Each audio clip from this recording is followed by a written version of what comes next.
8 years ago, a powerful force warped space and time. This led to the invasion of beings from another world. The monsters exterminated mankind as they pleased, soon resulting in a drastic decrease in population. Those who survived this apocalypse called it a magical wave, and the change in the magnetic field led to new professions that empowered people. People could awaken random starting talents and choose different professions within the system, and once chosen, the skills could be transferred to the real world. The awakened talent determined the fate of the professional, and from that time on, the sages moved on to a new way of living and fighting. In Jiang City, the first vocational academy appeared, which prepared the younger generation for later life. The principal folded his hands in a lock and informed the students that they had passed all the theoretical courses of the first professional academy, and today was the momentous day for the awakening of their talents. The man told the young men to come in and added that he was sure they were ready to become professionals after years of training. They have the power to protect humanity, even if they have to sacrifice themselves to do so. The old man said that the students named by number would undergo a talent awakening. Lin Knight, a student of the first professional academy, was thinking that after so many years in this world, the long-awaited day of talent awakening had finally arrived.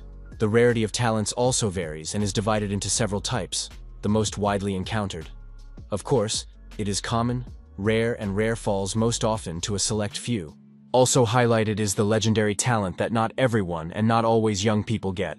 This also applies to the divine subspecies. It must be earned through long and hard work. As for the fantastic, it hasn't existed since the awakening of humanity. The most coveted professions were swordsmen and mages, followed by assassins, summoners, and warriors. But priests were the most disrespected of all the professions.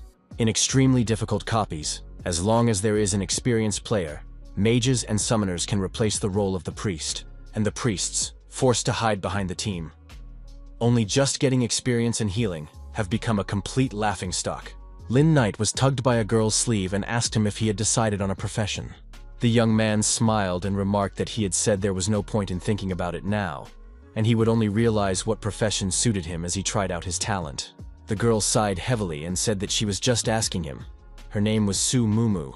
She was also a student of the first professional academy. The guys who were standing a little behind and watching everything remarked that Goddess Mumu was more gorgeous today than ever. Our hero heard these words and put his hand on the girl's head, and she squeezed her eyes shut.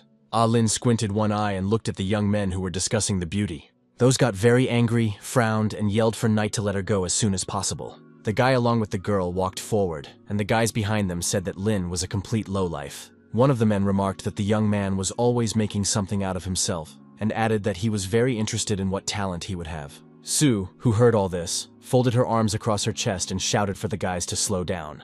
Just as suddenly, someone reported that the 1001st Wang Shuai had awakened a very rare talent, a powerful talent, and it gave a 50% increase in strength skills. Someone in the audience shouted that rare talent. It was perfect for the power warrior profession, and added that the handsome boy would definitely be the best in this challenge. Our hero listened to these words very intensely. He was thinking about something for a long time, and then he remarked that he really wanted to know why that guy was so loved by the gods. Lin put his hand on Mumu's shoulder and told the girl to ignore the guys. The girl blushed and wondered why the young man never paid attention to other people's opinions. She took a few steps forward, then stopped and turned to Knight. Thoth was silent, frowned, and replied that it was the only way he could become the strongest. The young man remembered his father and mother running with him in their arms toward the open shelter. The father was calming the baby and telling him not to be afraid, for they were almost there and the monster was breathing right on top of them. After a few seconds, the man fell to the ground, and the child started calling for him very loudly. The monster was already approaching his father, but he ordered the little boy to run faster inside. The mother, who was also put in its jaws by the monster, screamed for the child to survive. After a while, the kid heard someone talking about how there were survivors and they needed to be brought in quickly. The child called out for his parents, but a woman came up to him and said she was now his family and invited him to go home with them.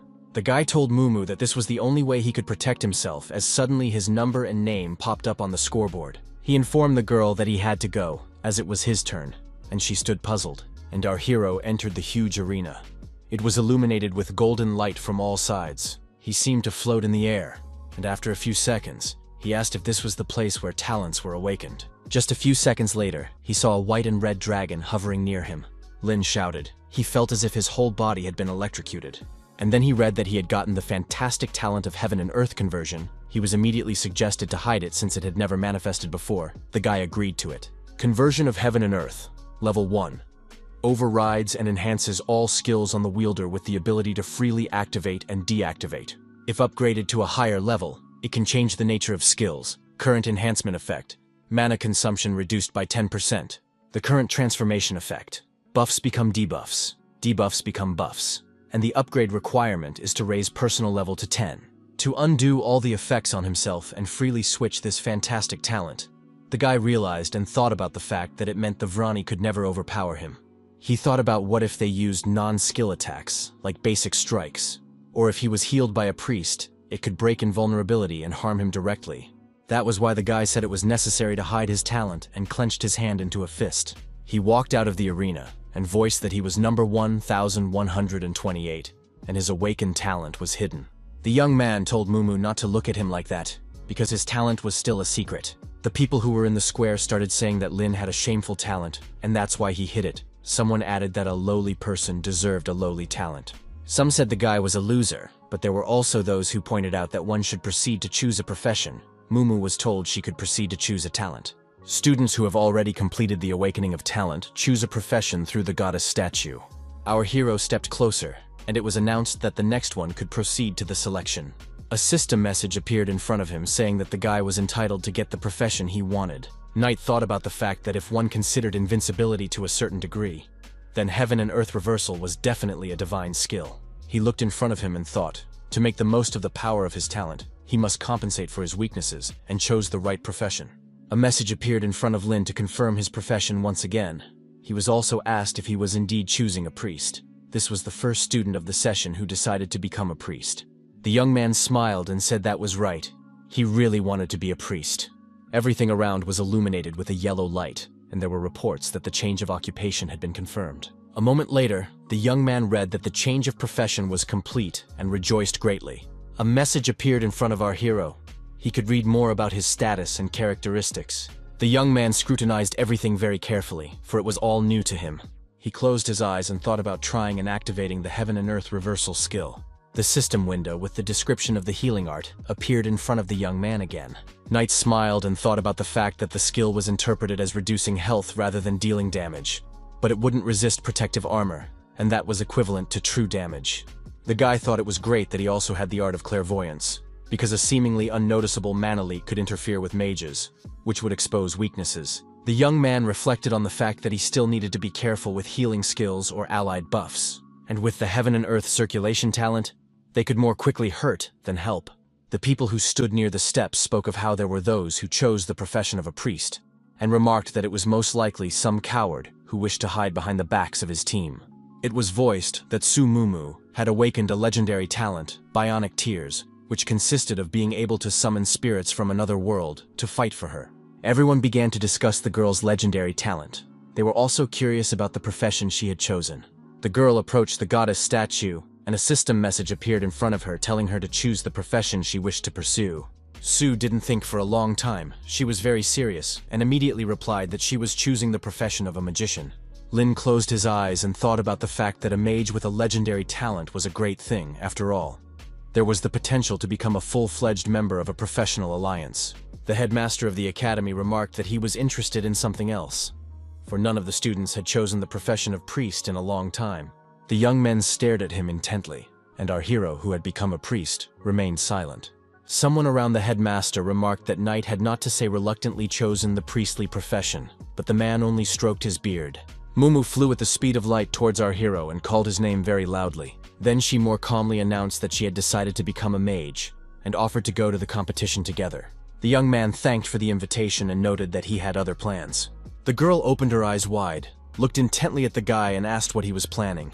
Just as suddenly there was a system message that the Les Wolves beginner competition was now open, and students who have completed the talent awakening and career change can get to it. The boy approached Knight and asked him if he could speak to Mumu for him. He wanted to offer her to join his team, and also remarked that he could take the young man with him if he followed orders. Someone in the crowd said that if it wasn't for Goddess Su, they wouldn't have fiddled with him, but Lin immediately refused and was called ungrateful. The academy director squinted and remarked that teamwork was needed in the competition. and added that even with enough talent, it was difficult to resist hordes of demons. The students turned their heads and stared at the older man. Someone in the crowd said hello to him, and the headmaster remarked that in the face of demons, any disagreements must be set aside. Lin calmly replied that they had no disagreement, and added that he simply believed that going solo gave more experience and rewards. The man became very angry. He had no idea how a priest could act alone. He noted that in a pinch, they could change teams, but health safety is not something to be trifled with, and everything that happens in the competition affects reality.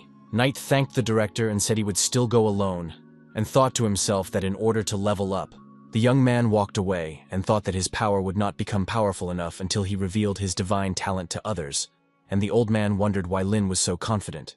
A system message appeared before the young man, and he began to study it with interest.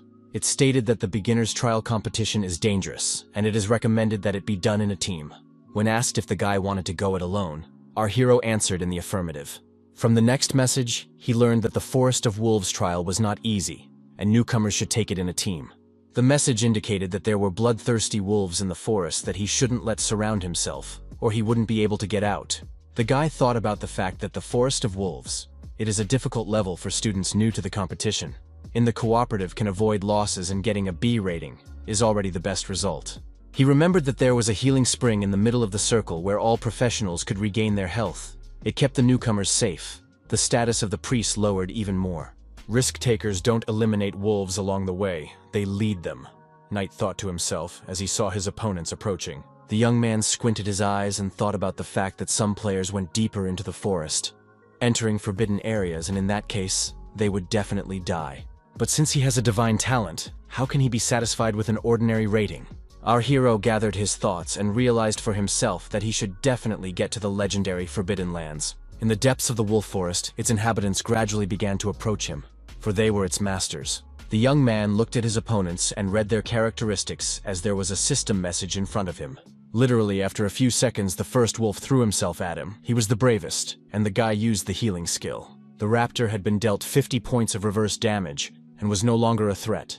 A new wolf rushed towards Lin Yu, but the new wolf was very quick to deal with his attack, also gaining health points. The guy activated the reverse mode, the reverse clairvoyance technique, the imprisonment technique. A message appeared in front of the young man saying that he had spent 30 mana points. He read that his ability clears the opponent's mana, causing the target to be unable to move. He looked at the wolf and thought about how the imprisonment technique was quite effective. The young man stood and watched as another predator approached him. Therefore, our hero immediately applied the healing technique, because the wolf was already a few centimeters away from him. A system message appeared in front of Knight saying that 50 points of reverse damage had been dealt to the enemy. The young man looked at the wolves that were calmly lying aside and thought that one mob gives 10 experience points, and if he destroyed all the mobs on this circle, he would get at least level 4. His target was the last hidden boss, and even with a difference of 1 level, he was no problem. At this time, behind Lin's back was a wolf that was already ready to swoop down on him. Out of the corner of his eye, the guy saw the monster and immediately dealt reverse damage to it without harm. He wiped his face and thought about the fact that he had thoroughly prepared for this day. The young man was well aware that the enemy would not think about what level you were before killing you. A system message appeared in front of the young man that reverse mode had been disabled, and decided to use the clairvoyance technique. From the next message, the player learned that he had been upgraded to level 2, and all stats had been increased. Lin got 2 free attributes, and added all the intelligence points. The guy thought about his ability to heal without harm, and constantly recover mana. The director of the academy talked about the fact that during schooling a certain area is forbidden to explore. He was surprised that the player wants to fight the boss. He thought about our hero not purposefully seeking death, and concluded that his hidden talent was of legendary level, or even higher. The gray-haired man said if the player wasn't going to unleash his talent just yet, he would need to look at other worthy candidates. He really hoped Knight would come back alive. The guard who was near the principal said he was betting on this guy breaking the record, and asked if the old man had said the girl was a worthy candidate. It was about Sumumu, who unlike our hero, was on a team, and they were also attacked by a wolf. The girl immediately saw the opponent and began to use a skill such as Frost Flash. Her partners shouted that the goddess was very strong. Su attacked the monster. Ice blocks flew at it, and it screamed as if furious. Belle saw more predators approaching them, and thought about the fact that it was not good to eat. She shouted that there were more mobs and needed to escape, but immediately thought about the fact that doing so would cause the goddess's image to immediately shatter. The girl made a lightning-fast decision and yelled for the guys to get behind her back. She didn't think long and immediately applied a skill like Bionic Tears. And after a few seconds, she decided to use a special skill like Frost Flash. The monsters after that no longer posed any danger to the players. The wolves flew off to the sides. Mumu frowned, pressed her lips together, and said with joy, in her voice, that they were safe now. The director, who was also watching her, remarked that it wasn't bad, and his staff member remarked that not having combat experience and relying on talent wouldn't get you far. And our hero got promoted to level 3. Collected points, he thought about the speed as he expected, and killing steel mobs will promote him to level 4. As suddenly the young man heard some rustling, he stopped and turned his head. Lin went to the bush. It was the bush that caused the sounds and thought it was here. And he saw several wolves on the hillock. Chief among them was a dark descendant of the Wolf King. The guy learned from the system message that he is the ruler of the wolf forest, and is very ferocious by nature. He attacks any creature he sees. Since it is a hidden boss, it is mentioned in textbooks as a forbidden mob. A large number of students have been injured trying to fight it. Future heroes have been bitten. That's why the Academy had taken these lands down on the list of forbidden places. And Knight thought wild wolves were always hanging around the king. He understood wolves, like any normal animals, would leave from time to time to find a comfortable place and not return to the den after all problems were solved. The young man knew that they often left, making it easy to eliminate them one by one. A system message appeared in front of the guy saying that he had done reverse damage to the wild wolf. He thought about the fact that the problematic mobs for him are the best blood bags, because once he picks up the experience, he will immediately go solo on the dark descendant of the Wolf King. While the king has fewer and fewer subordinates left, his level increases, and immediately in front of Lin, a system message appeared saying that he had reached the 4th level. As suddenly the dark descendant of the Wolf King started screaming like an eel. He was very angry. The young man smiled and wondered if he had finally seen what was missing. He looked at his opponent and informed them that they were starting the final game. He had previously familiarized himself with the characteristics of the Wolf King. The guy was well aware that the stats were much higher than normal wolves. But our hero wasn't going to lag behind. His opponent started growling at him. But that didn't stop Lin. He thought about the fact that the Wolf King's attacks were only replenishing his resources, and if he attacked him further, he would straighten him out just by standing still. The Wolf King shone his eyes, bared his teeth, and breathed very heavily from exertion. A message appeared in front of the young man TMO that the recharge was complete, and he was very surprised that it was already over. The enemy's eyes lit up and roared very loudly. Then there was a message that the Wolf King was making a basic attack, a claw strike. But that didn't bother the guy at all. He was focused and ready to fight the wolf. He hid a few meters, our hero, and he asked if the predator understood after all, and then reported that it was bad because it was done too late. The monster was furious. The young man fought the Wolf King and thought, if there was a pack of wolves around him right now, he would have to try harder. The young man stared intently in front of him, happy that the enemy was all alone. After a while, a message appeared in front of him saying that killing the Dark Wolf King gives 1,000 experience points and raises the level to 5th. The young man read that he had completed the circle of the Forest of Wolves and was rewarded with a bronze chest. And then there was a message that no skill had been damaged. His rating had been upgraded to level 555. Our hero said if it wasn't for the fact that reverse healing isn't a damage-dealing skill, he might have gotten an SSS rating by now. All the students found out that someone had completed the Forest of Wolves challenge, completed all the hidden achievements, and got a high rating.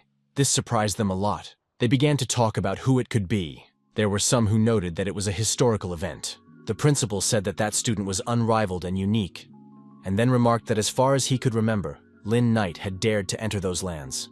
His assistant asked how such a thing was even possible, since the main condition for getting an SSS rating is to pass the level without taking damage. And how can there be a solo without taking damage? Mumu thought about how the guy was able to get such a high level, and the other players began to whisper amongst themselves. Some were worried about the young man, but he walked through the woods that posed no danger and said he was lucky, and then made the decision to open the chest he received as a reward. He did so, and a message appeared in front of him saying that he had obtained a silver level skill book, silver equipment.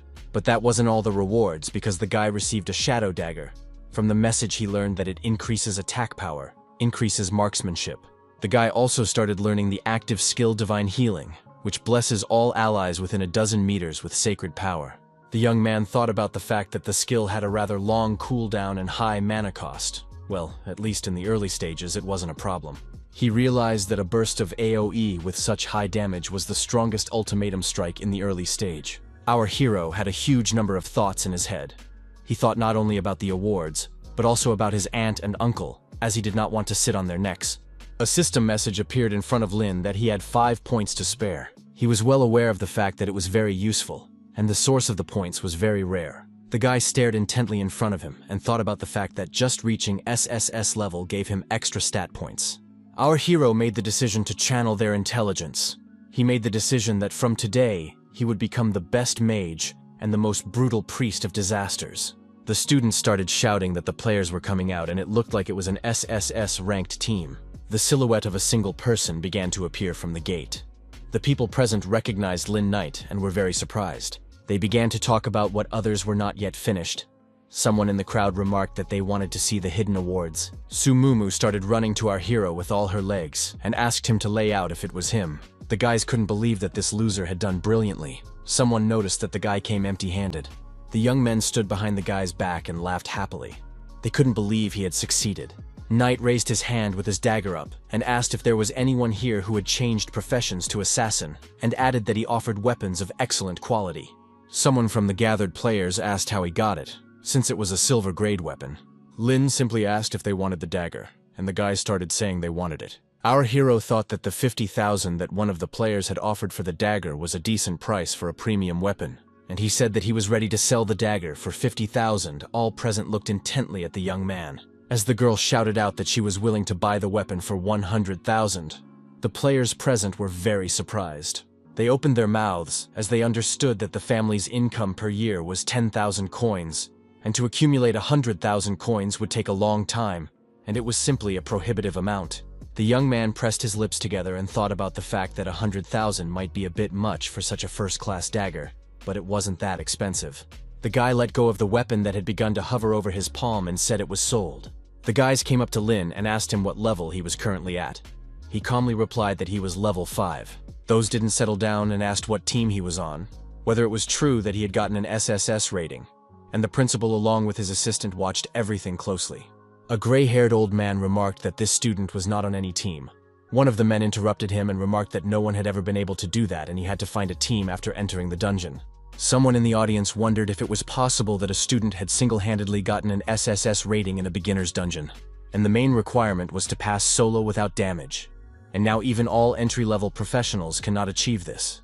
One of the guy's friends began to ask if they should pester Lin Knight further. Thoth clenched his hand into a fist and remarked that the guy had just gotten lucky and was cheating anyway and was most likely a low-level priest, and added that they would teach him a lesson next time. The director of the academy told the students that all the tests had been completed, and from today, they were no longer ordinary students, but trainees with unusual abilities. Lin stood together with Su. They listened to the fact that in 30 days, they would pass the most important stage in their lives, the professional test. The elderly man noted that in the future, they would return either as ordinary people or become heroes who would fight against demons.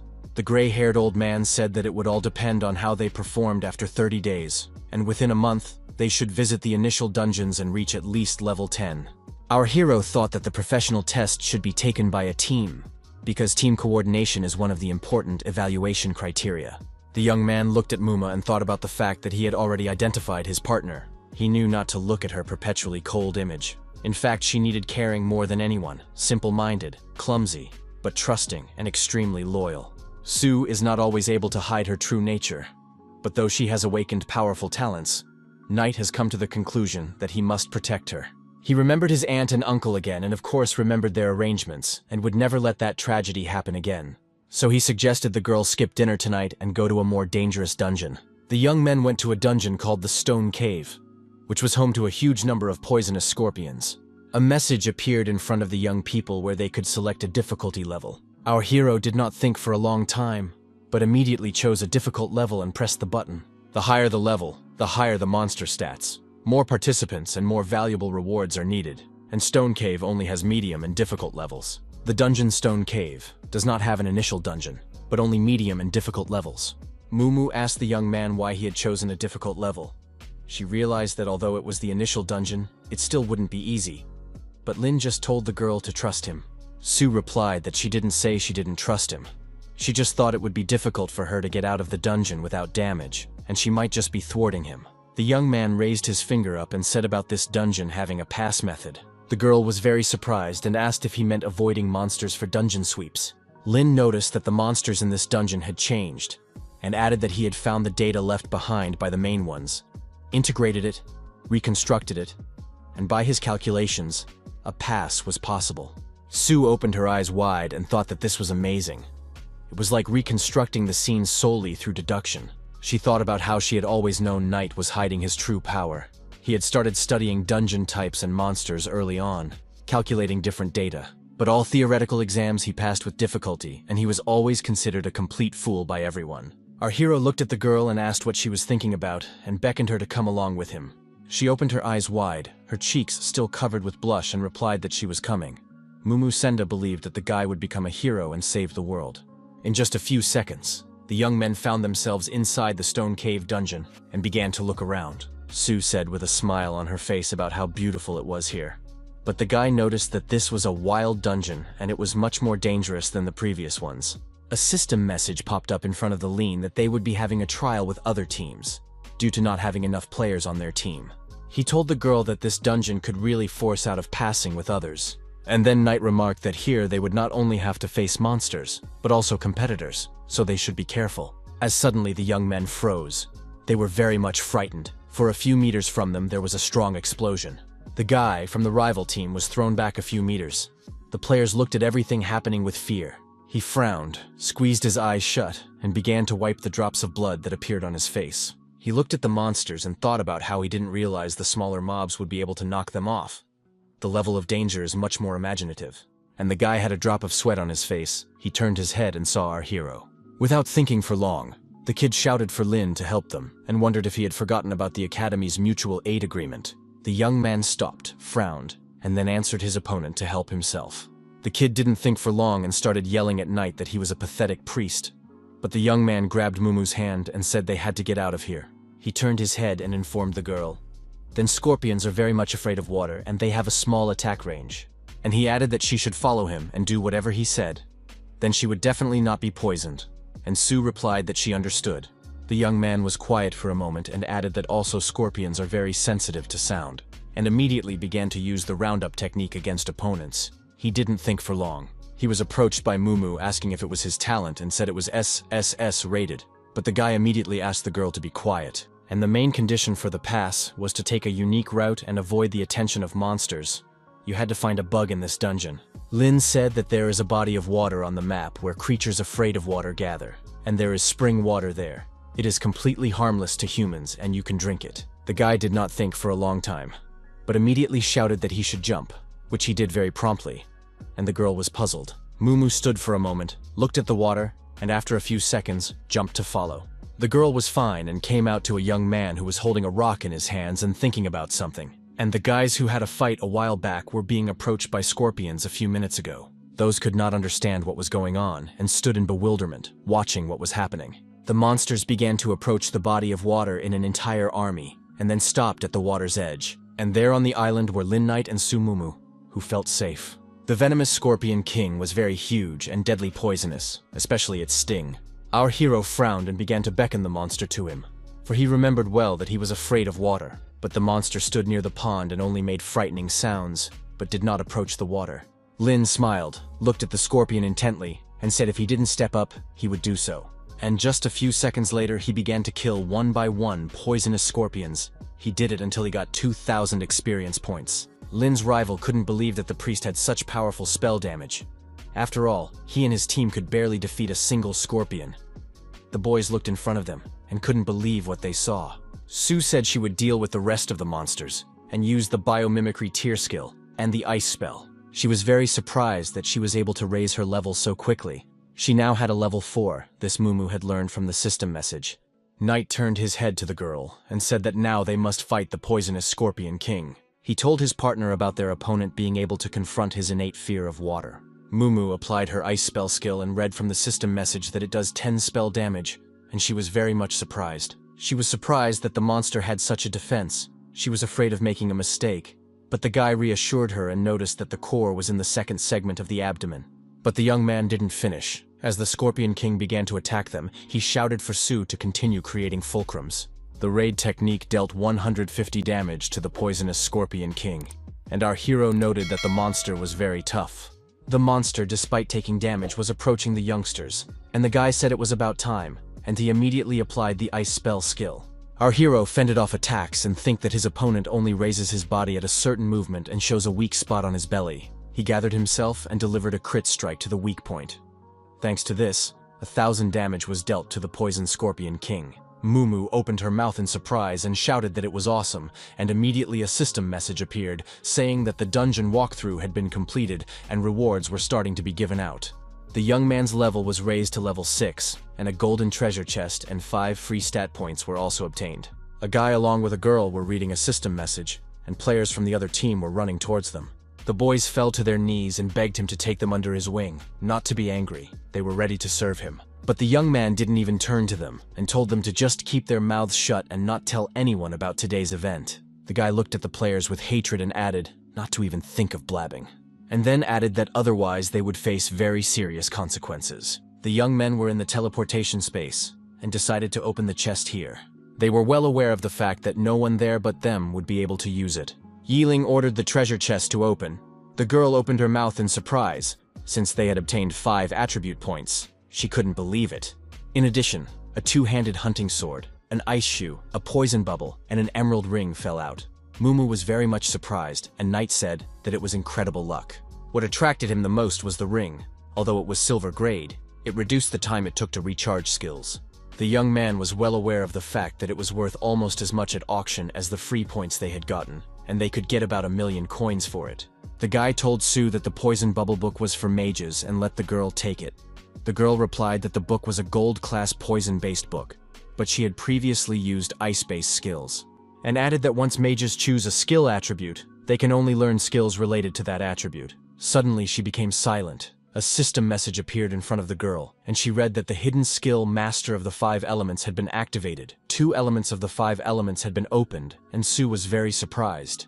Lin, on the other hand, remarked that Mumu should dig deeper into all of this, and she might be able to unlock some other new perks, and added that he was thinking about it being an advantage of mages that set this class apart from all others and a trump card up their sleeve. The girl laughed and remarked that they should get going since time was up. She asked Lin how he was going to use those 5 attribute points, and added that she'd like to see it. But the guy remarked that she wouldn't like his methods. The players were talking amongst themselves, some saying they were afraid of scorpions. Others pointed out that Mumu is such a beauty, a cutie. The guys apparently had a soft spot for her. There was also a category of guys who were curious about who was next to the girl, and noticed that he looked weak but had recently reached SSS level. The shadow dagger was also discussed. Suddenly, a yellow sports car came at a strong speed. People were very much frightened. The guy who got out of the car remarked that Lao Zhao is right, as the girl he is talking about is indeed incredible. Su grabbed Knight's arm and told him to get out of here, and he asked what was wrong. Mumu said she doesn't like people like that kid. He relies on his rich family and robbing innocent people, and also his hobby of picking on girls from poor families. But the brunette turned to her if she could wait literally 1 second. It was Huang Shaofan, the heir of Huang Company. He gave his name and asked if the beauty would mind meeting him. The students began to whisper behind the guy's back. Everyone was interested in his life. No matter where he went, he immediately became the center of discussion. And the girl closed her eyes and said that she had a boyfriend. Our hero was very much surprised by this answer. Huang looked at Lin and thought that he was wearing cheap clothes from the market, and the girl was like a flower among cow dung. And the young man remarked that he thought then Su knew Xiaofeng. Huan, on the other hand, put his hand up and yelled for the young man to get the hell out of here soon, and Knight punched him in the arm. The rich man shouted how the guy dared to hit him and asked if the person he messed with and used the warrior skill knew the charge, and then applied the reverse looting technique. But our hero stood and looked haughtily at his opponent. Just a few seconds later, the attacker was pushed aside as if by some unknown force. He fell to his knees, grabbed his stomach with one hand, and started screaming and moaning that he was in a lot of pain. After a few seconds, Huan looked up, drops of sweat appearing on his face, and he asked his opponent through gritted teeth what his class was. Lin, on the other hand, looked intently at the guy and replied that he hadn't done anything and everyone around him could attest to that. Then our hero smiled broadly and announced that he was just a reaper and nothing more. Those present began to talk about what had happened and why Huan was lying on the ground. And Mumu realized it was Knight's talent. Xiaofeng began to rise to his feet. He clenched his teeth, folded his hand into a fist, and began to swear. Drops of sweat appeared on his face. He frowned and wanted to strike the young man. A second later, he was on the ground again, telling Lin to stop playing dirty while he thought about how the reverse technique worked in a very interesting way. Not only dealing damage, but also additional damage. He looked at Huang and concluded that it came out a little weak, even though he hadn't used half of his power. Xiaofeng shouted, "If the guy is so brave, then let him fight normally," and he would make him kneel down and apologize. But some man from the crowd started shouting that you can't use your awakened powers in normal fights. The young man with glasses thought about the fact that Huang both had thick skin and top-notch equipment, who was his opponent. He knew that Knight had gone through the dungeon alone, and his level had increased to level 5. He immediately apologized to the young man for his friend's ugly behavior, while he himself thought about why he hadn't heard anything about Lina before. Knight replied that he didn't want to stir up conflict, but Xiaofeng disagreed. He actually yelled for Zhao Qihan to teach our hero a lesson. But the man with glasses was smarter, and wasn't going to attack Knight. This made Huang very angry. He looked very ugly, his face twisted with anger, and you couldn't tell he was the scion of a wealthy family. Zhao began to lead his friend away and told Lin that if Huang didn't calm down today, he was unlikely to calm down in the future, so he should be careful. He also asked the guy not to come to school this month and held out his hand with a bank card as compensation.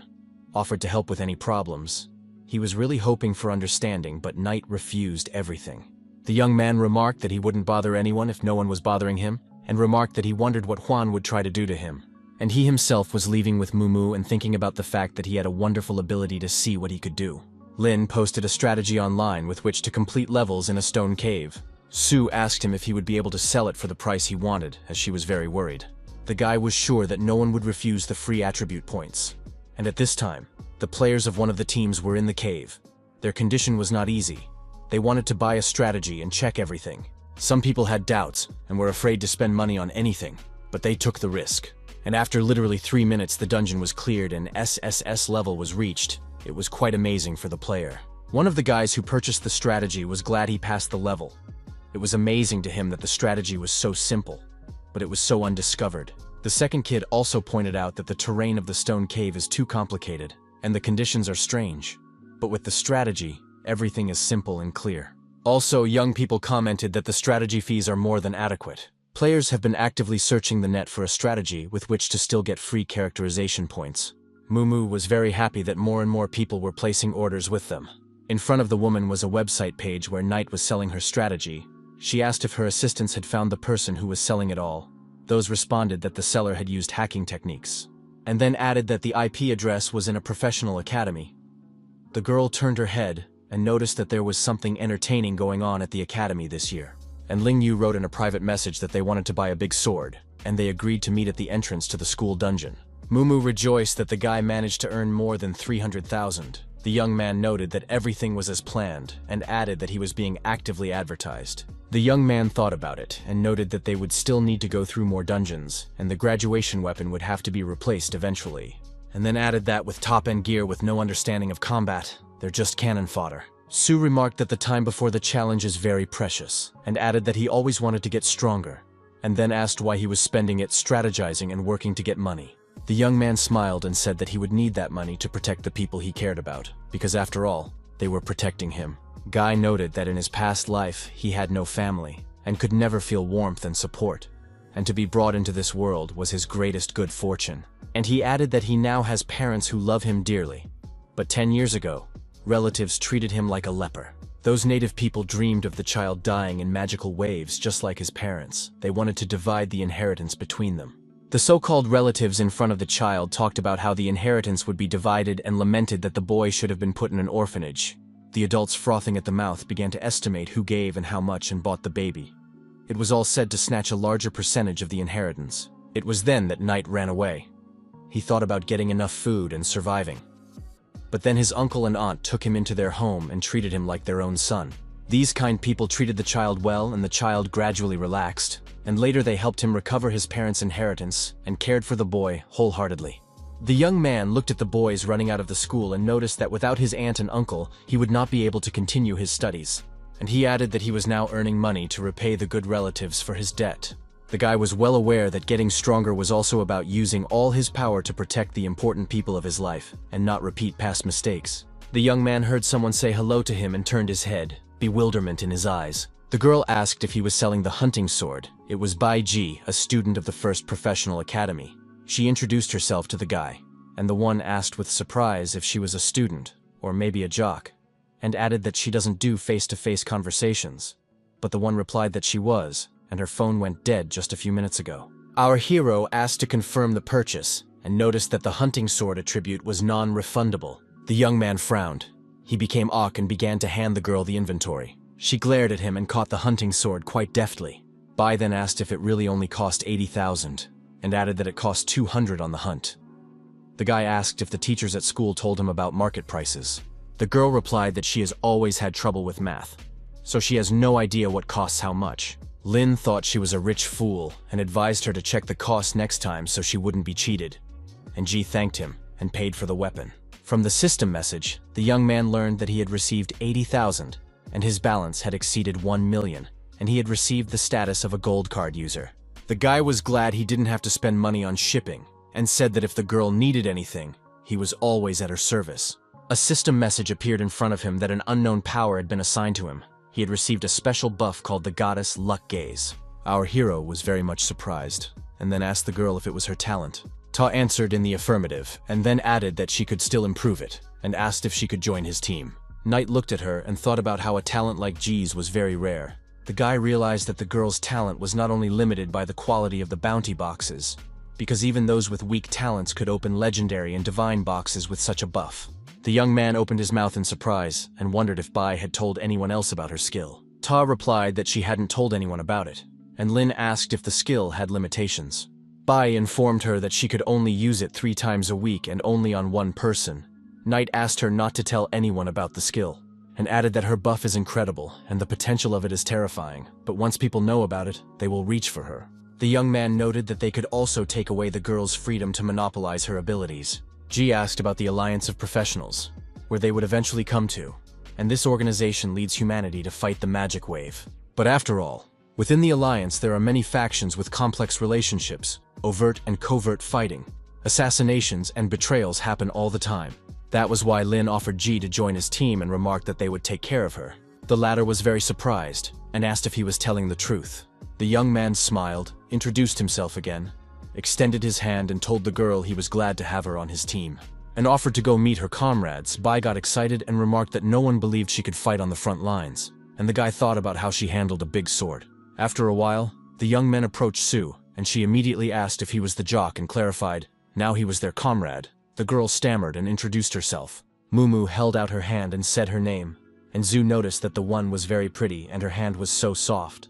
Our hero thought about why that one was staring at him like that, and Su hugged Bai and asked how Knight was acting towards her. The guy coughed and suggested we go to lunch and then discuss the dungeon. Mumu turned her head and clarified what they would be discussing. Ji opened her mouth and eyes wide with surprise, and somewhere out there it was still very quiet in the goblin's dungeon until our hero visited there. Lin had determined that the nightmare level suited him, but in order for everyone to get free characterization points, the guy decided to go alone, and then he would make a guide for the girls. The nightmare level is the highest difficulty of the field dungeons during the beginner's period, but the rewards here are also the most generous, and the treasure chest will be gold ranked. But similarly, the characteristics of the monsters are enhanced, and if the professional is not careful, he may lose his life. So a difficulty such as money is more important than life is highly not recommended. Su shouted that it was impossible. She asked Knight if he was going to kill himself, and remarked that it was not reckless to challenge the nightmare level right now. The same replied that it was fine. He wondered if she doubted his abilities. Mumu replied that she trusted the guy, but the nightmare level of the goblin dungeon was too dangerous. Ji couldn't bear to watch the young men fight, remarked that she had business to attend to, informed her that she would go first, said goodbye, and ran off. Lin told Su that he knew she was worried, and asked her not to worry, and said he would challenge the normal dungeon level, and offered to go home to eat. The girl asked the young man to promise that he would do so, otherwise she would tell her parents everything. The boy thought that he should obey the girl for the time being, and in the evening he would pass the dungeon alone. Mumu wondered if Lin was really so strong that he could do this too. The media posted pictures of our hero and information that he is the strongest rookie of all time. The author of the article pointed out that he took the photo at the teleportation point in the dungeon, and the guy is going through the dungeons alone, and a whole scandal broke out in the comments. The comments were quite varied, with some wondering who this guy was, but there were those who did not believe the author. In general, people wrote very actively under the post. Sue was holding her phone in her hands, and Knight asked the girl what she was looking at and called her over to eat. And the young man snatched her cell phone from the girl's hands, and so very loudly screamed. The woman said about the children's good effort in the past few days and invited them to eat. Sue and Lin thanked her. Uncle asked Knight how he was feeling and how the ordeal had gone. The lad remarked that he was fine. The man laughed and remarked that the young man had been so stubborn since childhood. They would find out once he made up his mind. Not even a dozen horses could stop him. The boy asked if anyone had complained about him, and he immediately pointed to Muma, and she asked her daddy why he was being so blunt. Auntie started pouring food into his plate and said they wouldn't interfere with what he wanted to do, and added that they sometimes wished Knight was like Sue. And then she noticed that a stable and healthy life was enough for them and smiled. The young man smiled and said he would learn from his classmate Mumu and become a calm saltwater fish. The girl had drops of sweat on her face and was thinking about how she felt about being ridiculed. And the guy noticed he was joking and asked her uncle and aunt not to worry, and adding that he would not do what he was not capable of doing. Uncle informed Lin to always remember that this house would always be his support, and handed the guy a bank card. Knight informed him that he had already made some money and asked to keep the card. The aunt, however, said that the young man was going on trials and would need to spend more, and then added that if the young man didn't take the card, she would be angry, and he agreed. Our hero put the card in his inside pocket and thought about whether his parents could all see it, and mentally let them know he was doing fine. The young man thought about how he would treasure the life he had now, for even it had come to him with difficulty. The young man stood in front of the monsters and said that he had to become stronger for their sake, and added that the dungeon-level nightmares would greet him. People's voices could be heard coming from Huang Xiaofeng's house, speaking in raised tones. Zhang Jihan talked about trying to save his brother, and even reimbursed him for some of the money. Without him, he would have been in the hospital. But the man yelled that it was all lies, and remarked that he didn't need any help, and his Jeon was just a piece of scum. He wished he was wearing equipment, but his brother interrupted him and informed him that he needed to rest. Xiaofeng couldn't listen to these words. He picked up the glass that was on the bedside table. He threw it at Jihan and shouted that he had disgraced himself because of him. A coward! Huang yelled for the young man to get out. The man looked at his angry brother and asked him if he thought he would do whatever he wanted, just because he was the youngest son of the Huang group, and remarked that he shouldn't agree to his uncle's request to take care of him. And then he added that Xiaofeng should be beaten so badly that his own mother wouldn't recognize him. And then he laughed and pointed out that he didn't even have a mother. The angry guy yelled that they were done talking and if Zhaon left so he wouldn't come back, and started beating up the young man. The man with the glasses thinking about how Huan had no idea who he was messing with. A newcomer appearing out of nowhere who can seriously injure him without even using any active skills. And although he himself never admitted it, but he goes through dungeons alone. Jihan thought about it. Xiaofen did not think of calming down. He took out his cell phone and asked the man to help him deal with someone. Invite the brothers with equipment and weapons. The boy frowned and through his teeth remarked that everything would be taken care of. But that ignorant boy needs to be taught a lesson. He needs to understand who makes the decisions at the academy. And our hero was already near the goblin dungeon. The first stage, the mystical forest, was waiting for him. There was a system message in front of the guy that listed the difficulty and description of the dungeon. But the most important thing was that no rewards would drop unless the last level was completed. There were monsters walking around somewhere. And Lin thought about how this dungeon was one of the most difficult dungeons. Because of the long mop-up time, unclear requirements, players don't come here to farm equipment and points. What attracted the young man was the fact that gold-level chests could be opened here, and with the blessing of the luck buff, even platinum-level chests could be opened. Goblins appeared in front of the guy, as well as a system message describing these monsters. Our hero smiled and thought about the timer being started. He was completely calm. He was well aware of the fact that in 5 minutes, the monsters would be gathering at the entrance. This time, his main goal was to test his optimized monster gathering and quick kill method. Knight realized that he not only needed to kill all the goblins and their king, but also the mopping up time for each level should not exceed 10 minutes. The young man knew that killing the boss should be done on the 5th level of the dungeon, and you need to withstand the attacks of monsters. In 30 seconds, monsters were to appear, and when this happened, our hero promptly began to destroy them. 2 minutes and 5 seconds had passed since the first level started, and the guy had met the goblin leaders. The guy was smiling, running away from monsters and shouting that everything approximately what he had previously evaluated. Our hero turned around and saw a huge number of monsters. They were all armed. The young man used his power, and because of this, divine healing was improved to level 2. He destroyed all the goblins on the first floor of the dungeon. A system message appeared in front of Lin that his strength, agility, spirit, and intelligence had increased. He looked at him and thought about the fact that he had managed to pass the first level in just 5 minutes, and his method of pulling monsters for the first level was not a problem. The kid was happy that even if the damage wasn't enough, there was still 5 minutes to deal it. Literally, after a while, all the monsters on the second level were destroyed.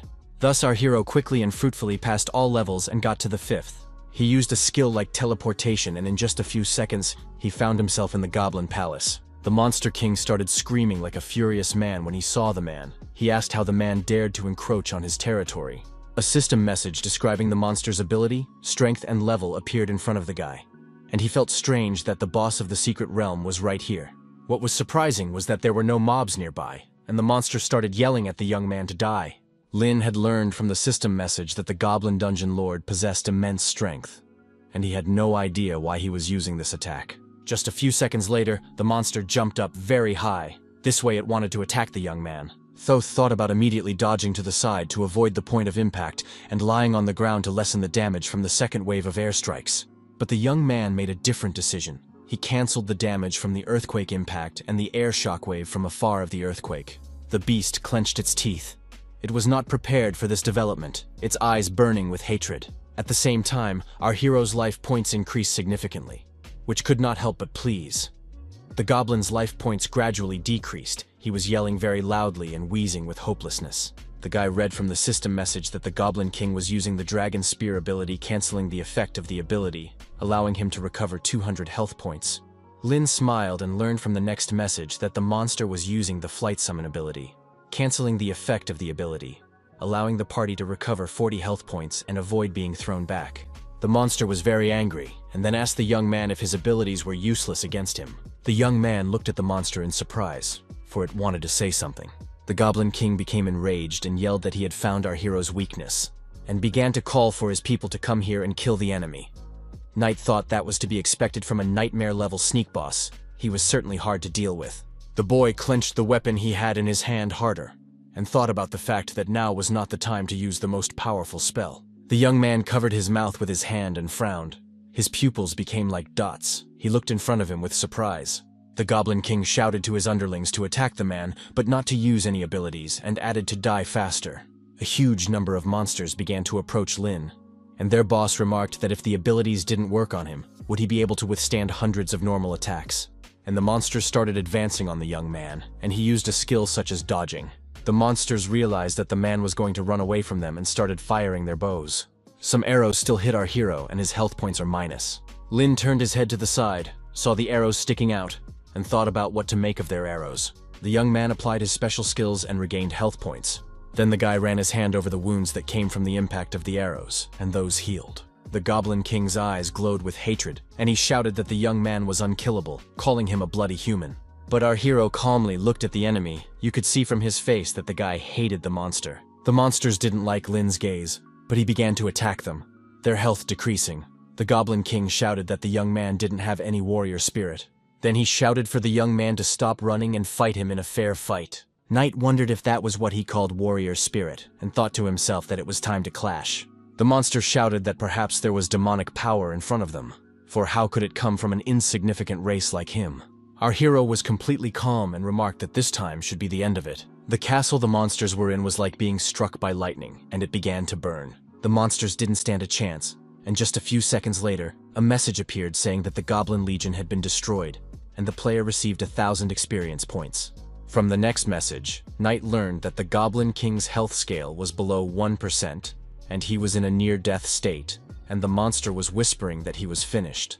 The young man didn't look at his opponent for a long time, but immediately used a healing spell, a raid technique. The monster's entire body was still electrocuted. It was screaming and squirming in pain. Literally seconds later, system messages appeared saying that the Goblin King had been defeated, and the guy had gotten 5,000 experience points and leveled up to level 7, and that he would be getting a platinum chest. The young man looked in front of him and thought to himself that there was no mistaking that the ability of the lucky goddess's gaze was so powerful that it could directly improve the chest. The guy thought about the fact that this would be enough for a long time. He had 20 hours left, for one more run, and began to open the treasure chest. A message appeared in front of Lin that he had received a skill book, free characterization points, and equipment. The Holy Light skill book had a certain effect. You had to spend mana to attack the enemy with Holy Light. The young man also received a flame flask, a gold-level item that can deal 300 damage when fought, and the shimmering stone increases the characteristic value by 20 points. A skill book Divine Starburst also flew out of the chest. It restored health and could illuminate all team members.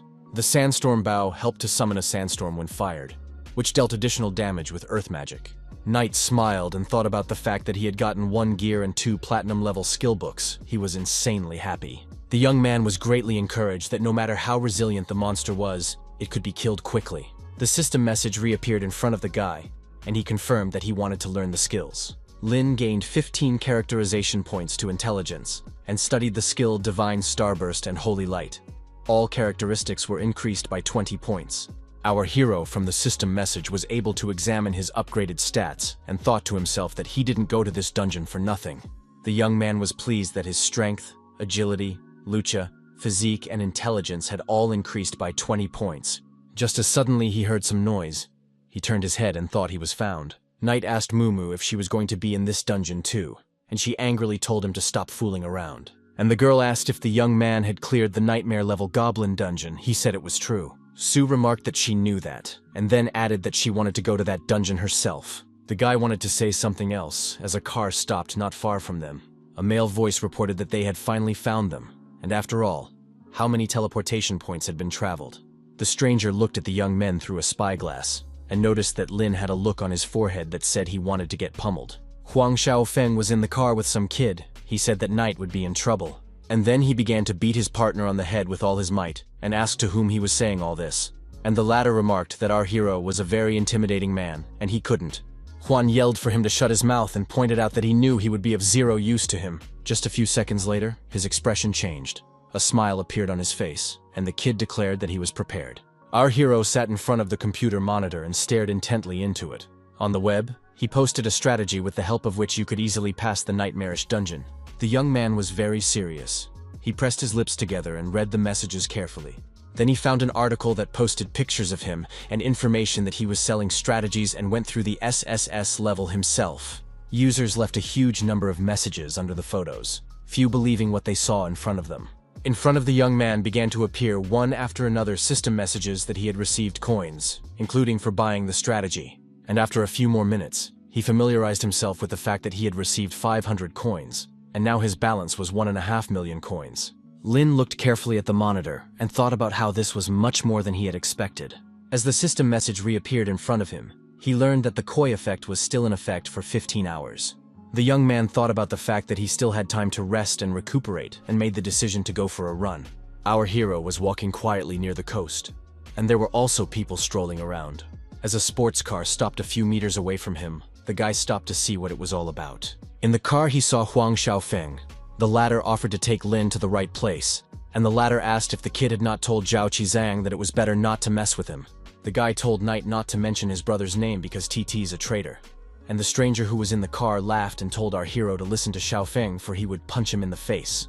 Then the kid added that otherwise they might pay a visit to his family. The young man thought they had already found his home address.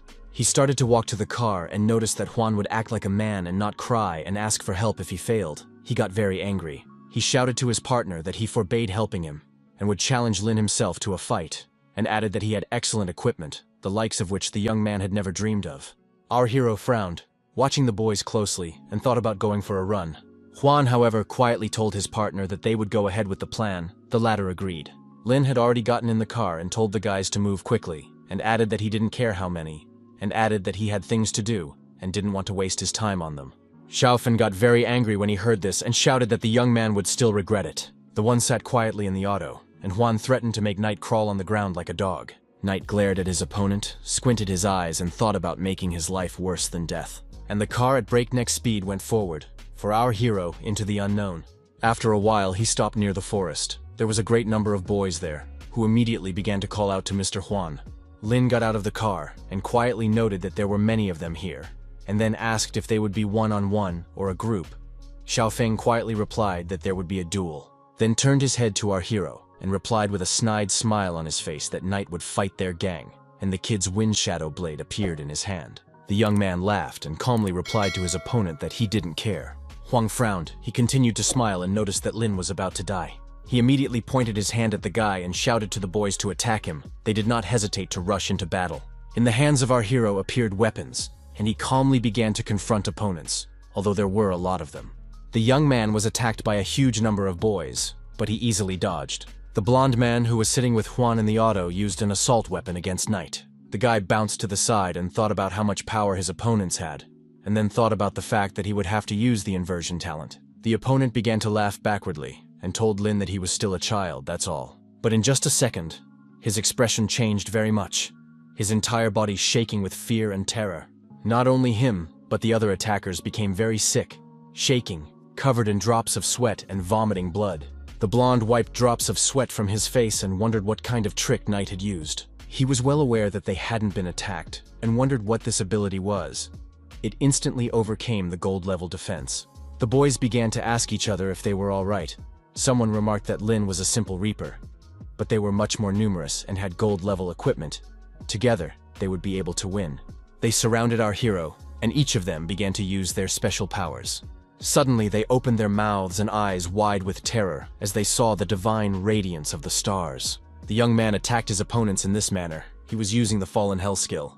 The blonde man shook with fear and said there was no way that could happen, and added that they lost in an instant. Knight turned his head as he heard a voice saying that it was better to rely on money than people. Huang said with a smile that he had purchased a diamond-level suit worth tens of millions at the quick wealth auction. The system message stated that the diamond-level suit had no level, and all stat values, plus 100. Some kid remarked that quick wealth is the best auction and the ticket alone is worth several million, and added that the guy should be the sole heir to Huang's company. And Xiaofan smiled and told Knight that he would make him kneel this time. Then inquired of our hero if he was afraid, but Lin answered nothing to this question. Huang, on the other hand, didn't stop sarcastic. He informed him that it wasn't too late to start begging for mercy. And the guy answered him that no matter how powerful his equipment was, it wouldn't help hide the weakness of his spirit. The young man's opponent became very angry, started running towards him shouting for him to die, and used the Shadow Jerk skill. But Knight was completely unaffected by his attack and bounced away. Xiaofeng couldn't believe it. He didn't understand the technique Lin used, but he was able to dodge. He even caught himself thinking that the priest was not entirely unlike a human, and that he reeked of demonic energy. Huang yelled that there was no such thing and asked if the guy was pouring everything into agility, and added that his stats were clearly better. He used the Wind Shadow Strike skill and yelled that he was about to finish the guy off. And our hero, with a smile on his face, told his opponent that his stats were too bad since he even missed. His opponent clenched his teeth, frowned, and sweat drops appeared on his face. He didn't know what to say. Knight, on the other hand, gave him a hard look and informed him that it was now his turn, and used the looting technique. Xiaofeng wasn't prepared for such a development. The guy was very confused, and this played into Lin's hands. After a while, a system message appeared saying that Huang had taken 1,000 damage, and the top of his armor was damaged. The full set bonus was gone. The kid couldn't believe it. He was covered in drops of sweat and began to feel the armor with his hands. Literally a second later, he gathered himself, clutched his weapon harder, and wondered if the guy thought to overpower him with it, and began to run towards our hero at a frantic pace, applying on the way such skills as chopping blow, triple decapitation. But he didn't plan to stop there either. At last he applied the Horde Annihilation skill, but Knight was able to dodge all the Otakas easily and safely. He was completely unharmed. He used the skill and flew away from the opponent a few meters away as he was highly enraged. Huang was covered in drops of sweat, frowning, shaking, but he said everything just over his dead body, as suddenly he fell to the ground and began to sway from side to side while yelling what his new trick was. The young man noticed that even his normal basic attack could break through the defense of a scum like Xiaofan and gained a health plus. Knight sat down and said that Huang could just give up and offer compensation, something like donating gear, apologizing. But Huang interrupted him, frowned, and began to shout that Lin was dreaming and began to swear at him. Our hero didn't listen to this, but attacked the enemy and noticed that another of his skills hit, and then added that his beautiful armor finally broke. His opponent didn't let that stop him either. He started screaming like a madman and asking how Knight even dared to threaten him, then immediately applied a skill such as Meteor Shower. The young man continued to sit in his seat as if nothing had happened.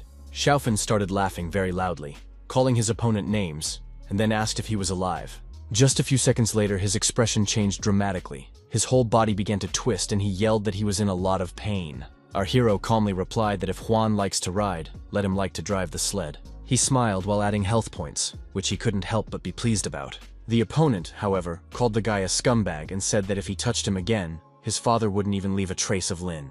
The young man stared intently in front of him and stated that he hated being threatened the most, and applied the technique of reverse healing as well as looting. The enemy began to scream like a ravening man. Knight smiled and told Huang not to worry as his health had replenished and he could continue. The guy who was standing off to the side and watching everything that was going on screamed in terror. Xiaofeng was still floating in the air. He was coughing. His entire body was covered in wounds and abrasions. Huang's friends remarked that it was just torture. They talked amongst themselves about not provoking Lin anymore. But the one was no longer going to stop, and used a skill called Meteor Shower. One of the friends started tearing the hair on his head and shouted if Xiaofeng was alive after such intense attacks. And at the same time, there was a video camera in the bushes, which recorded everything that was happening. As it turned out, the viewers could see everything that was happening. They actively discussed what was happening on the air. Huang's friend looked very badly frightened. His pupils became like dots, and he shouted what kind of skill it was. The viewers who watched the live broadcast marveled at Knight's strength. They also wondered where Xiaofeng drew his courage from. They also noted that the rich man was a very unpleasant man, and there were some who wondered about the value of his armor. The number of spectators increased, and Huang did not calm down. He decided to use force to intimidate others. They watched the fight closely and commented. Most of them supported Lin. Some even wanted to become his disciples. Someone in the chat noted that the brunette looked a lot like his classmate and had a conflict with Xiaofeng. The viewers were very active in the chat room, telling information about our hero. They talked about how the young man had previously sold SSS-level equipment on the forum. The girl with the nickname I'm Not a Seal wrote that it wasn't Lin Knight, as the latter is very modest. It was Sue who didn't know what to do. She was well aware that the guy couldn't hide anymore. She was also worried that many people would want to be on the same team as him. And in Lin's fan group, members wrote good comments in support of him. As for Huang, he got no support. The audience wanted this upstart to be caught and punished. It got to the point where people were demanding that the bandit's father step down. The company was on the verge of bankruptcy. Mumu spoke to her parents about Huang Xiaofeng going too far and asked that they teach him a lesson. But those refused to do it. My mom remarked that the bandit will get what he deserves. And if you use power that doesn't belong to you, then you'll never become a great professional. Sue was very much surprised by her mother's words. The girl opened her mouth and eyes wide with surprise, and then added that if they didn't take action, they'd undermine Knight's reputation, and the parents replied that the kid could handle things on his own. The man sat in a deep chair and asked if Lin had passed the professional test, and then added that it was amazing. He pressed the remote button to pause the recording, and added that the young man's talent must be above legendary level, and remarked that it was very surprising that he had become a priest. And then added that such a once-in-a-century genius should be in the professional league without question. The blonde looked around and asked what those present thought about it, if the guy should be brought in beforehand. One of the women replied that she agreed with such a proposal. The other remarked that the young man should be recruited by him as soon as possible. The bald man smiled and asked Lao Huang why he was still here. Didn't he need to rush to his son? The red-haired guy laughed and said it was no problem for the minister. Huang Tanzio, the branch head of the Alliance of Influential People, Han Company had been thinking about something for a very long time. He covered with drops of sweat and said that he is still the head of the company, for now added that compensation for Mr. Lin Knight has already been planned. He also apologized for his son. But while the struggle between the young men continued, suddenly a voice was heard asking them to stop. Someone flew in a helicopter and spoke into the loudspeaker for Lin Knight to move away from his opponent. A man with glasses was approaching him, yelling that the head of the company, Huang, wanted to talk to the guy. Xiaofeng cheerfully said that his father had found out everything, and now the young man was finished. There was not much left. Knight, however, asked what the matter was, whether the chairman was trying to intimidate him, and added that he should come himself. The man in glasses bowed, handed our hero a phone where the head of the company, Huang, was on the line, and said that they were ready to compensate for the damage and personally apologize. Xiaofeng shouted as if frantic, "How does a guy even dare to bow down in front of this bastard?" and asked if he was crazy. He yelled and asked to repeat the sentence again, and wondered if his father wanted to kneel in front of Knight and added that it was nonsense. After a while, Lin Knight was approached by a man. It was Xiaofeng's father. He observed that his son's act was the result of his neglected upbringing, and added that he was sorry that his offspring had caused so much trouble. Even Knight was surprised by those words, and the man said that words were not enough, and he could ask for any equipment and uniforms. His son, on the other hand, fell to the ground and started rolling around on it. The kid's mouth was foaming. He looked like a spoiled little kid. Our hero agreed to the proposal if the man with him is so sincere, and noticed that he has his own proposal. He smiled and said he wanted 3 sets of diamond-level gear, a set for a priest, a mage, and a swordsman. The guy thought a bit and added that he wanted 5 million coins and asked if that was okay with the man. Xiao Feng's brother, who was dragging him away from the scene, opened his mouth wide in surprise. Zhang Jihan was covered in drops of sweat and thought that 3 sets of diamond armor for different professions would be a bit difficult to find. Huang Tanzio remarked that if a guy wanted 3 sets, he would have to wait a few days as he didn't have any ready, and added that the alliance was ready to provide resources and assistance. Jihan put Xiaofeng into the helicopter and mentally swore. He was well aware of the fact that he had to deal with everything again. He grasped his glasses with his hand and regarded the sides. They were not easy. Thanks to this, the man very quickly discovered an electronic device, a video camera. Literally seconds later, he was already beside her and reached out his hand to turn it off, but looked directly into the camera, thanked everyone for watching and noted that Mr. Huang had personally come to apologize and discuss compensation, and added that the details would be tomorrow on the official broadcast. Our hero thought about the alliance having their eyes on him since they had learned of his talent. Tanzio told the guy that he was willing to provide all the resources from the secret dungeons and added that there were more than 50 of them. The man noticed that Jiang Cheng was not as simple as it might seem. It had many splits and ravines. The young man looked intently at his opponent and replied that it was no trouble, and 1 month would be quite enough for him. Xiao Feng's brother was very much surprised. He couldn't believe that a guy could clear 50 secret dungeons in a month. He opened his mouth wide with surprise. Even the guard who was standing behind was very much surprised when he heard those words. Tanzio told our hero to come tomorrow night with his companions, and he would treat them. Lin said he would make a statement to the forum that Mr. Huang had invited him to dinner.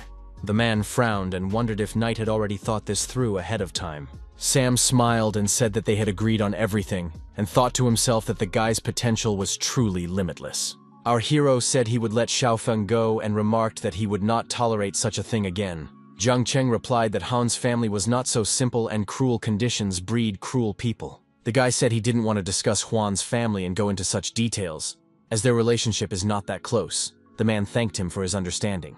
It was the best restaurant in Jiangcheng, officially granted 5-star status. It was always popular, and the chefs at this establishment were masters of their craft. The main feature of this place was that great attention was paid to the quality of customer service. Even 1 room was allocated for 1 guest. The hall is home to a service team that is constantly on call, which is where our hero came in. By the way, all guests regardless of their status and the amount of the check in this restaurant were provided with VIP service. Mumu told Lin Yu about being careful, although Mr. Huang apologized to him personally on the live broadcast. The guy told her not to worry and added that there would be no problem. And he thought to himself that Huang Tianqi had fallen at his feet like this, only because he had noticed his potential and wanted to establish a relationship beforehand. The restaurant employee opened the door in front of the young men and invited them to enter the room numbered 888. Mr. Huan was already seated at the table. He smiled, asked Knight if he had come and immediately invited him to sit down. Then he asked if the girls were his friends and also invited them to sit at the table and asked the waiter to serve the specialties. Then raised his glass and asked to be allowed to apologize first for his force's misconduct and added that it was his fault for raising him to be a vicious troublemaker. Mumu opened her eyes wide and thought about the fact that there was no ostentation or arrogance in the man, while Bai thought that reasonableness, politeness, and friendliness emanated from the gentleman. The girls also raised their glasses and reflected on the fact that Mr. Huang, a leading figure in their city, was really acting like this. Lin thought the man was sacrificing his heir and thanked him for his sincerity. And he added, if his son realizes his mistakes and learns to restrain himself, he will forget about this situation, and he shook hands. The guard told Mr. Huan that all preparations were finished and he allowed them to bring in what was ready. The huge security guard replied that everything would be done, and just a few seconds later a system message appeared in front of him. It detailed a piece of equipment called the Devil King's armor. The young man thought about the fact that it was sort of like diamond armor, but not much different from his. And after all, from the outside it might seem like a crude way to profit, but he realized that it was better with it than without it. Our hero smiled back at Mr. Wan and informed him that he was happy with everything and was satisfied with everything. Baiji was very much overjoyed. She opened her eyes wide with surprise and her mouth stammering her thanks. Su thought about the fact that 3 diamond-level sets at once. It was very expensive, and despite the Huang family's wealth, It couldn't be done just for the sake of preserving reputation. But the girl said the gear was great and thanked the gentleman for it. The entire meeting was broadcast on the air, with viewers marveling at the fact that the company executive had so much respect for this newcomer knight. The company had a lovely evening at the restaurant, and they had a fruitful conversation. Bai enjoyed eating the delicious dishes, the likes of which she had never eaten before. Lin suggested to the gentleman to proceed with the main question. The latter agreed, and noticed that there were a lot of reporters gathered outside, and said he would escort them out. The man also provided a pass to the nightmare-level dungeon Kingdom of Bones, and said that the promised resources would be added later. The young man took the pass in his hand, squeezed it harder, and replied that everything was fine. As soon as people began to leave the restaurant, a huge number of reporters shouted that Lin was out and began to take pictures of him. The guy walked forward, and journalists one by one began to ask him questions. And Huang Xiaofeng was lying in his room all bandaged up, huge drops of sweat appearing on his face. After a few seconds, he opened his eyes, saw the silhouette in front of him, and wondered who else it was. The creature laughed merrily and said that it was him, His Supremacy Mei Gao from the Abyss, a supreme demon with pure blood and great strength. The kid slanted his eyes to the side and answered through his teeth that he guessed who was in front of him, and asked if demons come to everyone in the form of bedbugs, and Mei Guo thought of the town laughingstock in front of him who was beaten by the priest. He was curious how he could be so proud, and himself told Huan about what is called a strategic retreat and asked if he was clear. His eyes glowed with red fire. He smiled caustically and asked if Huang Xiaofeng wanted this, and he added that ignorant and foolish people were laughing at him instead of helping him, and his friends and family had chosen to side with the enemy who were mocking him. And then he offered to make a deal with him and said that he would give him a terrifying power. Thanks to this kid, will be able to take revenge on all those who humiliate him. But Huang shouted for Mei Guo to get out as soon as possible. The supreme demon said that he would show mercy this time. Xiaofan stood on the bed and declared that he didn't want the favor of a low-level bug, and shouted to give the terrifying power to the poor and losers. Mei Guo paused for a while and pondered over whether to just kill this idiot on the spot. And then he said if Huan would sort it all out and make up his mind, you just have to say his name. He smiled and declared that he would hear the call and give the lad the great power of the abyss, and then he would become fearless. It was a secret dungeon, the Land of Bones, level 6 to 10. Its difficulty was nightmarish. Our hero asked Bai how many more chances she has left this week to bring out her talent. Before the young men appeared system messages that the Land of Bones is an abandoned place shrouded in death and surrounded by an army of sleeping skeletons. Those who enter here awaken the monsters with their blood. Ji raised her index finger up and replied that one, since she had already gone to the dungeon twice and used it once. The guy asked her not to rush to use it, but to save it for later. Lin noticed that although the dungeon was a nightmare level, they had a set of diamond armor, but ordinary platinum drops wouldn't do them much good. The young man said about Mr. Huang promising them better resources this week, and added that they had a disaster difficulty level open to them. Knight reported that the only thing they are missing right now is weapons, so if something happens, they will sell everything unnecessary. The guy started telling the girls that they had 3 goals for this dungeon. Firstly, to get free characterization points. Secondly, to get weapons. And thirdly, to strategize to mop up the dungeon. Sue squeezed one eye shut, smiled, and said that they would wait for the young man's instructions. A message appeared in front of players that the difficulty level of this dungeon among professionals and players is called Bone Soup. From the following message, they learned that in order to get the SSS pass level, 4 conditions must be met. Firstly, you need to kill the final boss Ghost Rider. Secondly, destroy all the skeletons. The third condition is that you can't use weapons that can suppress all evil things. Also, players had to retain no more than 60% health. Such was the fourth condition. Bai said that it was now clear why this place was called Bone Soup since the normal and nightmare levels were identical, and added that it shouldn't be so scary with the Holy Sword. Sue smiled and noticed that with 300% deterrent damage, one could still call this level nightmarish. Mumu hugged Ji and told her not to worry, because after they left here they would buy snacks with the money from the sale, and the blonde agreed.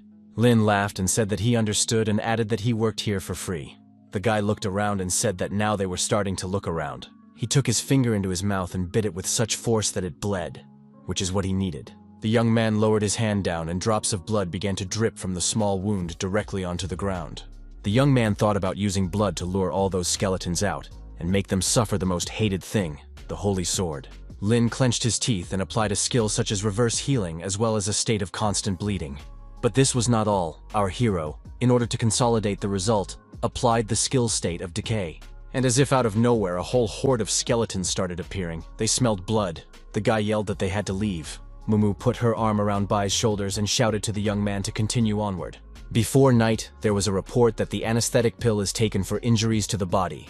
It greatly reduces pain and has no ability to heal or treat wounds. Our hero did not think for a long time, but immediately accepted it, because his wounds made his whole body ache. Lin rapidly ran forward, his health level rapidly decreasing. He thought about the fact that the bloodlust of skeletons surpassed the hatred of the holy light. Bai's cheeks turned pink. Drops of sweat appeared on her face, and she wondered if they should go to help. Mumu, on the other hand, assured the girl that they should trust Knight completely, and remarked that he would not let them down. And the young man cut his hand again. This he did to make new, fresh blood appear. The guy's health level was critically decreasing and was already less than 10%. A system message appeared in front of the young man, stating that the dungeon boundary of the Land of Bones dungeon was in front of him. Our hero ran to her with his last strength and thought about the fact that he had finally gotten to her. Immediately, Lin's health points were added, and a system message alerted him that divine healing had occurred. The skeletons stopped and stared in front of them bewildered. They began to guess about something. The monsters turned around, and Knight calmly told them that it was too late to flee and applied the divine starburst inversion skill. The young man stood, squinted his eyes, and calmly observed everything that was going on. He applied the fallen heaven and hell skill, and it caused the health of all the skeletons to be reset to 0. The guy walked up to the huge chasm and calmly looked down there. The danger had passed. And there at the other end stood the girls and looked at our hero intently. They looked frightened. It was easy to tell by the wide open eyes and mouths. Knight pressed his lips tightly together and glared at the girls, but he, unlike them, looked completely calm. After a while, he joined Bai and Su, and then he heard a voice come from the cave. It was the skeleton boss asking who had awakened him. He appeared riding a horse skeleton and shouted that he would make bowls out of their skulls and drink their blood from them. A system message with the characteristics of the Ghost Rider appeared in front of the young men. The monster was angry beyond belief, and our hero saw a system message with the word Ogunchar. Lin's eyes burned with the fire of hatred. He clenched his teeth and said that it was all an inversion. He didn't think for a long time, and decided to immediately use the roundup technique so that the monster wouldn't stand a chance. The boss screamed after such intense attacks, and his health level gradually decreased. The monster was very surprised as it completely unexpectedly lost 500 health points. And our hero got very excited, smiled, and noticed a strong crunch that came from the monster. He saw a message that the boss had a life force inversion, a cataclysm, and the level had been increased by another 50%. The next message informed that the Skeleton King did not have critically low HP left. A message appeared again, from which Lin learned that the Undead Wrath passive skill had triggered and the boss's attributes had been strengthened. The monster's skull illuminated with turquoise light, and he screamed in a terrifying voice for his brothers to rise up. A message appeared in front of Knight that all undead were being resurrected, increasing the boss's XP by 100 per second. The young man watched as a huge number of monsters around him were being resurrected. And the boss started shouting very loudly that the stupid people would soon be finished, and asked if there were any last words. But the young man was not frightened at all by these words, and began to laugh very loudly. Bai noticed that Lin is so strong, and Su said that monsters are so stupid, they don't understand basic math.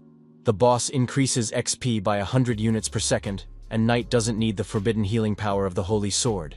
Mumu said with confidence that 3 seconds was enough to finish off the monsters. Health was slowly being added, but used much more, and the undead began to die. The monster opened its mouth in surprise, unable to understand what was going on. And the guy told him he'd better think about those last words, and looked at him hatefully. A message appeared in front of our hero that the boss Ghost Rider of the secret dungeon had been killed, and he received 6,000 experience and treasure chests. The young man had already reached the 8th level, which couldn't be happier. He had done what he had planned. And from the system message, he learned that he had gotten extra points and activated the gear. The girls started shouting to Linyu about how cool it was. A message appeared in front of them that they were not being rewarded, as they had not produced any activity. After a few minutes, Mumu opened her eyes and mouth wide. She was very much surprised. A system message appeared that the final quest in the secret dungeon Land of Bones has been completed, and the Stone Sword Key reward has been received. It opens a portal to a one-time secret dungeon. Bai shouted, and then asked if she had read it correctly that it was a Cataclysm-level dungeon key. A system message appeared in front of Knight asking if he wanted to open the treasure chests.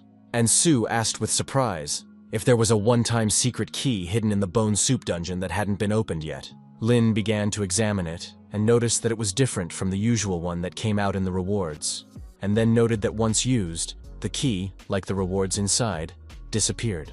Ji opened her eyes wide and asked if it was true that at this level, the one-time dungeon rewards were much better than the normal ones. Mumu replied that they were several times more powerful. In addition, unique rewards were sure to appear in them. And boy was I surprised, none of the professionals who passed earlier on SSS were able to stay 100% healthy. Su replied, "Who cares?" and asked her to open the chest faster. Bai was echoing her. The girls were curious about what Lin could do without the luck skill. The young man squinted his eyes. A drop of sweat appeared on his face from the experience. He was curious about it himself. A message appeared saying that the gold-level treasure chest had been opened, and the gold-level skills Great Assassination and Black Iron Fist had been obtained. From the next message, it could be learned that the platinum chest had also been opened, and free characterization points and platinum level gear Zhu Hound and Meteor Staff had been obtained. Our hero said there was nothing for a priest, but this Meteor Staff would suit Mumu and asked if she needed a new weapon. The girls laughed. Su said it was no big deal. After all, 10 characterization points were good too. A message appeared in front of the guy saying that he had gotten extra points to his intelligence.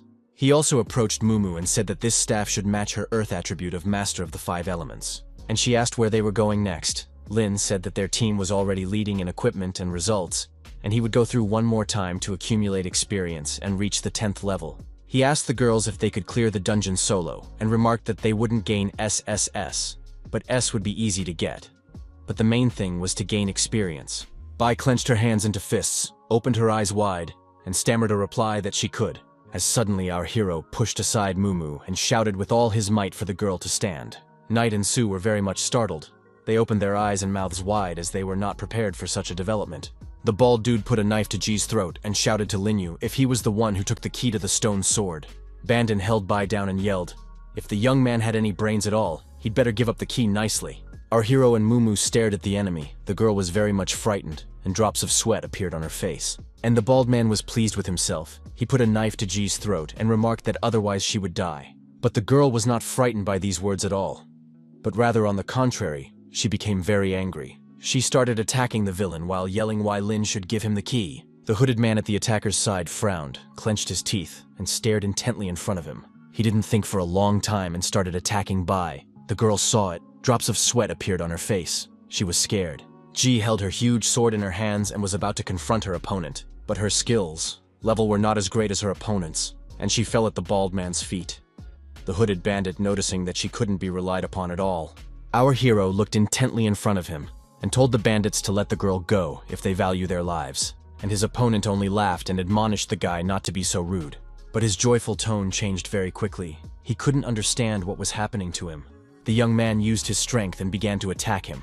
The man screamed in terror and Bai was able to bounce aside. Baldy, on the other hand, yelled for the hooded man to stay out of it, as he could figure it all out himself. Another bandit who was lying on the ground was calling Knight a lousy guy and yelling how he could do that when he didn't even have level 10. At the same time, an unknown force grabbed the girl who was in the company of the villains. Lin laughed and replied to the bandit that he would regret his arrogance very soon and added that he would send him straight to hell. The hooded villain frowned, smiled evasively, and wished that no one from Knight's group was left alive. He added that he would kill the boy first, and there was no point in taking on the girls at all. Baldy started laughing like a lunatic, and noticed that the guy didn't care about the lives of his comrades at all. Su was covered in drops of sweat. She opened her eyes and mouth wide with fear. She didn't know what to do. But Knight calmly told Mumu and Bai to step back and added that the aura of the opponents had become demonic, and then stated that those had already finished their deal with the devil. He thought of the fact that they had given up their original gift for the power of the abyss, which was many times stronger than themselves, and decided to apply divine healing, an indulgence of catastrophe. The young man attacked the villains, and there were several of them, as they were not going to back down. The man started laughing and called Lin a scum who doesn't even know how to use his skills, and informed his brother that their opponents were probably well equipped, and cheerfully added that they would take all the loot for themselves. But Knight approached the bald villain with burning eyes and attacked him with all his might. His hooded partner frowned, his face covered in drops of sweat, and he shouted loudly. He went over to another kid and yelled for him to heal faster, but the kid replied that he couldn't do it since he was dead. The man frowned and couldn't understand how a priest who hadn't even reached level 10 could have such a powerful attack power. He even contemplated the fact that the kid had most likely made a deal with the Abyss Devil, and then realized that Lin wasn't exactly an ordinary priest. The bandit thought the bastard didn't even look human, then yelled to run away. Our hero opened his mouth in astonishment and shouted, if the opponents had thought of running away, and noted that he would not let the devil's henchman go just like that, and immediately applied the skill Divine Starburst, falling into hell. The villains fled and screamed in terror and fear. Lin thought that by increasing the damage of all the skills, one could deal with a nightmare-level boss with high defense in a matter of seconds, and concluded that they should all die. Sue said if they didn't take action they would get hurt, and Bai asked if she wanted to destroy the corpses and cover her tracks, then wondered what would happen if the Alliance found them. Guy noticed that no Alliance would admit that traitors were crowding in among them, and added that they were working on their own. They didn't care about their organization. He looked in the bald man's bag and said there was a locked mix of platinum and gold gear. He sighed heavily, and noting that only the fallen could use it, he closed his eyes and thought about something. Just as suddenly, there was a system message that the giant gibbering forest was open. Our hero smiled and thought about the fact that this was a Doom-level dungeon. This made him very happy. The 10th level dungeon 10th level giant gibbering forest was once used on a test for a profession. No team has cleared this dungeon in years. Boss Dark Caster has become a nightmare in reality for all students and an obstacle in the path of professionals. Many warriors united to challenge him. Their goal was not to gain experience or first-class equipment, but the key from the Forgotten Lair. It was a drop for the first passage of the level perdition. The young men walked forward, and Sue noted that there was a giant gibbering forest in front of them. She clenched her fists, opened her eyes and mouth wide, then gasped and asked if they were going to go there. Knight turned his head to her, smiled, and replied that they would do so once Baiji's skills recovered, and informed them that their goal was not only to reach level 10, but also the key to the Forgotten Lair. Bai asked what they would do with the dead, because even if they burned them, there would still be traces. Sue suggested burying them. The girl thought for a bit and added that it would be great if there was a necromancer among them. The young man listened attentively, scratched his head, and could not find the words to reply. Grabbed the baddies, put them on his shoulders, and said he'd rather throw them in the dungeon and have them just disappear after closing. Mumu rejoiced and remarked that it was a wonderful idea, and then added why she hadn't waited until now. And the young men threw the bandits into the dungeon with a sense of accomplishment. Lin looked at the message and said that they would return to the academy to recover. When Bai's skill recovered, they would immediately open the giant gibbering forest. The girls listened to the guy carefully, smiled, and agreed to his proposal. A day later, the young people were sitting in a cafe. Sue noted that since the time they were preparing for the exam, they had not eaten such good food, and Knight asked her not to worry, because they would have a lot of money and eat well. Ji closed her eyes in pleasure and munched on a variety of goodies. The guy remarked that they could stop by here more often in their free time, and Mumu agreed with him.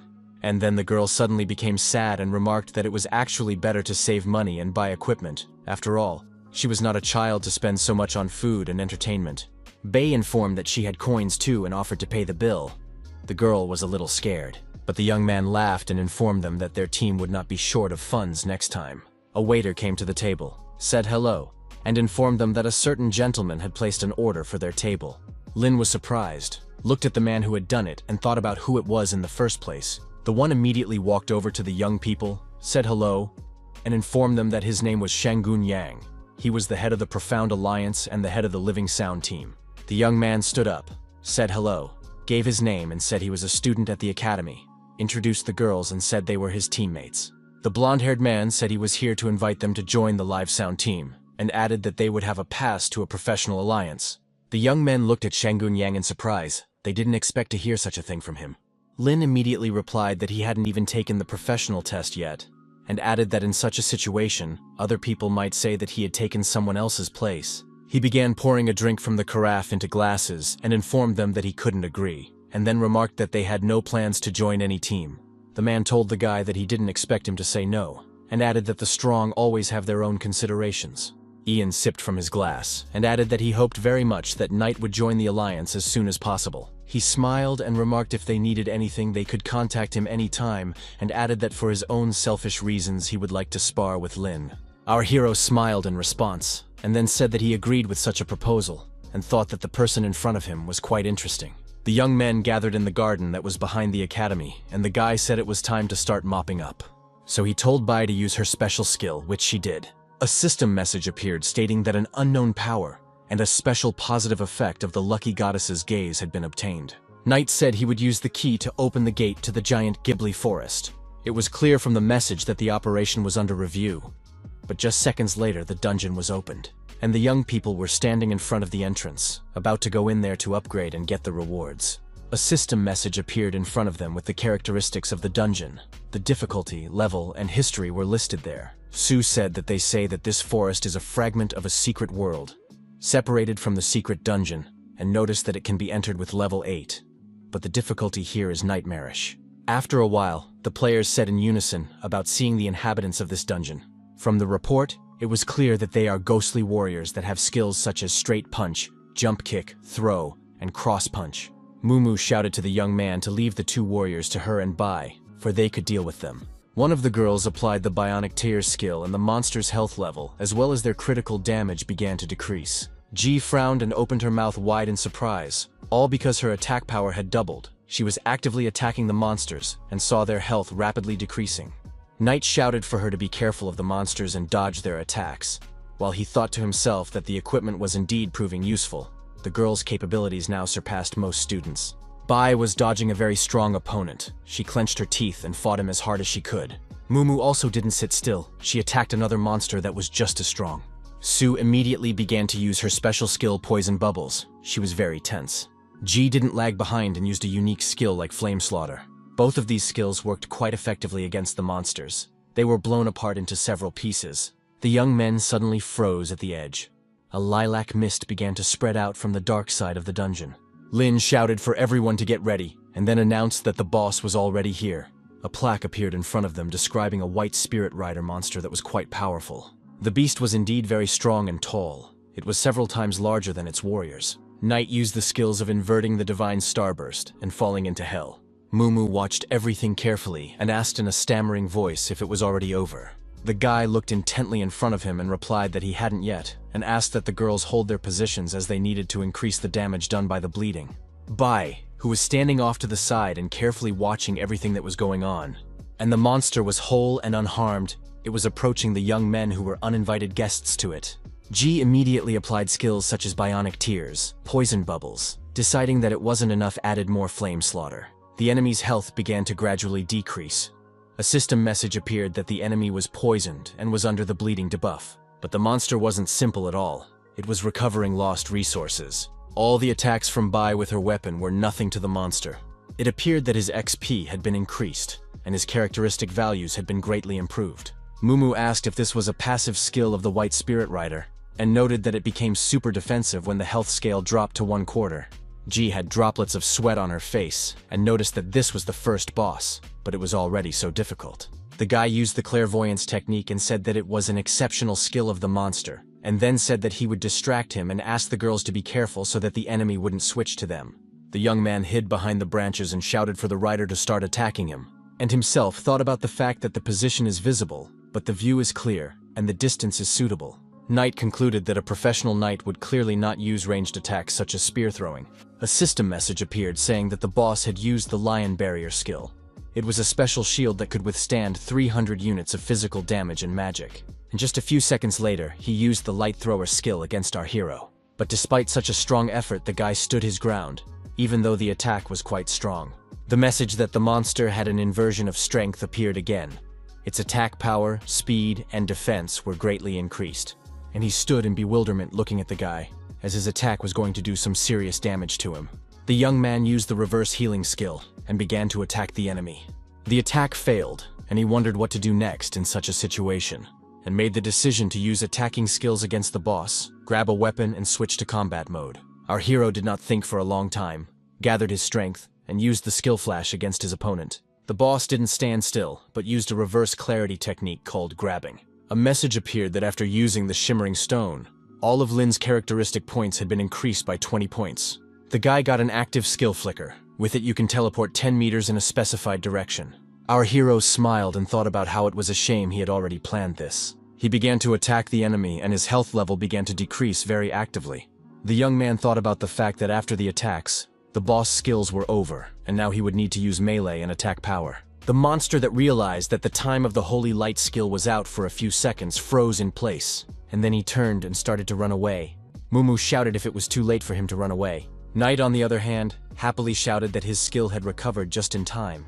The inversion of the life force cataclysm had also occurred.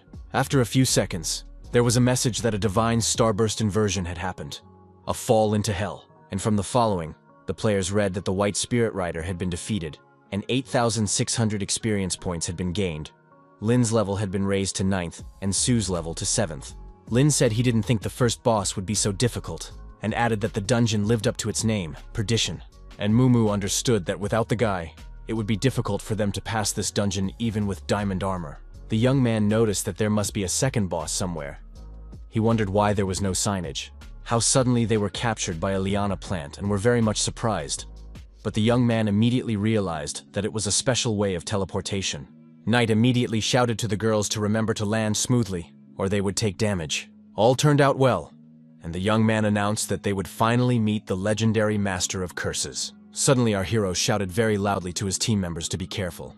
Mumu opened her eyes and mouth wide and started frantically calling the guy's name. She was really scared.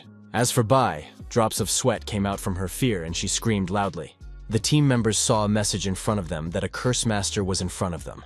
Judging from the characteristics, this monster was several times stronger than the previous boss. Lin stood a few meters away from him and calmly informed him that he had wished to meet him for a long time. Drops of sweat appeared on the guy's face, and he thought about the fact that it was just as he expected. The monster could attack without even appearing, and if he didn't dodge, there would be a disaster. A system message appeared, revealing that the monster was entering a combat state, automatically enchanting its weapon, which would deal magical damage when it attacked. The Curse Master stood in front of our hero and realized that all of his characteristics were greatly improved. From the next post, players learned that a spell had been used that allowed them to dominate even the tank class. Lin thought his opponent was very fast and shouted for the girls to block the blows instead of dodging. Bai listened to the young man and followed all orders faithfully. The girls began to rapidly lose health. Ji coughed and thought about the monster's immense power, and she also had a feeling that she would die soon. She realized that moonlight energy wasn't the monster's strongest skill. She was hugged by Mumu and began to give the medicine. She was glad that she had prepared them in sufficient quantity beforehand. The guy started to attack the opponent, and Sue thought about how Lin couldn't switch to the original priest skills to kidnap them right now. He continued to vigorously attack the huge, formidable boss. After all, it was an important target. The skills Life Force Inversion, Cataclysm, and Capture Technique were applied, and the monster's life force began to slowly decrease. Mumu was surprised that Lin's 3 powerful strikes only reduced the monster's health by 1/3. She realized that even with the upgraded equipment it would be difficult to deal with it, so she applied her skills. The monster's health, although it had decreased, but only slightly and not critically, this attack made it even more angry. That's why our hero thought that it was time to act dramatically. The young man moved closer to the monster and began to attack it very vigorously. But the monster wasn't going to give up and immediately applied the Rising Dragon Strike. The boss didn't let the guy recover and attacked him again, this time with a triple punch. A few seconds later, our hero's face twisted. He took a critical hit to the neck. It was a critical hit. The monster saw its superiority and wasn't going to stop. The girls were watching carefully. From shock, they could not utter a word, only opened their mouths and eyes wide. Fortunately, our hero recovered very quickly, added health to himself, and with a smile on his face said that one should not underestimate the power of the Master of Curses, and thought to himself that he needed to be more careful. And the guy immediately applied the grabbing technique. The monster, on the other hand, was not prepared for such a development. He turned his head, and the players could tell from the system message that the priest had provoked the Curse Master. The young man shouted to the girls that they continue according to plan. Mumu replied that she understood. Knight continued to capture the enemy, and thought about his task to continue growing him further, while Su and Ji dealt damage. The young man was well aware that he needed to let the monster use all the skills. After all, he was exactly the kind of enemy that only fed on skill damage. A smile appeared on Lin's face, and he thought about the fact that even at the Perdition level, the health value and defense were greatly increased, so they needed some time. The monster looked confused. There was a report that it had shifted its attention. His health gradually decreased, and the Curse Master himself walked towards Bai, who was hiding behind a tree. Like that, there was a life force inversion, a cataclysm, and the monster lost a lot of health points. Knight stepped forward and shouted for the Master of Curses to remember that he was the one who was his opponent. He looked intently in front of him and added that he would always protect his comrades, and then shouted for the monster to die and applied the skill Glory of Stars, Fall into Hell. Health level became critical. The monster struggled to hold on to its weapon, just a little more, and it would collapse. A system message appeared saying that the monster had been killed, and they had gained 9,300 experience points, and the level of perdition was being reduced to nightmare level. Our hero watched carefully at everything that was happening. He opened his eyes wide with surprise. He read that the last mission had been completed. The boss had been defeated without taking a single damage, and the reward of summoning the Curse Master had been obtained. Bai approached the guy and said that he had killed the monster so quickly, and asked if he could summon the Curse Master, and added that the difficulty of the dungeon had decreased. The young man smiled and informed that it was their overall victory. While he himself realized that no one had ever defeated this boss, it was hard for him to imagine the reward they were going to get, after all they had managed without injuries and a luck buff. As here, Mumu yelled for everyone to look at what the system was showing, that it wasn't the end, and asked what else could be there. A system message appeared informing you that access to the disaster-level dungeon, Forgotten Lair, has been granted. The players read that they have fulfilled the dungeon's requirements, and soon the Watcher of Original Sin will open the door for them. Sue was startled, and Knight asked her if she had forgotten that their goal was to get the key to the Forgotten Lair. He squinted and added that by completing hidden tasks one could gain clearance, then suddenly said he didn't know how it affected other professionals. Mumu remarked that they were only helping and wouldn't have to worry about the Curse Master, and Lin said he was just wondering if they had enough training to do it. The young man said that the remaining enemy was the last giant deep in the forest, and he thought to himself that the scenery of this forest was really amazing, and the second monster was the strongest monster in the entire dungeon, and this one, though big, but the stupidest with weak techniques. It was the last giant. No one knew the reason it was here, and there were other characteristics in the description as well. Bai screamed that the monster was so huge and then asked what they should do. Lin informed that the most important thing was not to panic. The guy said that the monster has a slow attack speed and can only walk by swinging back and forth, and added that the enemy might try to step on them. Ji already wanted to attack him, but Knight asked her not to. The young man noticed that they would also be using the same tactics this time, and wondered how about asking Mr. Master of Curses to help them. And our hero very quickly summoned the Master of Dark Curses. He began to approach them. Players learned from a system message that a level 15 Curse Master is just as powerful as he was when they fought him. Lin frowned and shouted loudly for him to attack the huge beast, and the two monsters met. The huge monster even froze in bewilderment for a few seconds, and just a few seconds later, he got hit by moonlight. It was very strong. He fell down, and his health level decreased. His opponent didn't wait for him to regain consciousness, but struck a giant blow. Knight shouted for Mumu to attack directly, and Bai helped her with skills. A system message appeared in front of the players saying that the attack power of the entire team has been increased. Sue applied the skill Fire Sword Energy and then her favorite Bionic Tears. The attacks were very strong. The monster's health level was rapidly decreasing. Lin shouted that it was time to finish and used his skill called Falling into Hell. A system message appeared saying that the boss of the last giant of the secret world had been defeated and 8,000 points had been gained, and Knight's level had been raised to 10th and Sue's to 8th. The young man's eyes lit up with joy. He wasn't even prepared for such a development. And Mumu folded her fists and shouted happily that the guy was now level 10. A message appeared saying that all the hidden tasks had been completed, and that was why experience points would be doubled. Bai happily said that it was the first time she had seen such a thing. The reward was being counted. Under the influence of the skill of the lucky goddess's gaze, the treasure chest obtained was upgraded to diamond level, and also players received a platinum level chest. Immediately a message appeared, whether they wanted to open treasure chests. The girls hugged each other, and Mumu shouted that Bai's skill was so useful she was insanely happy. And Lin calmly pointed out that this was why he had taken Ji on their team, as he saw the potential. A message appeared saying that the diamond chest had been opened, and a diamond-level skill had been obtained, and all participants received 15 free characterization points. A platinum treasure chest was also unlocked, and players received 15 free characterization points and platinum-level gear. Giant's Heart added 15 points to all stats and had the active skill Giant's Strength. Lime Core adds shield penetration to the weapon and also increases the weapon's physical attack. Lightning Scroll adds additional magical lightning damage to the weapon. The White Spirit Rider's Cuirass, the armor a knight needs, increases strength and build. White Spirit Rider's Spear, a weapon that also comes in handy for the knight, increases strength, has the effect of a light-throwing spear. Tide of the Blue Sea is an exclusive priest skill that restores health to all allies. Our hero rubbed his beard and reported that the last skill was quite good, he liked it. Suddenly a strong wind came up from an unknown source, but the young man stood still and thought about something.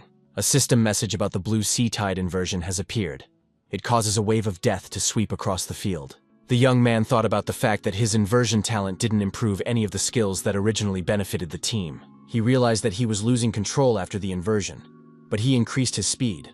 After Tide of Blue Sea transformed into a skill that dealt damage, the debuff status would only increase the enemy's debuff. The young man looked intently in front of him and thought about the fact that it could be a decrease in characteristics, health, as well as dizziness and such. From the message, the guy learned that the Blue Sea Tide skill had been learned, which he couldn't help but be excited about. I thought to myself, let it be a reminder to pay attention to learning dispel skills for the sake of developing control. Knight thought about what had been said about how if a talent reached an advanced level, it could change its nature. He smiled and made the decision that he would have the last word, and he would change it as he wished. And Lin told the girls that they would sort out the rest of the drops as they left, and added that he would like to inform Chang Yuan Yishangguan Yan about the disappearance of the Dark Curse Master and the dungeon level decrease. And then our hero pointed out that it would most likely cause a huge stir again. The next day, the academy principal couldn't believe that Lin Knight had killed a curse master in the giant perishing forest. He asked his opponent if he understood correctly about the perdition level dungeon. He noted that the guy contacted him after the sweep, and the Alliance confirmed it all. Ian noticed that only 73 professionals had set foot in this forgotten lair. 24 of them died inside.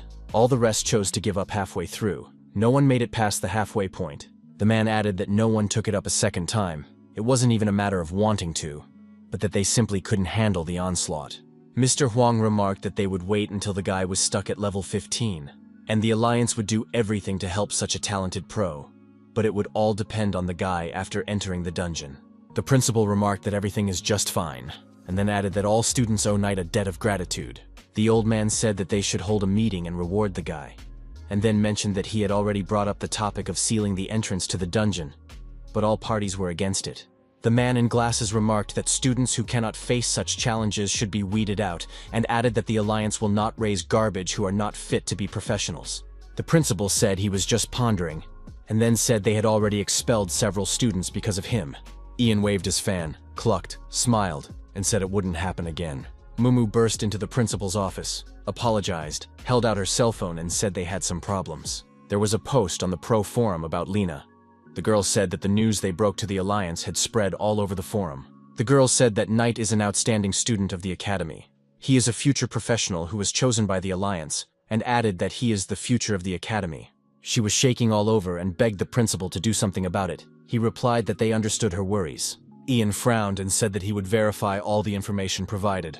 He opened the forum, and there in the comments about the young man wrote that he was a villain and most likely made a deal with the devil. Someone posted about having connections. His father taught Knight and confirms that he has a connection to the devil. The men got very tense as most of the readers demanded that the guy be tested. The principal told Sue that he would go with her to check out the situation with this teacher.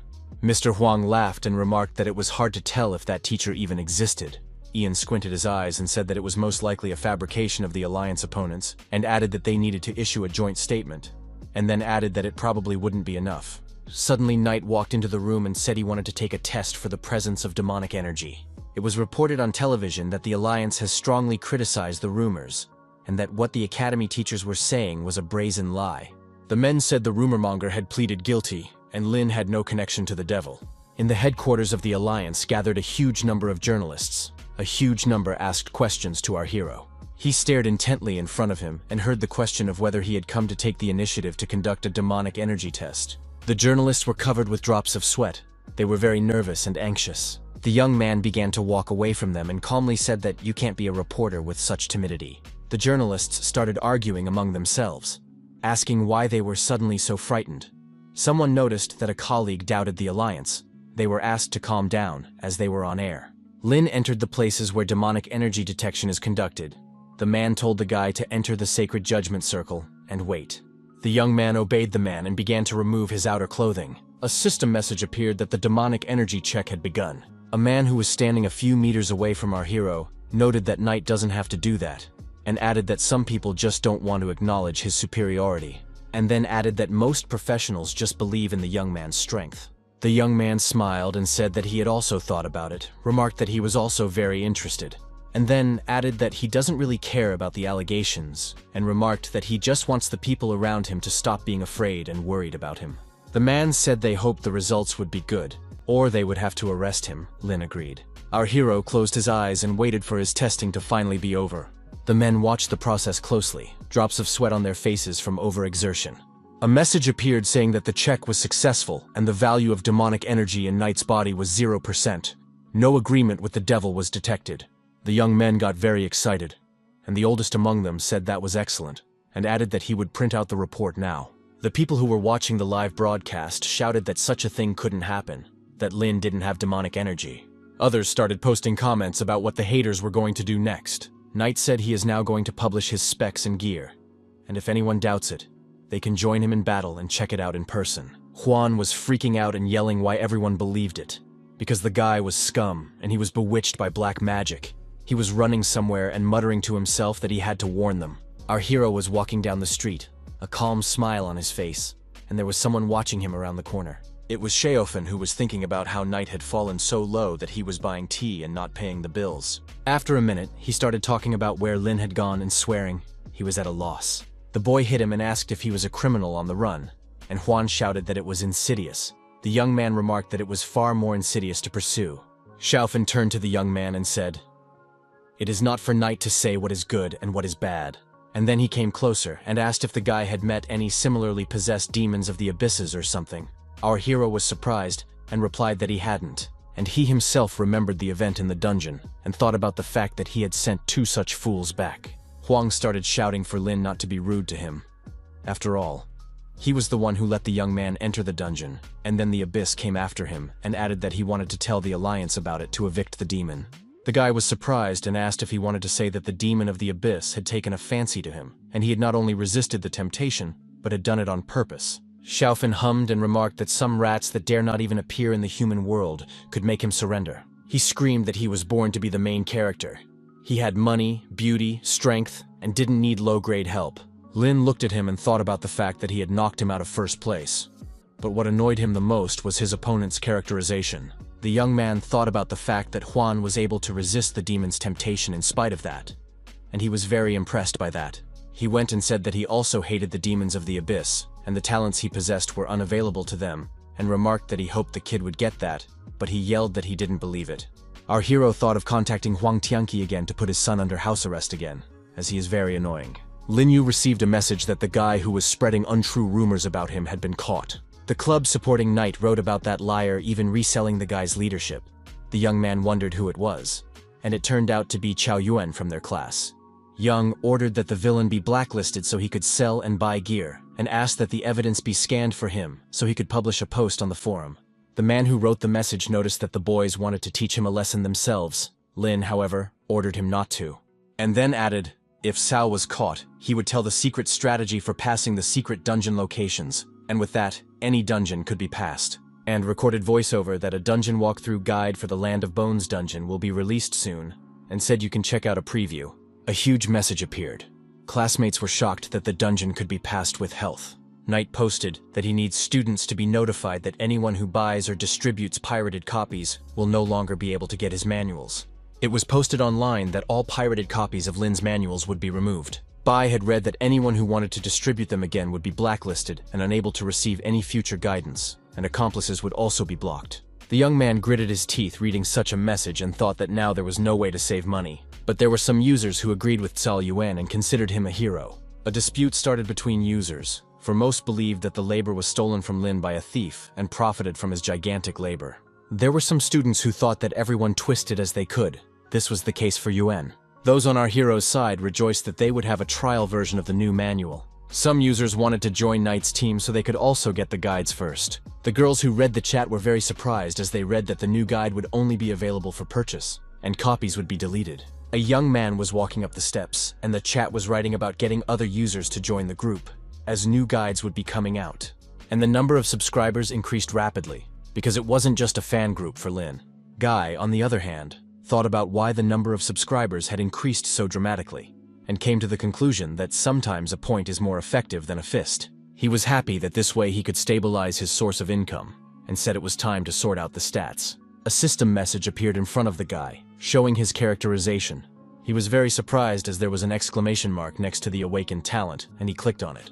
A message describing the skill opened in front of the young man. He began to read carefully and thought that he would postpone the question of improvement for now and deal with it after the professional test. He thought about the fact that after overcoming the 10th level, his intelligence approached 150, and he set a goal. to reach the same amount but without bonuses to pump dexterity, spirit, physique, and strength. So he started chatting to Zhao Jihan about needing weapons, necklaces, and greaves. The man wrote about how he can't fulfill all the requirements, but he will still try. 10 minutes later, the young man sent the inventory and wrote that Lin could choose anything he had at his discretion, and he thought that the weapons could be sold and the greaves were not suitable. So he wrote that he needed a priest's weapon and added that he needed stones to forge level 10 gear. Zhao asked that he couldn't get it all right now, and there was a pause in the chat for a while. Knight thought about the fact that he couldn't tell the man that he was going to the Deadlands, but the one wrote that he would try to organize everything as soon as possible, and wrote the cost of forging and previous equipment. Our hero paid the required cost. A system message appeared with a description of the bone necklace. The young man was also able to familiarize himself with the characteristics of the white bird jade pendant. Knight had gotten the star staff of healing that he so desperately needed when traversing the dungeons. He was very happy to have his inventory replenished, and so he immediately decided to forge on. The young man was well aware that this required certain skills and strength, so he was focused. The forging was successful. His demonic emperor outfit, star healing staff were forged to level 10. As for the bone necklace and the white bird jade pendant he wore, he had also chained them to the 10th level. Knight looked intently in front of him and thought to himself that this should suit him for the moment. He thought about the fact that with this level of equipment, obtaining the SSS rank in the Land of Death should be enough, because in such a dungeon, the loot was either very good or very bad. Suddenly, the young man heard some noise and became very tense. He couldn't understand what was going on. The guy went to the noise and saw the girl in front of him, scratched his head and called her name. Mumu got very scared and blushed and thought about why he came home without a sound.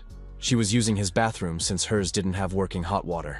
Knight blushed, scratched his head, said it was okay and whether he should turn away. Sue said it was fine and asked if he had a minute since she wanted to talk to him. The guy agreed, but asked to dry his hair and change his clothes first so the girl wouldn't catch cold, and she agreed. Mumu asked the young man to wait just a few minutes and he agreed. Lin asked what was the matter and why she was so serious. Sue remarked that Bai had complained that she didn't like the two-handed swordsman class, and added that the one didn't suit her in many ways. He remarked that it was still difficult with Ji's new gear, and the young man said she hadn't said anything to him, and added that he'd seen her handle a big sword pretty easily. The young man said that if he could find a hero certificate that allowed her to change classes, Bai would be able to choose something more suitable. Yi added that he will ask Huang Tianqi about it later, but Ji needs to be sure if she wants to change her class. Sue remarked that it's great, and she feels better and will be back soon. Knight asked if there was anything else she wanted to say, and it wasn't just about Bai. Mumu stopped, lowered her eyes, and didn't know what to say to the guy's direct question. The young man said he was asking about her. The woman shouted that he was a fool, and then asked how he had figured her out. And then she asked him not to laugh after she said something to him. He started laughing, and the girl got even angrier. She calmed down a bit and noticed that he was level 11 now. And since he had awakened the talent, they had grown distant from each other. Sue thought she knew that, but she herself said that they had practically been together since they were kids, and she added that she thought that even after the talents were awakened, they would still be the most cohesive and reliable partners. Mumu noted that she felt like he didn't need her anymore.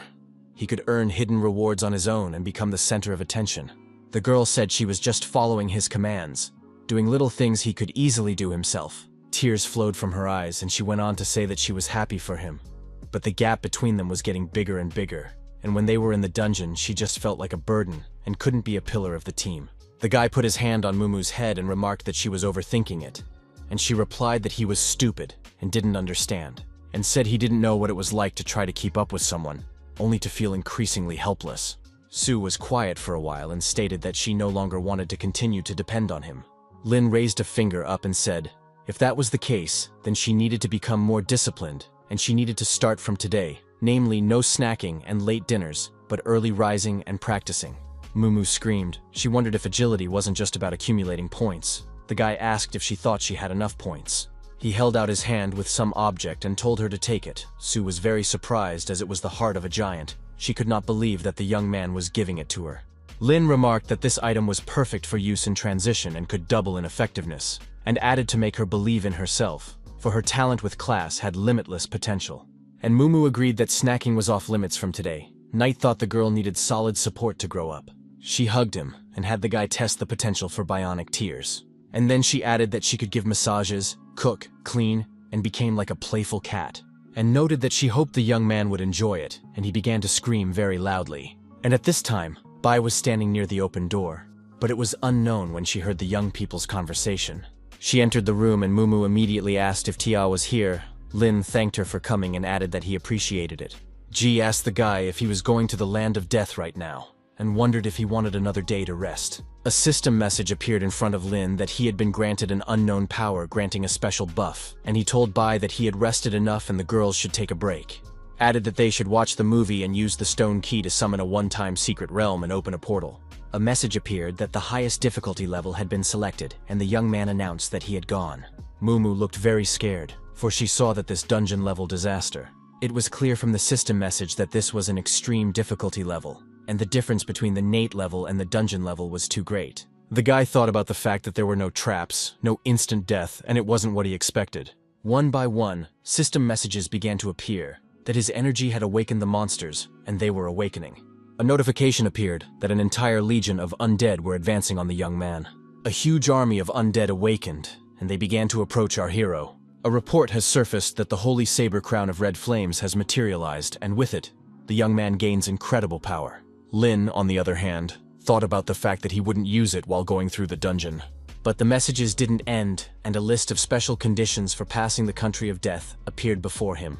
The young man immediately used the star flipping skill after familiarizing himself and began to attack the monsters. Those began to shout that he was not human, as humans cannot summon the flames of hell. Knight shouted loudly, the coup de grace of divine healing, disaster descending.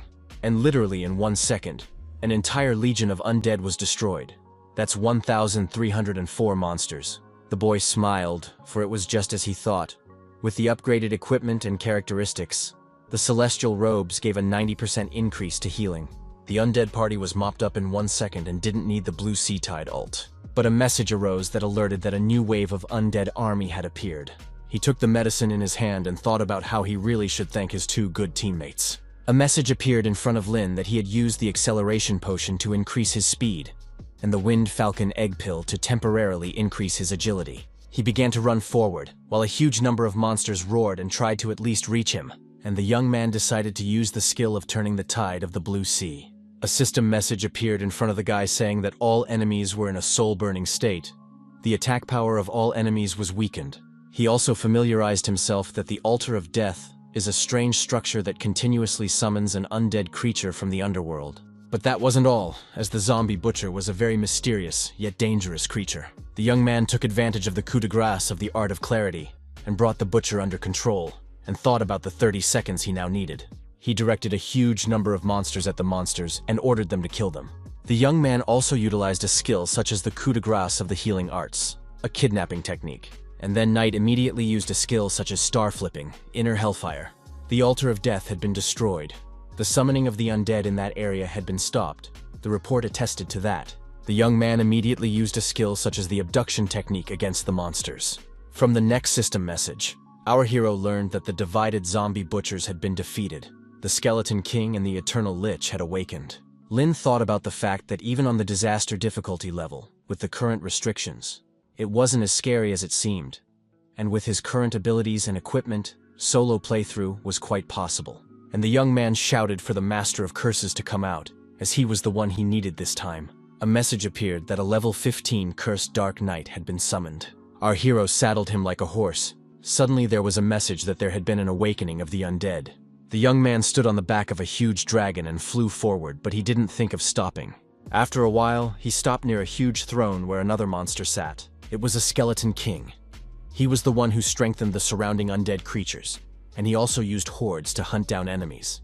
An Eternal Lich who willingly accepted the realm of death. He turned himself into an undead using dark and necromancer magic. He is much smarter than typical undead creatures. He was also standing in front of Lin. But the young man slammed his weapon on the ground and shouted to his huge helper that they must be killed. The guy heard someone call him master. He let out a heavy exhale and let out a curse. After a few seconds, our hero held his hand up and told the knight that he could begin his task. The Eternal Lich opened his eyes wide with surprise, and his huge mouth with scary teeth. And the knight threw himself into the attack, but our hero used a skill called Moonstrike. The monsters that were nearby began to shriek with fear, for they were sure of their own superiority. A huge curse shield appeared in the knight's hands. It was capable of reflecting all magic damage received in 3 seconds back to the source. The eternal lich began yelling with all his might for the skeleton king to help him, the monster shaking with fear. And the monster sat on his throne, his eyes burning with green fire. He only opened his maw wide.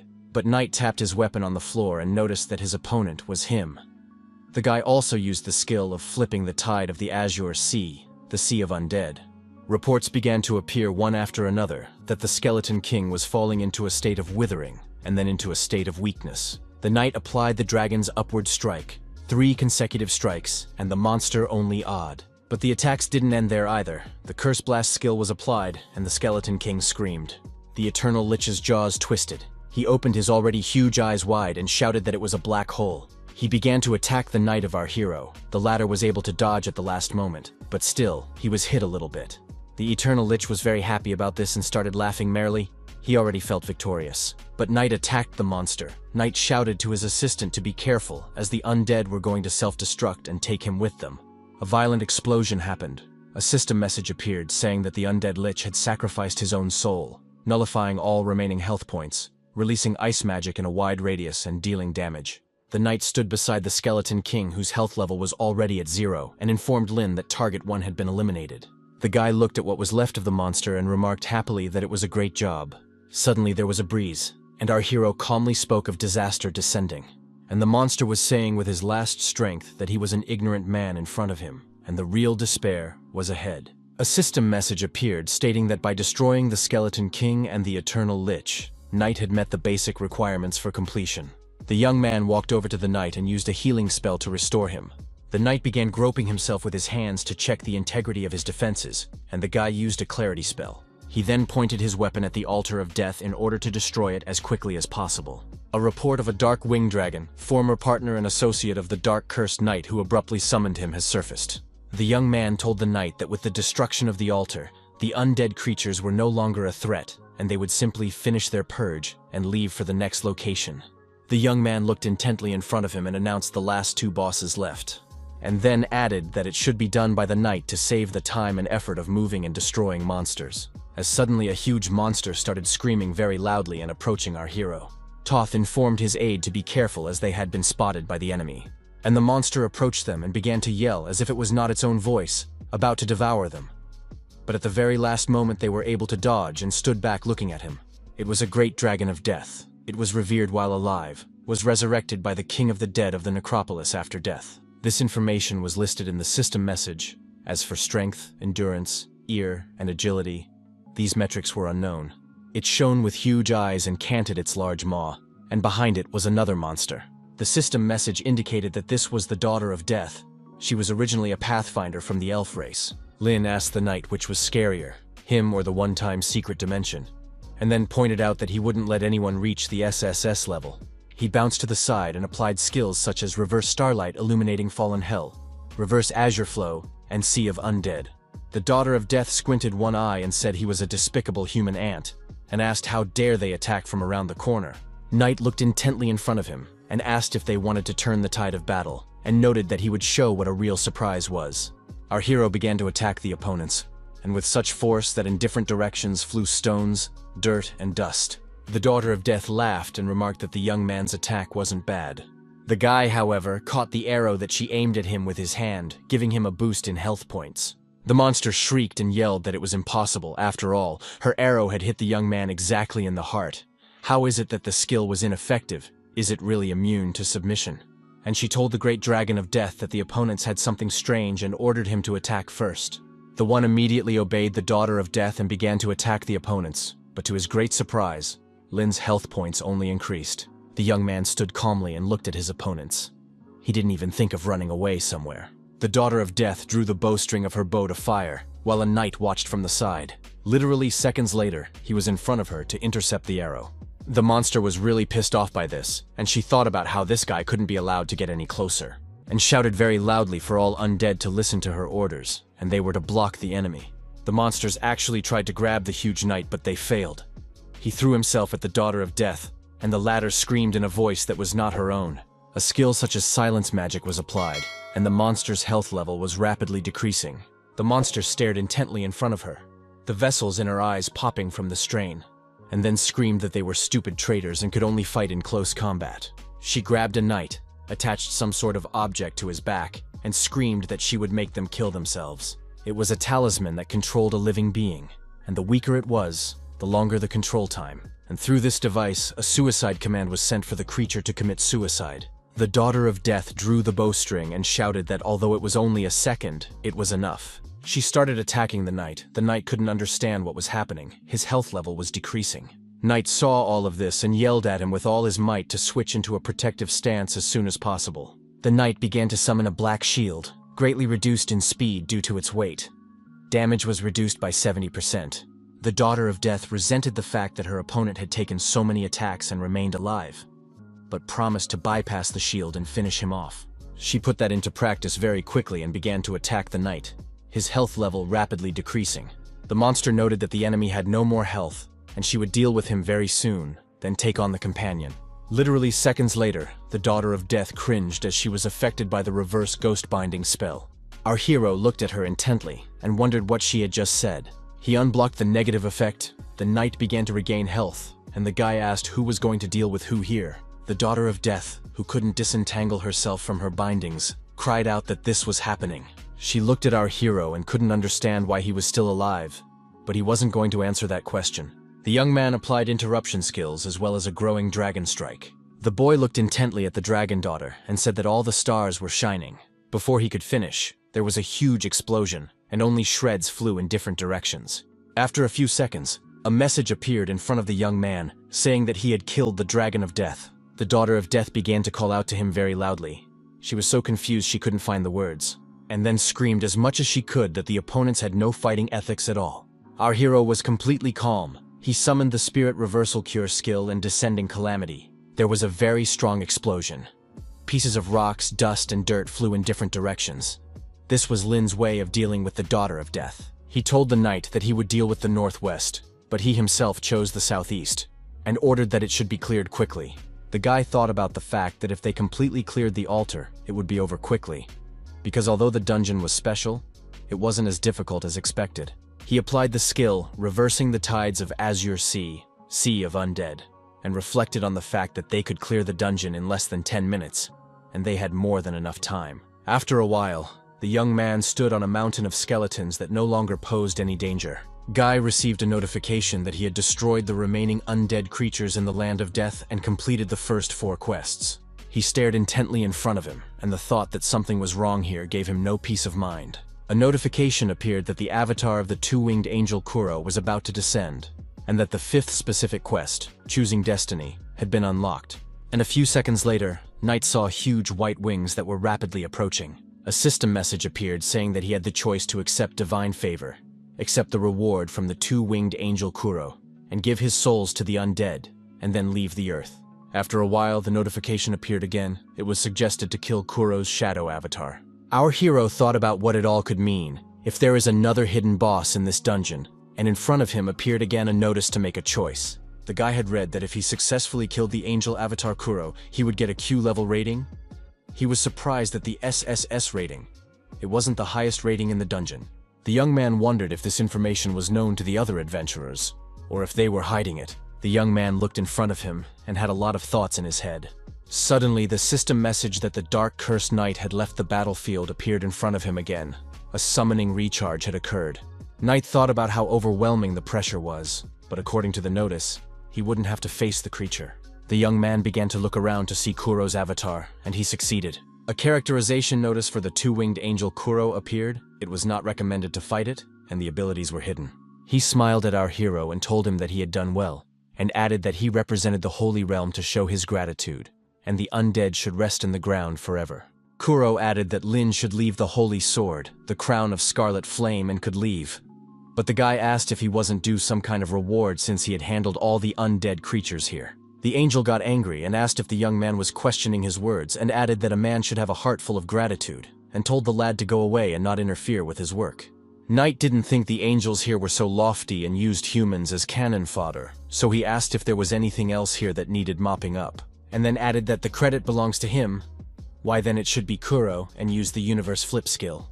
The angel called the young man an insignificant ant, and added that serving the great holy kingdom is the highest reward for mankind, and the guy is full of greed and defying the divine decree.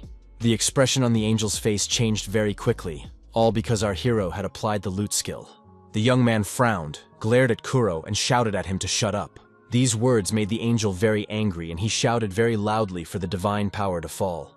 There was an explosion of such force that huge stones sprinkled in different directions, but our hero remained unharmed. Only his hair stirred from the force of the shockwave. Kuro's eyes burned with hatred, and he shouted that he had revealed our hero's weaknesses. He attacked Knight with all his might, using the skill crown of Scarlet Flame, Direct Strike. A huge sword pierced through the young man's body, and he used the Heaven and Earth flip skill. It would seem that our hero's days are numbered, but no. His health level recovered very quickly. Angel was very angry. He furrowed his eyebrows and clenched his teeth so hard that drops of sweat appeared on his face, and then shouted for the young man to not even think of using sneaky tricks to avoid divine punishment. But our hero didn't listen at all to what Kuro was telling him, and carried out the lightning call. His health level increased significantly again. The guy through gritted teeth applied the star flipping skill. And the angel would not be appeased. He spoke of a creature like the ant seeking death, and shouted that Lin was about to see what happens when you defy a holy angel. Knight thought about how his opponent had seemed intimidating at first, but now he didn't seem so smart anymore, and he had the opinion that it was just a projection and not a real body. Kuro shouted, "How was this possible? Physical attacks or magic, ranged or short-range skills?" He wondered why the man wasn't taking damage, but rather, constantly healing. The guy had his health points added again, and thought about the fact that someone who had seen him defeat previous bosses wouldn't ask such a question. Angel asked if the young man was invulnerable, then shouted that there could be such a thing, that Linya had an invulnerability skill. Knight replied that he had the skill, and all Kuro could do was rip out a strand of his hair, or rip out part of his clothes. The young man looked intently in front of him, and decided to use the blue sea coup skill. But that wasn't all. He activated the coup divine healing skill, and disaster began to descend. The angel fell from a height with all his might, and hit very hard, and his health level was negligible. He frowned, clenched his teeth, drops of sweat on his face. He wanted to say something, but he couldn't. Our hero took advantage of a new skill. It was a coup of the healing arts. After a few seconds, a message appeared in front of Lin that he had killed the projection of the two-winged angel Kuro. The one-time Deathground dungeon had been completed, and the reward calculation had begun, and he had received an additional diamond chest. The guy reached the top ranking. He read that the secret realm would soon disappear, and the accumulated power would materialize into an exclusive reward. A system message appeared stating that he had received an exclusive weapon of unknown quality, the shimmering moon shadow blade. The young man took it in his hands and began to examine it carefully, for he realized that it was unique. A notification with weapon characteristics appeared, as well as information that absorbing similar weapons improves quality, enhances blade characteristics. Also, Lin read that the weapon has a redemption form. Each strike gives redemption energy, and the destruction form turns the blade into a weapon that deals damage. But that wasn't all, as the moon shadow form dealt physical damage and restored health in proportion to the damage dealt. And the blade also possessed the death of the sea moon characteristic. The silent destruction feature allowed you to create a powerful strike that would deal a huge blow to all enemies. It also had a characteristic such as the moon shadow rift. A notification appeared that the blade could heal or kill. And Knight thought about the fact that 3 forms and 3 ults was a near-perfect combination with his innate ults. He opened the diamond chest and got 20 free points, an ice bow, a diamond skill, a platinum equipment, and thought he was lucky. Our hero made the decision that he would invest all of his points in intelligence, and also said that his characteristics, based on the message data, were now roughly at the level of a level 20 professional. The young man reflected on the fact that this was only his first goal, and climbed up. He stopped near the portal and thought that while the Goddess of Luck's gaze buff was active, he should clear a couple of level 10 dungeons. The kid's voice came from the bushes, saying through gritted teeth that he was waiting for Knight. The one turned his head in bewilderment at the sound and asked his opponent who he was. The kid started waving his weapon and shouted like a madman that today was Lin's death hour. Madman shouted that it was our hero who ruined his reputation and added that everyone wanted him dead, all because he took his guide, and added that everyone turned their backs on him. The guy grabbed his weapon and asked if the kid was done, while he thought about the fact that he had warned the students not to waste time because of anger, and the students promised not to get involved.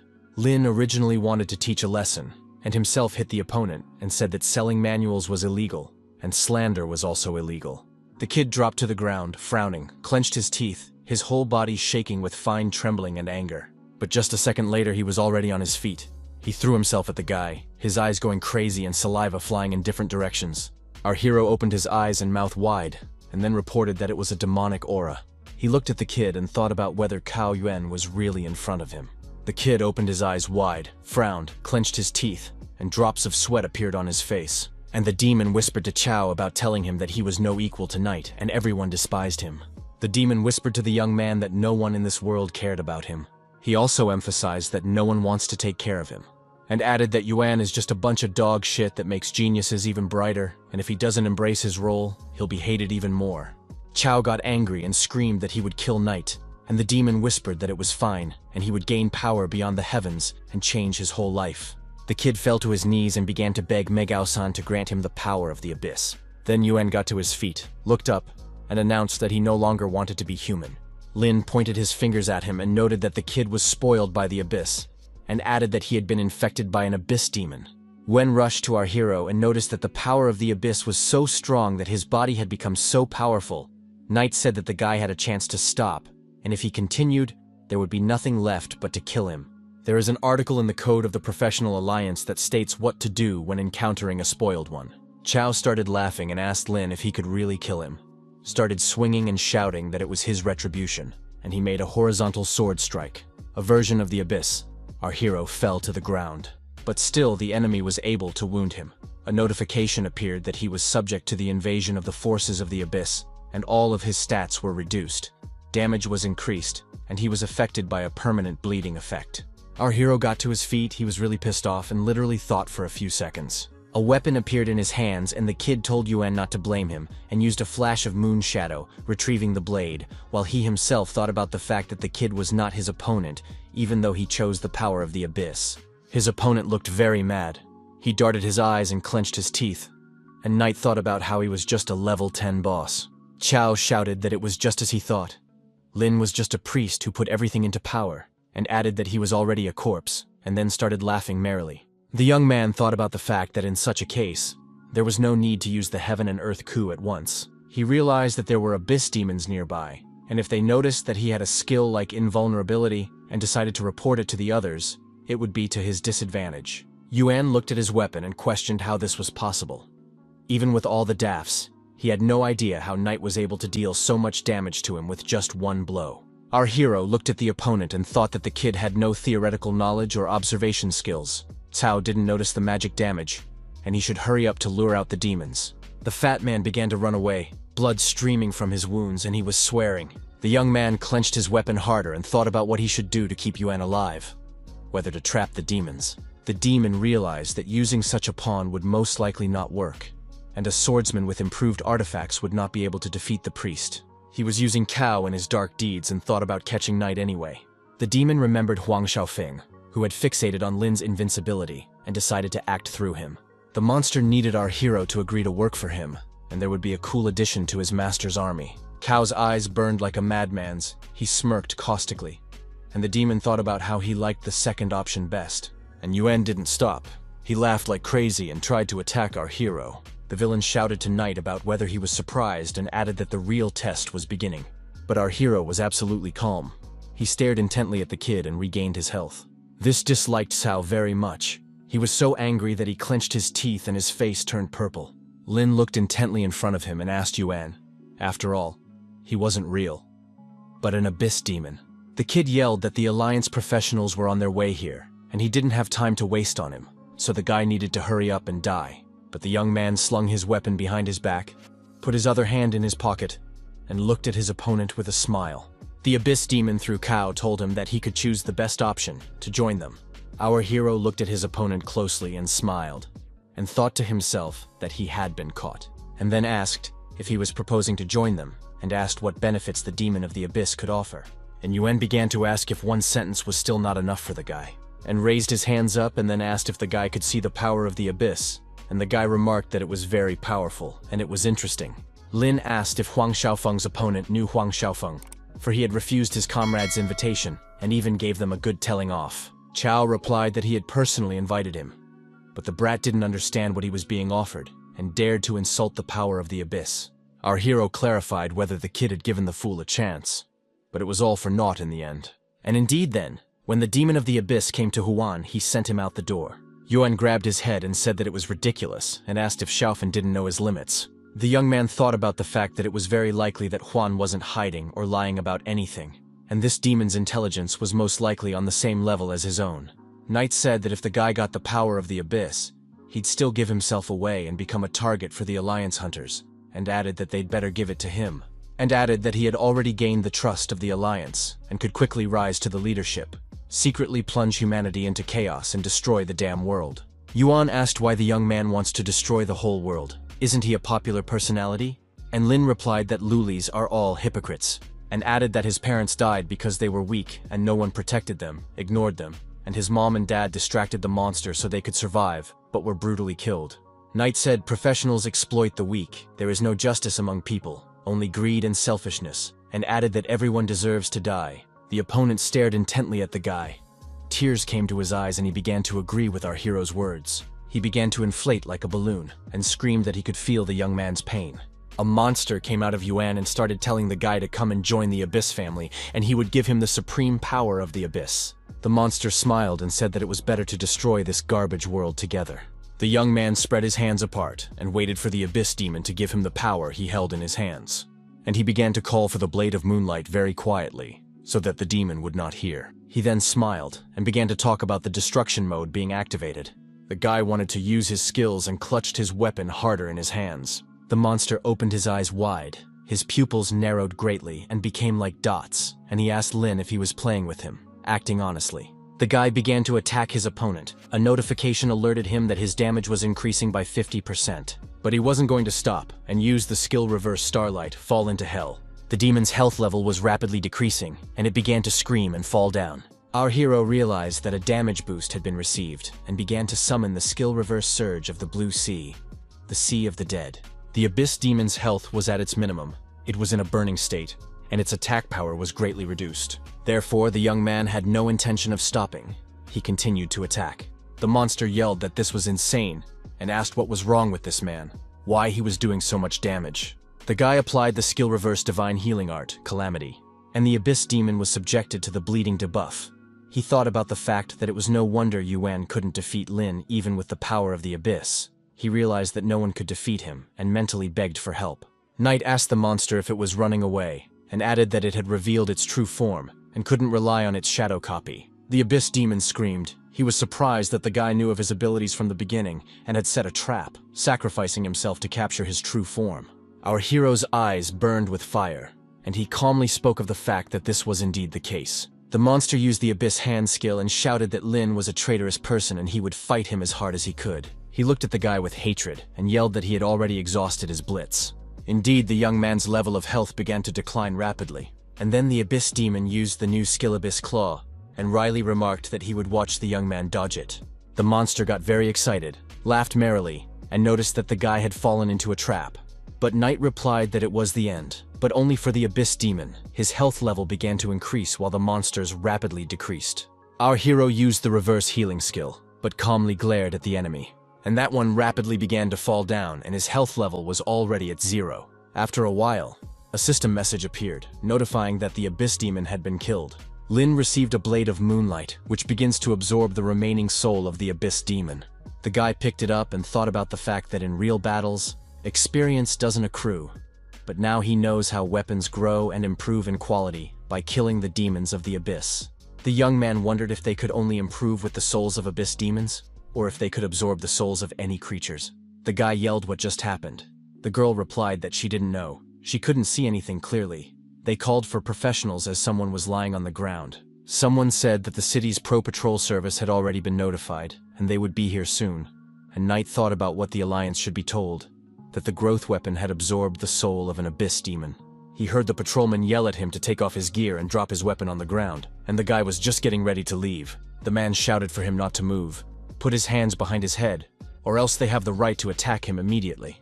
Our hero let the weapon out of his hands and said he would do their bidding.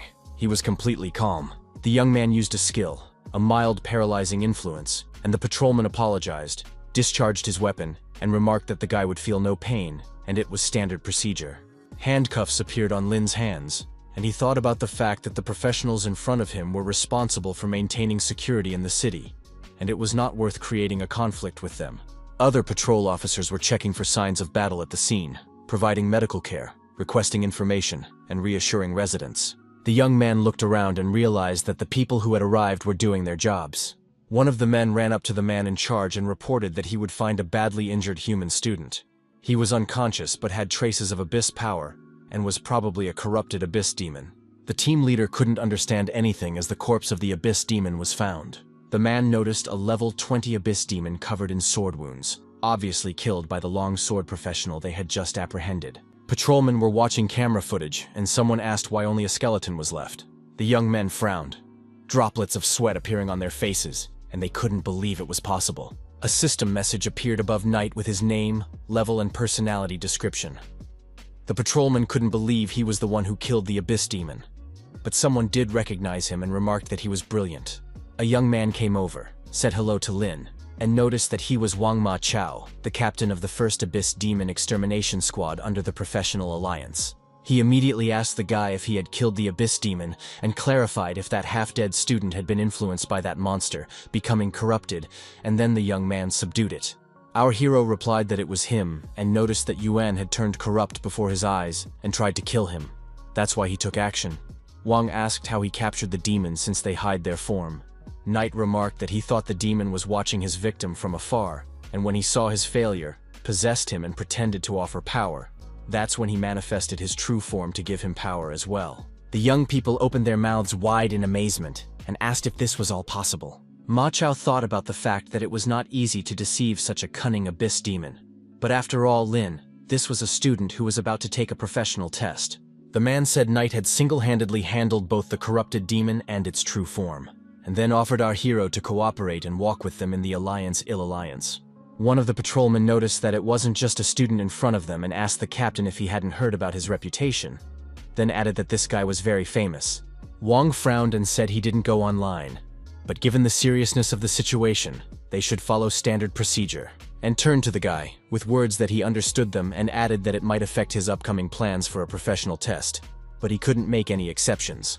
Our hero looked intently in front of him and thought about the effect of the goddess of luck's gaze, disappearing. He sighed heavily and reflected on the fact that his advantage in the professional test was still huge.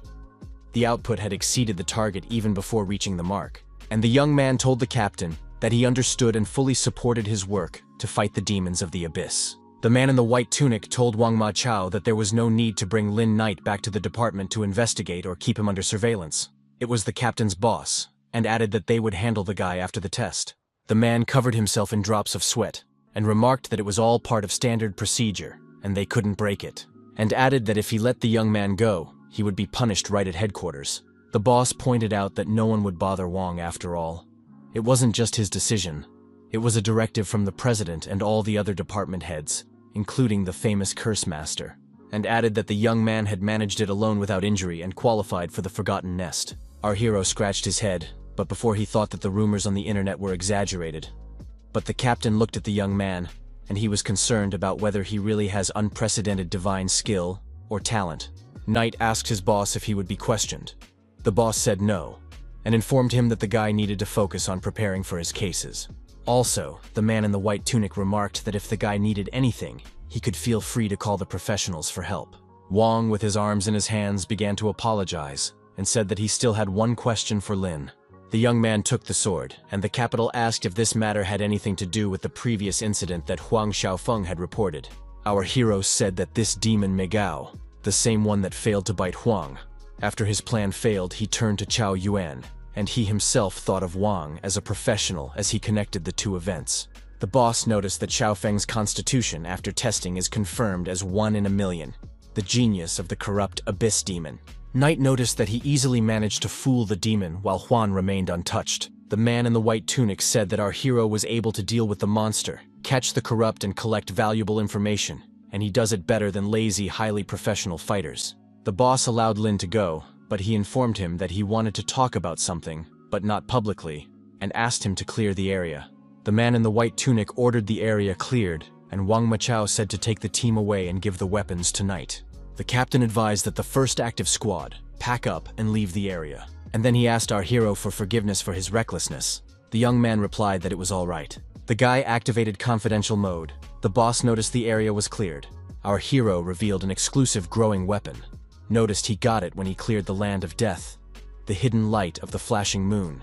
But after he killed the demon, the weapon absorbed its power. The man was very much surprised. He opened his eyes and mouth wide and couldn't believe it. And Knight said there is little information about the growing weapons. Even the best libraries don't have detailed descriptions. And added that he wanted to ask if a growing weapon could increase its level after killing an abyss demon in the real world. The man noted that finding such a weapon is comparable to finding a needle in a haystack. And 3 such weapons have been found since the Union.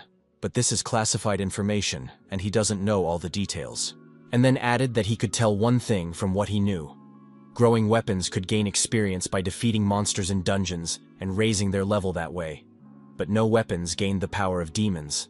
Our hero looked intently in front of him and wondered if he was the first. The boss replied that it was true, and thanked the young man for confiding in him and sharing important information with the Union.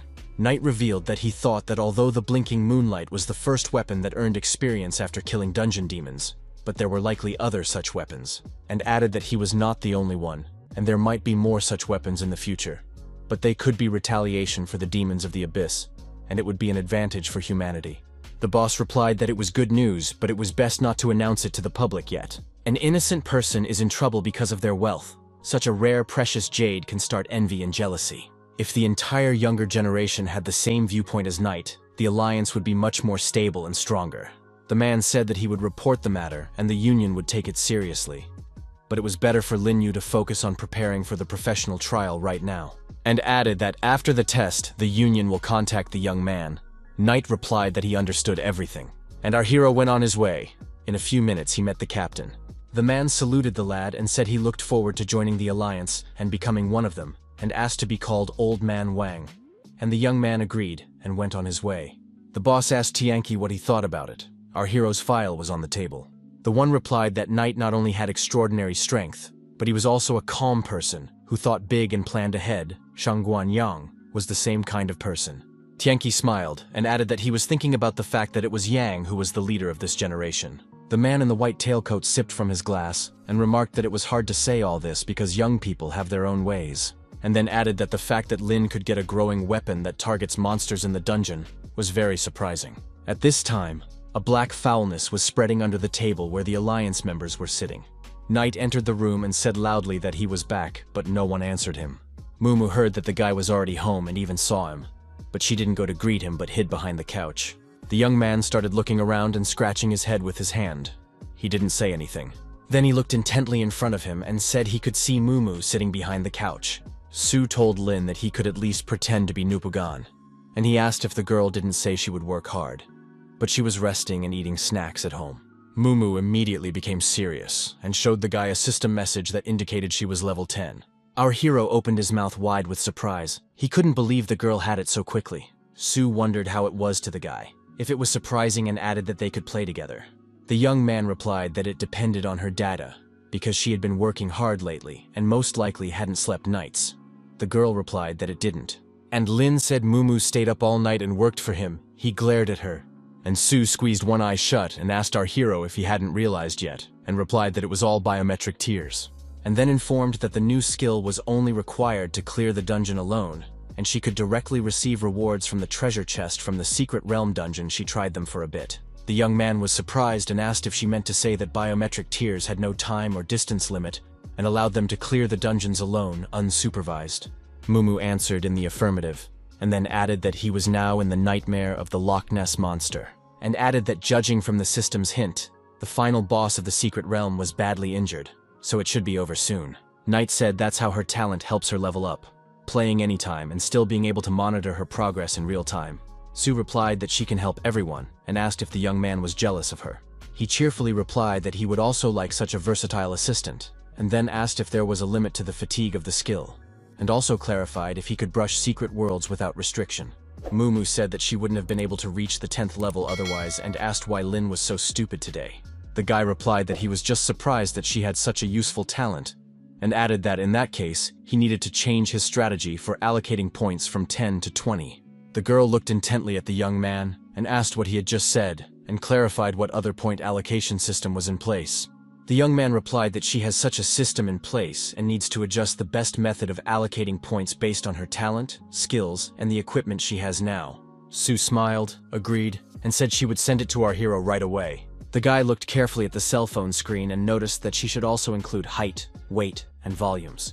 Mumu got very excited and asked what Linyu was all this for. He replied that it was to better assess her skill stage, and then added that her scores would directly affect the properties of the biometric tiers, from which she would have more advantages. The guy said that in low-level battles, it didn't matter if you won against a small monster, but in high-level battles, small details decided everything. Even a small difference in attributes could change the outcome. Sue said she knew all that, but what did her measurements have to do with it? And then asked that he forget the whole thing and wait a minute. Knight also asked if Bai wanted to change jobs, and asked Mumu if she could provide the data as he was uncomfortable asking such a thing, and added if she doesn't want to give them. That's a personal matter for each person. The girl frowned and asked the young man if he wanted to know other people's data. The guy held his head up, drops of sweat appearing on his face, and noted that he just wanted to help his co-commanders gain an advantage. She sat with meters in her hands and wondered if this wasn't just a piece of data. If there was anything more important than getting stronger. Sue remembered her childhood and thought about the fact that they had been together since childhood, and Lin had seen everything long ago. The girl blushed and thought about the fact that she was a little pissed off about whether or not she had to give exact measurements. She started taking measurements of her breast circumference and looked at the numbers and thought about how it was still 80B, and she had been drinking so much milk and nothing had grown. Mumu clenched her teeth and wondered if Knight would use this to make fun of her. She grabbed herself with her hands on her head and said that when she had her checkup, she was lined up to 80C. And if the young man finds out about everything, how will she be able to keep her face in the future? And Sue made the decision to use data that wasn't hers, because it's the same as hers and no one will know anything. And the girl thought her pink assistant was done with the dungeons and called out to her. That one showed up very quickly, and Mumu started taking measurements, while asking that she let herself be measured. The young man looked in front of him at the closed doors. There was, and wondered what Sue was doing there for so long. After 10 minutes, the girl announced that she had finished the test and added that he could look at it, but he shouldn't show it to others. The guy looked at the sheet carefully and asked if it was definitely her data, and added that there was some problem here. He clarified if the ADC data is accurate and noted that it very much looks like it is not. Sue blushed and replied that she had such data during her last physical examination. Lin calmly said if the data was wrong, their strategy would be useless. The girl snatched the sheet from the young man, frowned, and began to correct the data, and said that this time everything was correct. Knight smiled and replied that was more like it, and gave Mumu a flick on the forehead. She yelled. He looked at Sue intently and asked if she had asked G for the data. The girl squinted one eye and calmly replied that Bai refused to provide them, and noticed that the one replied that she couldn't bother the big boss. He shouldn't fuss over a problem like her. And also reported that G said that Lin had already given her so much good equipment and resources and she had earned some money and points. Then Mumu laughed and pointed out that the silly girl wasn't afraid to show her data, but because she thought attribute points were useless, but she still gave her medical research data. Knight held his head and said that if it wasn't for Bai, he would have thought she was trying to lure someone else, and then added that from what he knows about her, the girl really doesn't want to bother others and is afraid they'll think she doesn't trust them. The guy took Sue's phone and began to transmit data to himself and remarked that they should help Bai, since she was very talented. Mumu wanted to say something to the young man about G's talent, but he turned his head to the side and was very much surprised. Pink assistant Mumu said that the system sent a notification that her mistress had gotten the new skill soul summoning bell, which could summon spirits for battle. Knight was very much surprised and asked if that one could also summon. He clarified they don't all play Matryoshka doll. Sue wagged her finger and replied that it was not the same thing, but completely different. She stated that the ability to summon spirits can only be used in secret dungeons. Unlike Mumu, it cannot be summoned in reality, and if a spirit dies, Sue can be revived. The girl spread her hands apart and said she didn't know about the rest, as she hadn't tried it yet. The guy replied that he understood her now. He snapped his fingers and remarked that the celestial system was unnecessary and suggested we go to the dungeon to check the effects. After a while, the young men were near a secret dungeon called the Lizardman Tribe. A system message appeared in front of them with its description and complexity. Mumu asked Lin in surprise, wondering if he had changed his weapon into knife form. The young man looked at the girl and replied that he could let her try it. Sue didn't refuse such an offer, and her pink assistant stood back and admired. Mumu's health level skyrocketed, and she asked her copy if she had seen that trick. She closed her eyes and reported that there was nothing surprising about it, and remarked that she had something else interesting to show. and added that the bionic tear was using the exclusive soul-summoning bell skill, and she had a bell in her hands. A notification appeared that alerted that an unknown spirit had heard the sounds of the bell and made contact with the world and would soon descend into the dungeon. Our hero stared intently before him and opened his eyes and mouth wide with surprise. It became very noisy. This is how the spirit began to approach them. Dust flew in different directions. A system message appeared, revealing that the spirit of the giant guardian tree had already descended. A huge monster appeared in front of the young men, shining its evil eyes. From the notification, one could know the spirit's level, skills, as well as its description. Lin thought about the fact that although the monster was of gold quality, it was obviously a top-level boss with characteristics beyond the gold level. He thought about it. If Mumu leveled up later, she would be able to summon bosses even stronger, of the appropriate level. The guy realized that the spirit summoning bell was similar to the item for summoning a curse master. Knight realized that the girl's talent allowed her to summon Big Brother from the start without any restrictions on recharge time. He looked at Sue and realized that this could be considered a half-divine level talent. The young man put his hand to his face and shouted for the girl to hurry up and check the spirit. She turned her head, smiled, and replied that she would follow the young man's instructions. And Mumu shouted to the guardian tree to go ahead and eliminate those lizards. Not far away from the monster were several small but very agile monsters. They were jumping and crying. The spirit began to regard them. Greenish smoke dissipated from his eye sockets, and he called his opponents ants. Those were indeed small, but the guardian tree didn't think long and began to attack them with a heaven strike. There was a very violent explosion, and a blaze appeared, which illuminated the whole area. The spirit used his skill, dealing heavy damage to his opponents and creating a shockwave that deals a second blow after the first one. The giant tree giant looked in front of him and told the opponents to rest in peace. Our hero squinted his eyes and thought about the fact that Heaven's Strike reminded him of that Goblin King's skill. He realized that this giant's attack range was much wider and the damage was much higher. The guy asked Mumu if he could try to fight against him, and she was very surprised by the question. Ta replied that the giant is now his co-commander, and he can't just sit back and relax as there is another boss ahead, and this is a good opportunity to see the Tree Guardian fight alone. But the young man smiled and stated that it was just about bionic tears. Sue covered her pink assistant, who opened her eyes wide and declared that she was refusing. Knight opened his eyes wide and wondered if she couldn't be revived, and then said that it didn't matter, and let the guardian tree be around until the next zone. The head of the lizardmen would rather believe in the Woodbro's skills, and added that he would handle the rest himself. And our hero pushed himself off the ground, jumped so high that he jumped over the tree guardian, who was surprised. The guy attacking the lizard very hard, his health level was rapidly decreasing. Lin thought about the fact that there was no critical strike, and he couldn't kill his opponent with one basic strike. The young man couldn't think of anything better but drew his weapon. In a few seconds he had killed the lizardmen guardian. Sue opened her eyes wide and told Knight that the damage from his base strike was so high. The young man thought about how it looked like the spectral lunar hue had gotten a lot of bonuses, and because he used to strike at long range changed the numbers on the healing skills. The guy was well aware that the advantage of the spectral moonshade was that the higher the attack speed, the greater the bonus. He concluded that this only applied to normal monsters, as the angelic ghost completely ignored physical damage, and needed to rely on reverse healing skills to quickly defeat enemies. Lin clenched his weapon harder in his hands and a notification appeared in front of him that a moment of silent destruction had occurred.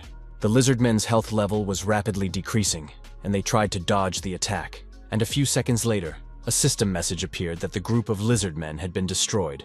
Mumu watched everything carefully and thought about the fact that Lin had gotten even stronger and she couldn't keep up with him. The bionic tears offered the guardian tree to destroy enemies together and it agreed. Knight gripped the weapon harder in her hands and noticed that it was her time to show herself as well. Then he thought it was time to see the power of the moon's shadow between the crevices and the oath of the ocean and the moon. The young men walked forward and suddenly saw a message that they had arrived at a tribe of lizardmen and 300 warriors would fight them to the death to protect their tribe and leader. Sue said that 310th level lizardman guards would do enough damage, and Lin remarked that he would deal with the treatment and keep the guardian tree alive. The bionic tears told the giant to run towards the walls and destroy them. A system message appeared stating that the guardian tree bike had entered recharge mode and could accelerate afterward, and he began to attack his opponents, who came at him in great numbers. The mummies with bionic tears were also not standing on the sidelines, but fighting the lizardmen. Our hero used the moon shadow formula and thought that invulnerability to any damage for 3 seconds, increased movement speed, and the ability to move hundreds of meters in an instant were very important. A notification appeared that the guy had summoned an illusionary moon jellyfish. He was informed that all debuffs would be removed from him and his target. From the next message, it was revealed that the skill made him and his target regenerate health every half second for 15 seconds. A few seconds later, the main boss of the lizardmen appeared at the edge of the forest. He was extremely angry. Bionic Tears asked the Great Guardian Tree to fight at full strength and show what it could do. And he immediately used a desperate strike. The monsters scattered in different directions and began to scream. Knight looked at everything that was happening and thought about the fact that the Bionic Tear was intelligent and didn't need any further instructions from Mumu, and the Great Guardian Tree obeyed only her. The guy realized that the giant was very strong, but his disadvantages were also very obvious. He had a lot of melee skills, and in the future he had a lot of advantages against classes with high agility.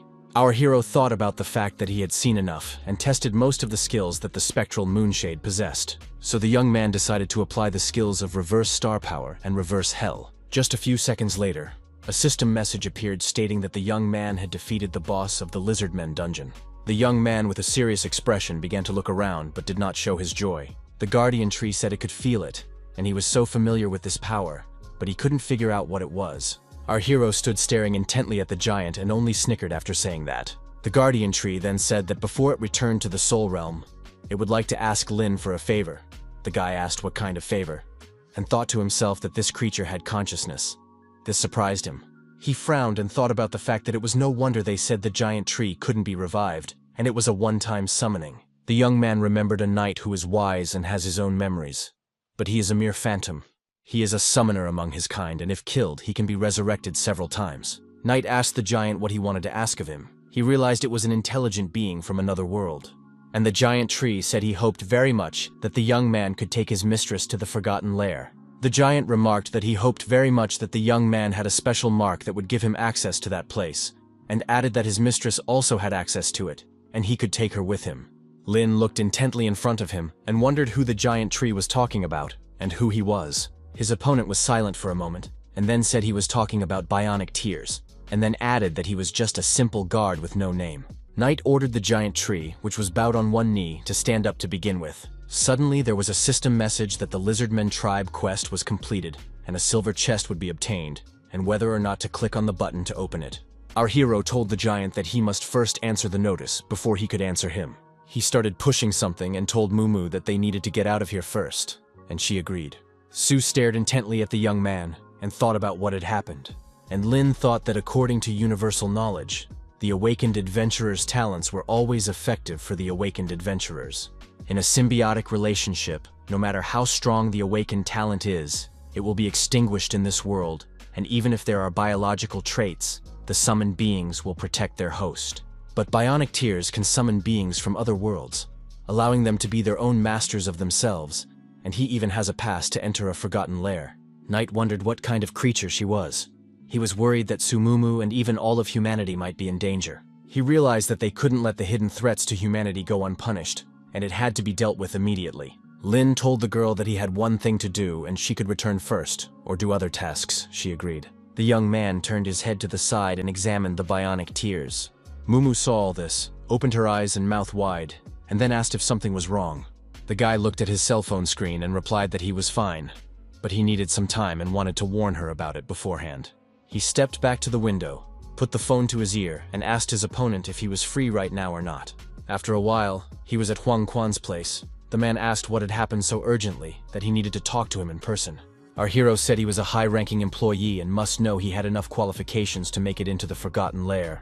Huang smiled and replied if the guy wanted to ask why no one had informed them about this dungeon. The young man remarked that this was one of the questions and clarified if the man was worried that it would affect his thinking and wanted our hero to take a professional test at the beginning.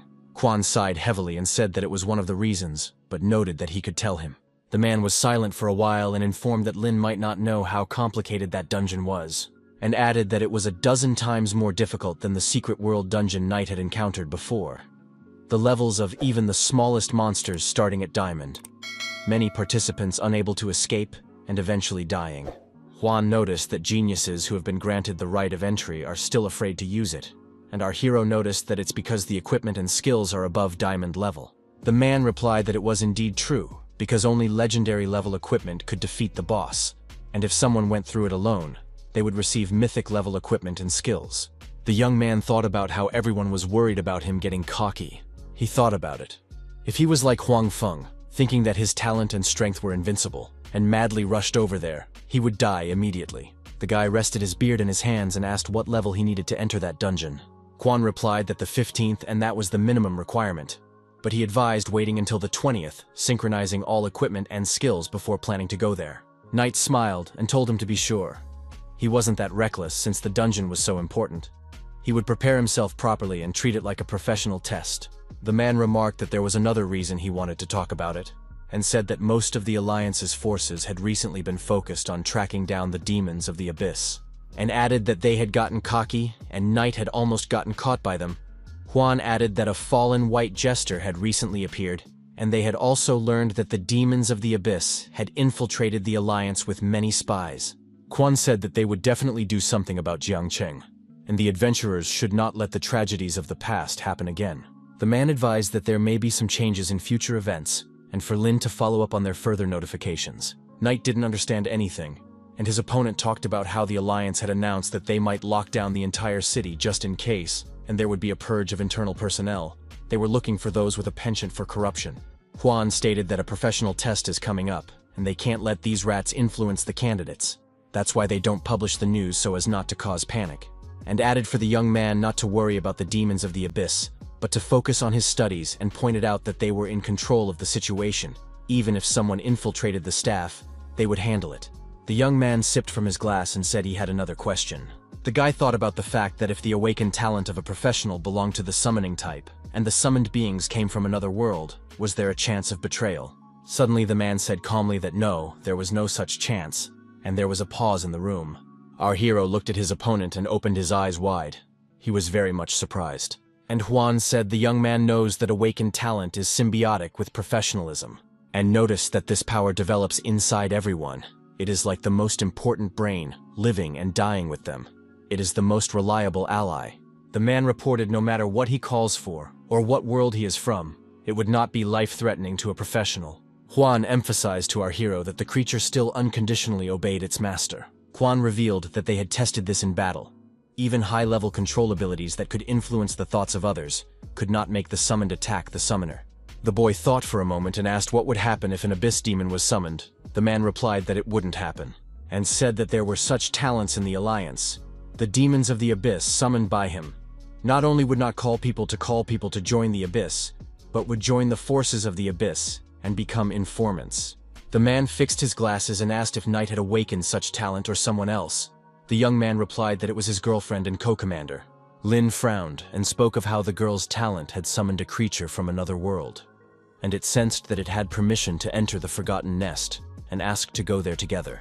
Huang rose from his seat and wondered with surprise if the creature also had permission to enter. The boy hesitated and replied that the spirit spoke of something that was there, but he wasn't quite sure about it.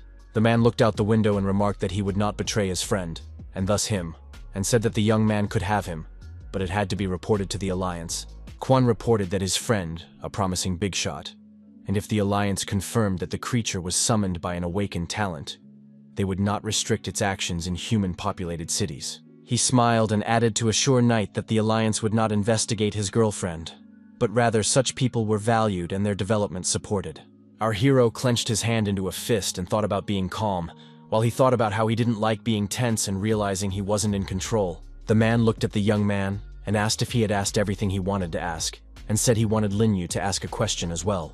Took a folder from his desk and said that he had an autopsy report on the Abyss Demon, and according to the conclusion, the true cause of death could be a prepared magical attack, and added that the Abyss Demon looked like it had been burned to death, but its cells and organs were actually exhausted and atrophied, and its functioning was gone all at once. Huang noted that it was similar to the effects of the old paraquat, and clarified that maybe it was Knight's awakened talent, the poisoned milk technique. The guy picked up the paperwork and thought about the fact that the medical examiner was a professional, had fully analyzed the effects of the reversal treatment, and answered the man's guess. Quan laughed merrily and said that they had even argued about it for a long time, and added that they wondered if Lin had injured the Abyss Demon. Some experts believed that the other pro had already injured him several times. Let the guy take the advantage of the situation, the man added. Then they argued about whether the deed would be credited to him. This surprised the young man. and Huang was surprised that the man didn't know about the rewards for the demons of the abyss. He revealed that the Alliance rewards every professional who killed an abyss demon, and told the lad to wait for the award ceremony and get the award he wanted, and added that the young man could specify the items he wanted.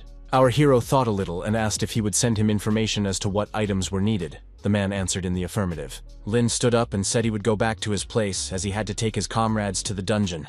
Xuan moved closer to the young man and wished him good luck on his professional test. Then he clenched his fist and added that the boy would take first place and bring glory to the whole city.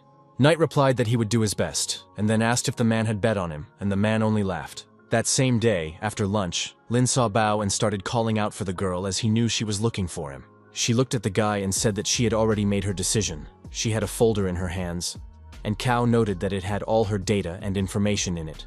The guy was thinking about how he hadn't expected the girl to trust him so much, and he couldn't let down her sincerity. He needed to think things over carefully. He put a hand on Bao's shoulder and told her not to worry, and remarked that her talent would increase to level 2 and he would take her to the next paired dungeon. The young man looked at the girl and informed her that they would consider whether or not she should change classes based on what they had read. Chao was very excited, her eyes shining with joy, and she replied that she would prepare well. The girl started to run and yelled out continued her farming as her fatigue level wasn't at maximum yet. Lin was very surprised, rubbed his forehead with his hand and said that he wouldn't knock her fighting spirit for now. The young man thought about taking the data from the past dungeon, adding the information from this time, and making calculations. He sat in front of the computer and thought about the fact that the data on current skills and equipment was fully collected, but also the amplitude, muscle movements in the dungeon, reaction time and habitual actions were very important. The guy realized that Baiji's current data wasn't quite accurate yet, as the three of them had gone through the dungeon last time. Lin noticed that at the moment, Bai didn't stand out for anything besides a successful buff, but he decided to prepare a plan so that even without revealing her talent, the girl could pass the final test and be accepted. He realized that the class change challenge, it was a solo dungeon, and luck alone wasn't enough for him. Smoking Fallen was in the dungeon. He reported that Lord Magao had been slain. Black Fist Fallen replied that he knew about it and offered to finish off whoever killed him. There was another dude standing off to the side and also asked if they would finish off Magao's killer. It was Cardboard Fallen, who noticed that there were pro-Alliance spies everywhere right now, and it was worth it to reveal the power of the Abyss. He would be immediately surrounded by a mop-up squad. He approached the girl, her name was Lissa, and added that the bald man was clumsy and unwieldy, and he got angry at these words. The girl noted that she was most concerned with who the Lord would appoint as commander, and asked if she needed to do that assassination mission that had been talked about earlier. The man with glasses, who was sitting a little further away, replied that no one had cancelled the assignment. Black Fist frowned and remarked that they didn't need to act themselves, but all they needed was a little intervention, and there was no point in stopping because of Lord Magao's death. Smoker laughed and noted that they just need to add one perfect ingredient to the final challenge dungeon, the Inhuo incident, which when activated instantly raises the difficulty level to catastrophic and summons a boss. Baldy asked why the Lord was using such a valuable artifact, and asked what would happen if they all attacked together, would they fail? He was immediately called an idiot, and informed that no one in the Alliance would just let him through to the target of the assassination. The young man stared at Black Fist, and said that he was so eager to ruin himself. Lissa asked the guy not to get mad, and asked the card player to understand this egghead. She frowned, squinted one eye, and added that the bald man had always been a little slow on the uptake, and just liked to act out, and asked why he was always teasing him. The card player replied that he couldn't tolerate fools, especially if he had to work with them. And Lord Magao had dragged the bald man into their team, and it was going to backfire sooner or later. And the bald man suddenly rose from his seat, to the surprise of all present, bowed and asked for forgiveness. Smoker told him not to apologize, and pointed out that he was stronger than card player, and could do much more. As the green mist suddenly began to rise up, the fox looked at it in surprise, even opening her mouth in surprise. The young men immediately rose from their seats, and all began to greet the gentleman together. Thoth said that Matao was dead, and he would appoint a new demon of the abyss to command them, as well as one fallen one for support. And noticing that they had already heard the name of the fallen man, he was quiet for a bit, and said it was the White Jester, a smoker who was kneeling down and said they had certainly heard the name, and added that White Jester not only destroyed more than a dozen high-level professionals, but also massacred a club where there were ordinary people, more than 1,000 killed. These were his achievements. The gentleman was very much surprised, and then inquired if they were not glad to see him come. Smoker replied that he recognized White Jester's power, and remarked that what he was doing was endangering their lives, and added that he would refuse any operations if he arrived in Jiangcheng. The gentleman laughed and remarked that it was very good that they had an opinion, and added that his precious children had every right to refuse him, and said that White Jester had no power to command them and would not participate in their operations, and he would arrive in the city to take over their previous assignment, to kill Shangguanyant. And he also added that the Abyss Demon would also have their backs on their new assignment. The Lord said to bring Huang Xiaofeng to the dungeon, as he was an outstanding fallen and would be their trusted ally. And then remarked that after doing these things, one should deal with Lin who killed Migao, and added that the young men should remember not to reveal their identity and presence. The master told the young men to do everything in a pattern, to use Inzuo's adventuring in the final test, and added that the boss reinforced in rage will kill him, so no one will know anything, and let the professionals regret bitterly. Smoker informed the Lord that he knew Lin had killed Lord Megao, and asked if he was really worth spending an artifact that could permanently bring diamond-level gear for his sake. Black Fist laughed and remarked, "When they all get their diamond gear, the Lord will be able to kill anyone." The Lord listened as the guy with glasses said that even if Knight was able to kill Lord Megao, after all, he was only level 12.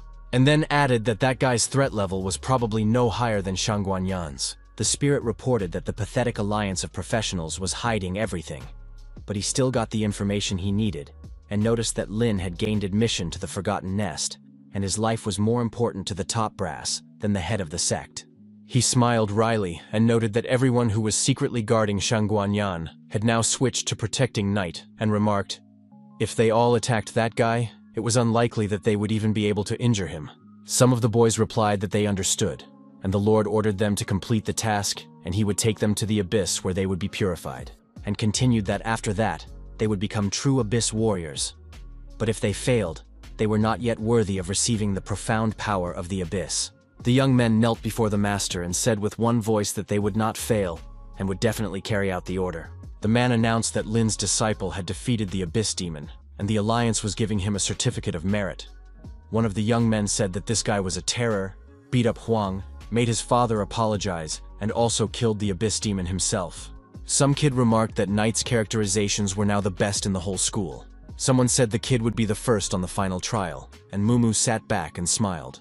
Suddenly, the girl's expression changed as she listened to the various gossip voiced by the students. She suddenly realized that Lin was facing danger and hadn't told her anything. She hoped that the Alliance could protect the guy and hold the forces of the Abyss firmly in place. The school principal presented our hero with a diploma and told the boy that he was the pride of the school and the hope of the Alliance. The young man thanked him and remarked that he was not worthy of such words. For every professional is the hope of the Alliance to eradicate the forces of the Abyss. The old man pointed with his hand and noticed that there were platinum-level equipment and skill books here, and Lin could take everything if he wanted. The students who were behind him were very surprised. The young man replied that there was no need to take everything as much wouldn't be useful, but thought that the moon shadow and the ancient dragon necklace were important and couldn't be replaced. He also realized that the set of 4 items could not be separated, and the platinum ring had no key property. The guy knew that the gear they were wearing lacked the active skill instantaneous movement, but it still didn't give him a boost. Lin mentally clenched his fists and understood that the characteristics of platinum items were so seductive. The young man scrutinized everything, calmed down a bit, and showed with his hand what he would take. It was the Belt of Inspiration, the Boots of Agility, and the Holy Radiance. The Belt of Enthusiasm, as was clear from the notice, had a unique effect, increasing the healing and shields received. Dexterity boots added percentages to agility, movement speed, and the resulting slowing effects were reduced by 25%. And the book Holy Radiance expends mana to heal one ally with a powerful flash of light, instantly restores a lot of health, and greatly enhances all stats. The guy smiled and thought about whether this wasn't the skill of a white sacred rider. He thought that if one reversed the effect of the skill, one could abruptly incarnate to rage mode and reduce all of the enemy's stats. Our hero reached out for the skill book to activate it in such a way. The young man thought that the dexterity boots coupled with the ancient dragon necklace were perfect against dexterous bosses, and shut down his weakness and characteristics. The principal said that the award ceremony was over and everyone could go, but he did not forget to say that they had to study for the exam. And Ling Yu quietly said about how the Alliance had already allocated people to protect him, and today's speech was for everyone to pay attention to him and not give the Abyss forces a chance to attack him. The old man noticed that the final test for the class change was in 3 days and asked what his plans were. Knight smiled and said he wanted to pump the gear up to level 10 and put his comrades through the test. The director asked who exactly on his team would be taking the test, looked at the bracelet that glowed and told the guy to go with him, as there was something to discuss. Already in the office, the old man began to look at the documents and asked Lin if Su Mumu and Bai Ji were his teammates. He answered in the affirmative and added that he was not worried about Mumu, but he was very worried about Ji. Then continued that the girl's talent was hard to use, and she herself was thinking of changing classes. The principal smiled and remarked that if a guy picked her for the team, then she definitely had strengths, laughed, and informed them that they couldn't give them any indulgences in the exam, and then added, if Bai passed it, there would be no problems with her future path, and she wouldn't have to worry about her studies. The older man summarized that Knight had nothing to worry about. He just needed to focus on getting the team ready. He agreed and held out the paperwork. Our hero took them in his hands, took out a leaf. His pupils became like dots with astonishment. The director said that this is a real reward for them. He was quiet for a bit and added that it is also part of the professional alliance plan. After a while, Bai Ji was in the lizard dungeon. She had a 10th level. Lin shouted to her that the attack amplitude was normal and to trust her assessment of the situation, and added that the reaction time could still be improved. The huge monster didn't think of stopping. It began to attack the girl. She dodged the attacks as best she could. They were very strong and intense. Knight watched and yelled for her not to hesitate or dodge, as she chose a very precise angle of attack. So Bai gathered her strength and started attacking the huge monster that kept coming at her. After a few seconds, a message appeared saying that the goddess of Luck's gaze could be applied to a single target and gave a special buff. The girl smiled as she learned from the next notification that opening the final chest greatly increased the chance of dropping the rarest equipment or skills that suited her. Our hero looked at the girl and thought about the fact that this was a new skill Ji had gotten after upgrading her talent to level 2. He realized that this was very useful, as it reduced the number of attempts before a guaranteed drop, dramatically increased the chance of a platinum drop, and eliminated dropping the wrong class of items. The guy grabbed his head as it came to him that the girl had been hit with a personal passive effect that no one but her could use. The young man thought for a bit and came to the conclusion that he was thus on equal footing with Bai in this regard. The girl approached the young man and informed him that she had made this equipment build and new stat distribution on his advice. Lin replied that she was making tremendous progress, and if she didn't hesitate, listen to commands, she could take it easy on the final test. Ji took herself by the brush of her hand, closed her eyes, blushed, and then laughed softly. Our hero thought about how everything was as expected. Everything was a bit through the roof. But at first he had thoughts that Bai had been chosen for the heavy sword class because of her innate strength. The guy approached the girl to ask if she was really ready to change classes. She blushed again, put her hands to her chest and informed me that she was actually fine, and added that she really liked the heavy sword, and asked if she was doing something wrong. The young man pointed at her wounds and remarked that he knew she had accumulated many strength points, and added to become a good swordsman, she had not only trained but tried everything she could, but her choice of class, her future. And then informed her that he would tell her straight up that her physique was not naturally suited for the swordsman class. And if she continued down that road, it could cause damage to her body and permanent damage. Knight said they may be there for her for a while, but eventually she won't be able to continue on the path of a professional. The pupils of Bai's eyes narrowed very hard. Tears came out, and she wanted to say something, but she couldn't. The guy said that changing class isn't easy either.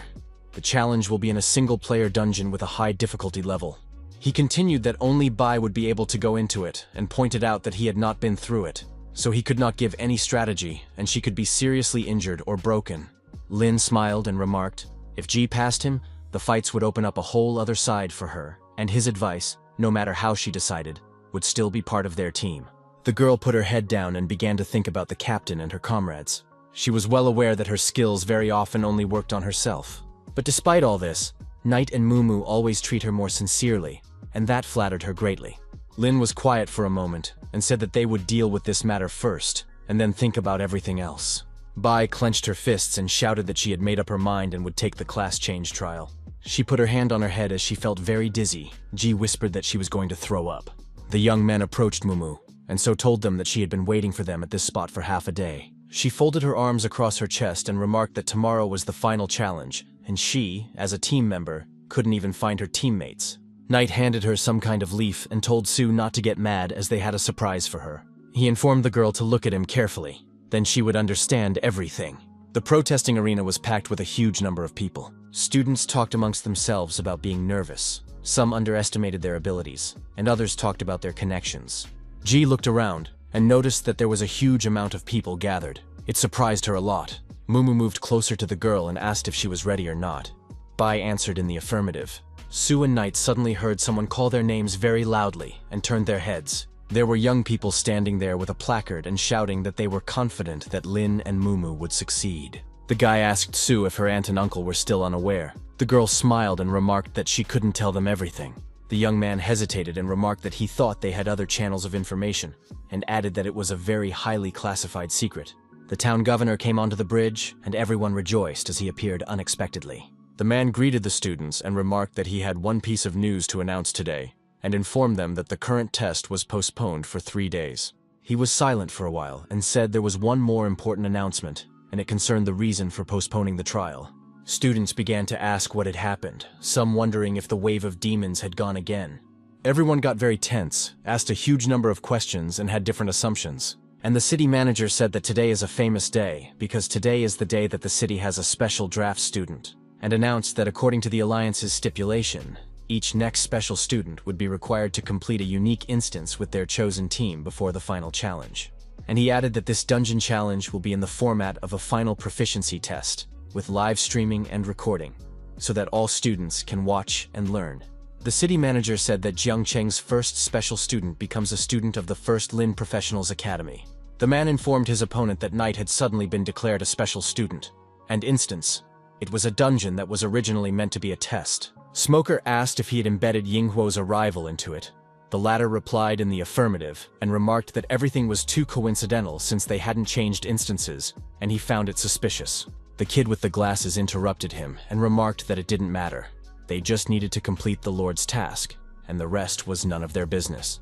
The card player frowned, and Smoker said that his job was simply to confirm that Lin himself had entered the dungeon with the embedded artifact, and if there were no malfunctions inside, one should immediately return to base. The guy replied that he wouldn't fail, as he activated that mechanism silently, and the town manager didn't notice anything at all. Smoker pointed out to his opponent that the patrol professionals could smell his aura of abyss. He also told card player that the guards could also notice that the difficulty of the dungeon had changed and block the entire hall, and then he would definitely be in trouble.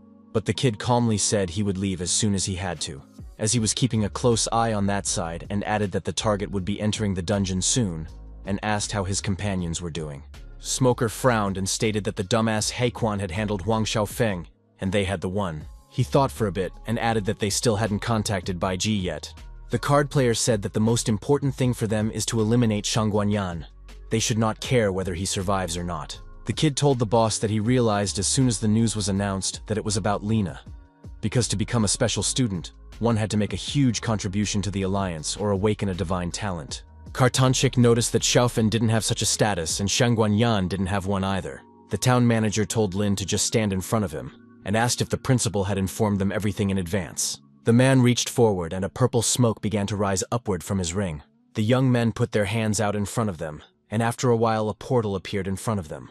A system message revealed that they would soon be entering an unknown dungeon of nightmarish levels. The team members heard that they had entered the dungeon and received the item bone of return. After a while, the young men were notified that the item was worth using to leave the dungeon immediately. Our hero frowned and saw the message that he was under attack, and the return bone was becoming inaccessible. The players were very scared, and the difficulty of the dungeon, under the influence of the tempter, was raised to disaster level, and the bone began to disappear. It meant that they could not leave the dungeon. Mumu turned to the young man asking if this was the one. Drops of sweat appeared on the guy's face. He was quiet for a bit and informed that the dungeon had mutated. These dungeons have mutated, new monsters and zones have appeared. The only task for the participants was that they need to survive. Lin turned to his friends, urging them to remember their training, take up defensive positions, and not panic. They found themselves in the Yanani forest. The initial bosses there were 3 intelligent humanoid monsters, each of the gold level. But the most difficult part was repelling coordinated attacks from 3 opponents at once. The key evaluation criteria were the time taken to complete the stage and certain details, such as mistakes made, damage taken from skills, and so on. In fact, if it weren't for those stupid Fallen with their traps, this dungeon wouldn't be that difficult, Su Mumu thought. Everyone agreed with her. Meanwhile, There was heated discussion on the streets of the city. The Yanani forest nearly cost the envious warrior his life. He considered humans to be fallen and disgusting creatures who wanted everyone who surrendered to die.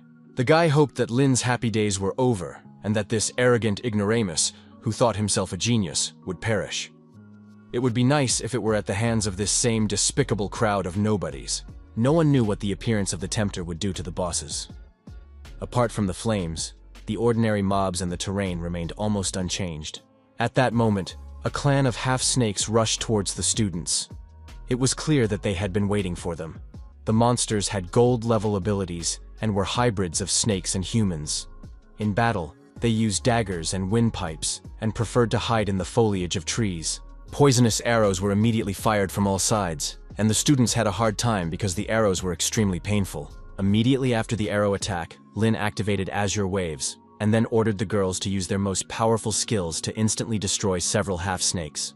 Mumu attacked the monsters with Hurricane Butterfly, and 5 monsters were destroyed at once. Lin saw several more half-snakes approaching and ordered the use of Firestorm, followed by Ice Punishment. The whirlwind of flames hit its target, igniting it and spreading the fire to the other enemies. The Ice Punishment also had its effect, and some of the monsters were destroyed with its help. This was followed by another Hurricane Butterfly from Xiao Bai, and a new portion of the fire attack hit the spot. The monsters caught fire and lost their life force. Lin continued to control the situation when, behind him, a villain with a bow and arrows in his hands appeared on a tree branch. But the young man was very attentive and sensed the danger. He activated Destruction Mode and used Heaven and Earth Turn. The situation was very dangerous, so the young man warned his friends to be careful and watch their mana, because the next wave would be elite monsters. At the observation deck, the spectators bit their nails and pulled out almost all their hair, worrying about the students. They admired their favorites and discussed the hero's actions. Mumu's proud parents knew that their daughter was very talented and had grown up to be a reliable person. Her parents were calm about her future. The boy looked at the fans with hatred, considering them nobodies who only knew how to grovel before others, while they themselves were pathetic and incapable of anything. With anger and irritation, the student left the observation deck, but this did not go unnoticed, because he was being watched and seen leaving the hall. In addition, the observers wanted to know if target number 1 had opened the gates of the abyss, because it was time to close the net. At this time, fighters were also gathering outside the city. They understood that it was time to end this situation, and were going to surround the demon of the abyss. Soon, the order was given to begin hunting target number 3. The warrior nicknamed by the cards was declared fallen, and such was now his fate. He knew that the professionals would try to stop him, but he believed that they would not succeed. After all, it was time for Po Kartum to become a warrior of the abyss. He was an avenger who had fallen into the abyss and been reborn, and now he wanted to destroy the entire world. The fallen Po Kartum did not get far because he was called out. The professionals had been watching him for a long time, and were now ready to destroy him. They gave him 10 seconds to immediately dispel all magic and suppress the power of the abyss within himself. The countdown began, but Po Kartum did not believe that they would really do such a thing. This meant that some traitorous creature had betrayed him. Po Kartum had no intention of surrendering. On the contrary, he strengthened his magical weapon and declared that all the professionals would die here. It was clear that this stubborn fool was too confident and didn't understand nicely, so the order was given to destroy him. Po Kartum used the Abyss Power bonus and the Equipment bonus, and also activated the Universal card Yellow. The Fallen saw that one of the professionals was preparing to shoot him with a bow. He sat down in a comfortable position and drew the bowstring. The Fallen quickly regained his bearings and went into sleep mode. But at that moment, a fire strike was delivered. In addition, Po Kartum was turned into a sheep, depriving him of the ability to use his skills and reducing his speed. Everything around him was engulfed in flames, but the Fallen One did not give up. He decided to destroy the entire alliance of professionals along with himself. The guy summoned the power of the Abyss and turned all negative effects into attack bonuses, as well as using rage and invulnerability to pain. The Fallen One became a real demon. The professionals realized that they had to be very careful, because their opponent was about to unleash the full power of the Abyss. Po Kartum was not joking around. He used health regeneration and created a huge barrier of darkness, reducing his opponent's visibility. It was clear that if he was not stopped, he would destroy everyone. Po Kartum wanted to make sure no one could escape, so he used Shadow Strike. But the pros launched a surprise attack, Silver Blade. It pierced the enemy, reduced subsequent recovery, and dealt fatal damage. Po-Kartum felt awful. Passions were running high on the viewing platform. The audience saw that the students would be fighting a poisonous frog. This creature was indeed a huge, powerful being from the depths of the Yanan forest. Its toxic skin turned the pond into a poisonous lake. Lin decided to use reverse healing to absorb the monster's energy. But then the nasty huge toad launched its long, powerful tongue at the disciples. It had a gripping function, was prickly, and was saturated with corrosive poison. Everyone hoped that the poisonous frog's tongue would not reach Lin. Besides, he was wearing the wind god's boots. But to the spectators, it seemed as if the frog's tongue had pierced their favorite through and through, and they watched with horror and fear. From the outside, it seemed that the tongue had pierced the young man through and through. But Lin announced the opposite divine healing and the descent of disaster. It is unclear why there was not a single wound on the boy's body. Perhaps he healed himself instantly. Lin jumped back to avoid further contact. Lin increased the distance and maneuvered at high speed, avoiding contact with the tongue. He did all this alone. But then his assistants, the mage and the swordsman, who had been watching from the sidelines, also joined in. A hurricane and a fireball were released simultaneously. It soon became clear that the combined attack was enough. And despite the poisonous frog's enhanced defenses, the blow had a noticeable effect. As Lin had planned, the giant poisonous monster began to rapidly lose energy, and its health level dropped before their very eyes. In less than a minute, the poisonous frog was defeated, and as a result, the players received a secret enhancement of the poisonous blade. The girls were genuinely happy because they got a very cool buff, and all in just a measly 40 seconds. The pros continued to deal with Po-Kartum, watching from the sidelines as he lost energy and was almost defeated. A notification came that the fallen named Po-Kartum had been destroyed, and the pros reported that target number 3 had been eliminated. The order was given to immediately lead the team to the gates of the abyss, regroup with the other units, and begin the offensive. Such a rare opportunity could not be missed, and Wu Liu addressed his subordinates. He said that the upcoming battle would be much more dangerous than anything they had faced so far. It was as dangerous as fighting an army of demons, and it was possible that none of the professionals would return alive. The leader addressed his subordinates, offering those who wished to retreat now and leave the group without condemnation, but also calling on them to protect their families and the inhabitants of the city.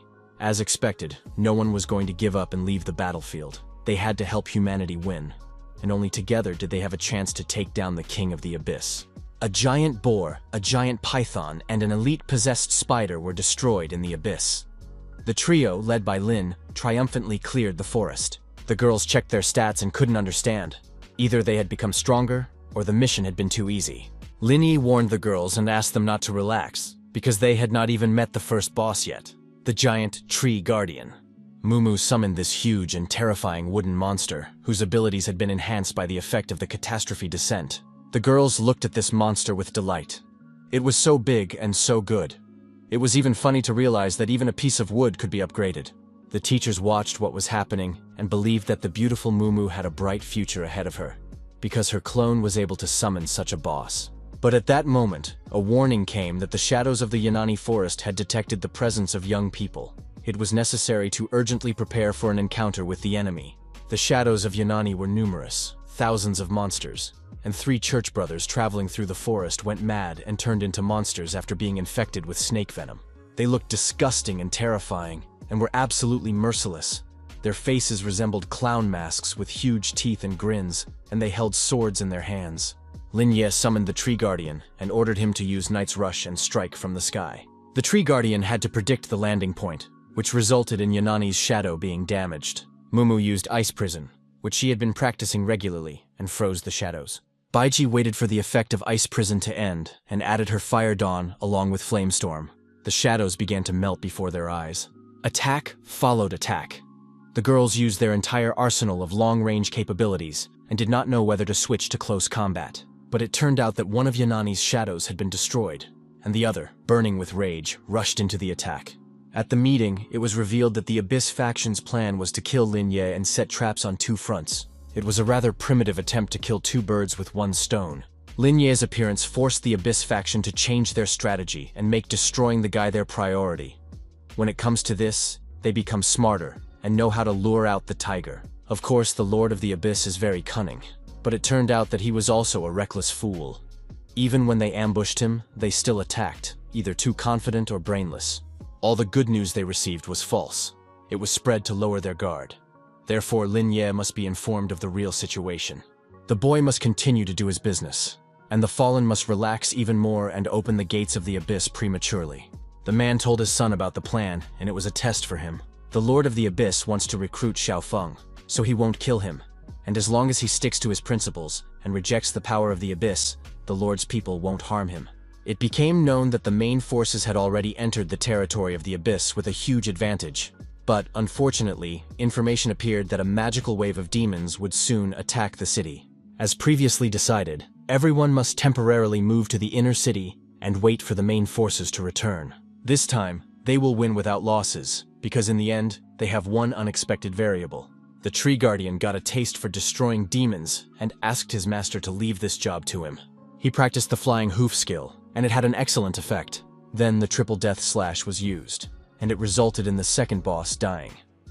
It was an excellent result, demonstrating that it was possible to defeat a platinum boss with just 5 skills. The teachers watched their student and felt that his talent was being wasted, although they were skeptical about this student priest's choice of path. Of course, the young man had impressive damage, healing, and dispel abilities, but he clearly lacked stamina and the counterattacks of a warrior. If he encountered enemies with strong control skills, he would not be able to escape, and when caught, he would not be able to deal damage and would risk instant death. Therefore, the teacher did not support priests. But there was an opinion that Lin Ye was hiding his true strength and did not want others to know about it. After all, he was a special student recommended by the Alliance of Professionals. The young man is unique because, despite his average skills, he has always excelled in certain areas at the highest level, and his scores on official exams are almost always perfect. However, real battles are much harsher, and if he does not awaken the talents that ensure survivability on the battlefield, it will be a death sentence. Lin Ye became a bone of contention among teachers, who considered him both a genius and an ordinary mediocrity. As for Su Mu Mu, this student is different. Even her clones possess high intelligence and combat instincts, and they have the experience and strength of their master. In the future, she herself will be able to stay in a safe place, while her clones carry out combat tasks. In addition, they have the ability to resurrect. The mayor suddenly interrupted the viewing and addressed the people, informing them that a wave of demons would attack in a few minutes, so all viewers were asked to stop watching and calmly proceed to the underground shelter. The protective structures were very reliable, and there were many high-level professionals nearby. Viewers were asked to remain calm and follow orders. Mumu's mother was very alarmed to learn that another wave of demons was attacking the city, but her father was confident that there was nothing to worry about. The Alliance was completely calm and prepared for this demonic wave, and ordinary people just needed to hide in the shelter and not get in the way. By this time, all the shadows in the Yanan forest had been destroyed. The location had been completely cleared, and it was possible to move on to the next one. The Alliance had prepared a special gift, a new map and a barrier that was used to create a 10-minute invulnerable shield. Lin Ye suggested saving this skill for an emergency, in case they didn't need to use it this time. Lin Ye decided to leave the girls in the forest and go to the new location with the Tree Guardian. The new location turned out to be too dangerous, and Lin Ye and the giant Tree Guardian tried to assess it from a distance. The young man turned to the girls once more, saying that it was unknown what dangers lay ahead. Besides, this was not part of the exam program, and so far the girls had excellent results, and it was better for them to stay safe. Lin Ye believed that the giant Tree Guardian would be enough to deal with any problems. The girls realized that they couldn't persuade their friend, so they gathered all their skills and items and asked Lin Ye to use them. It was done very sincerely and at the right time, which greatly touched the young man.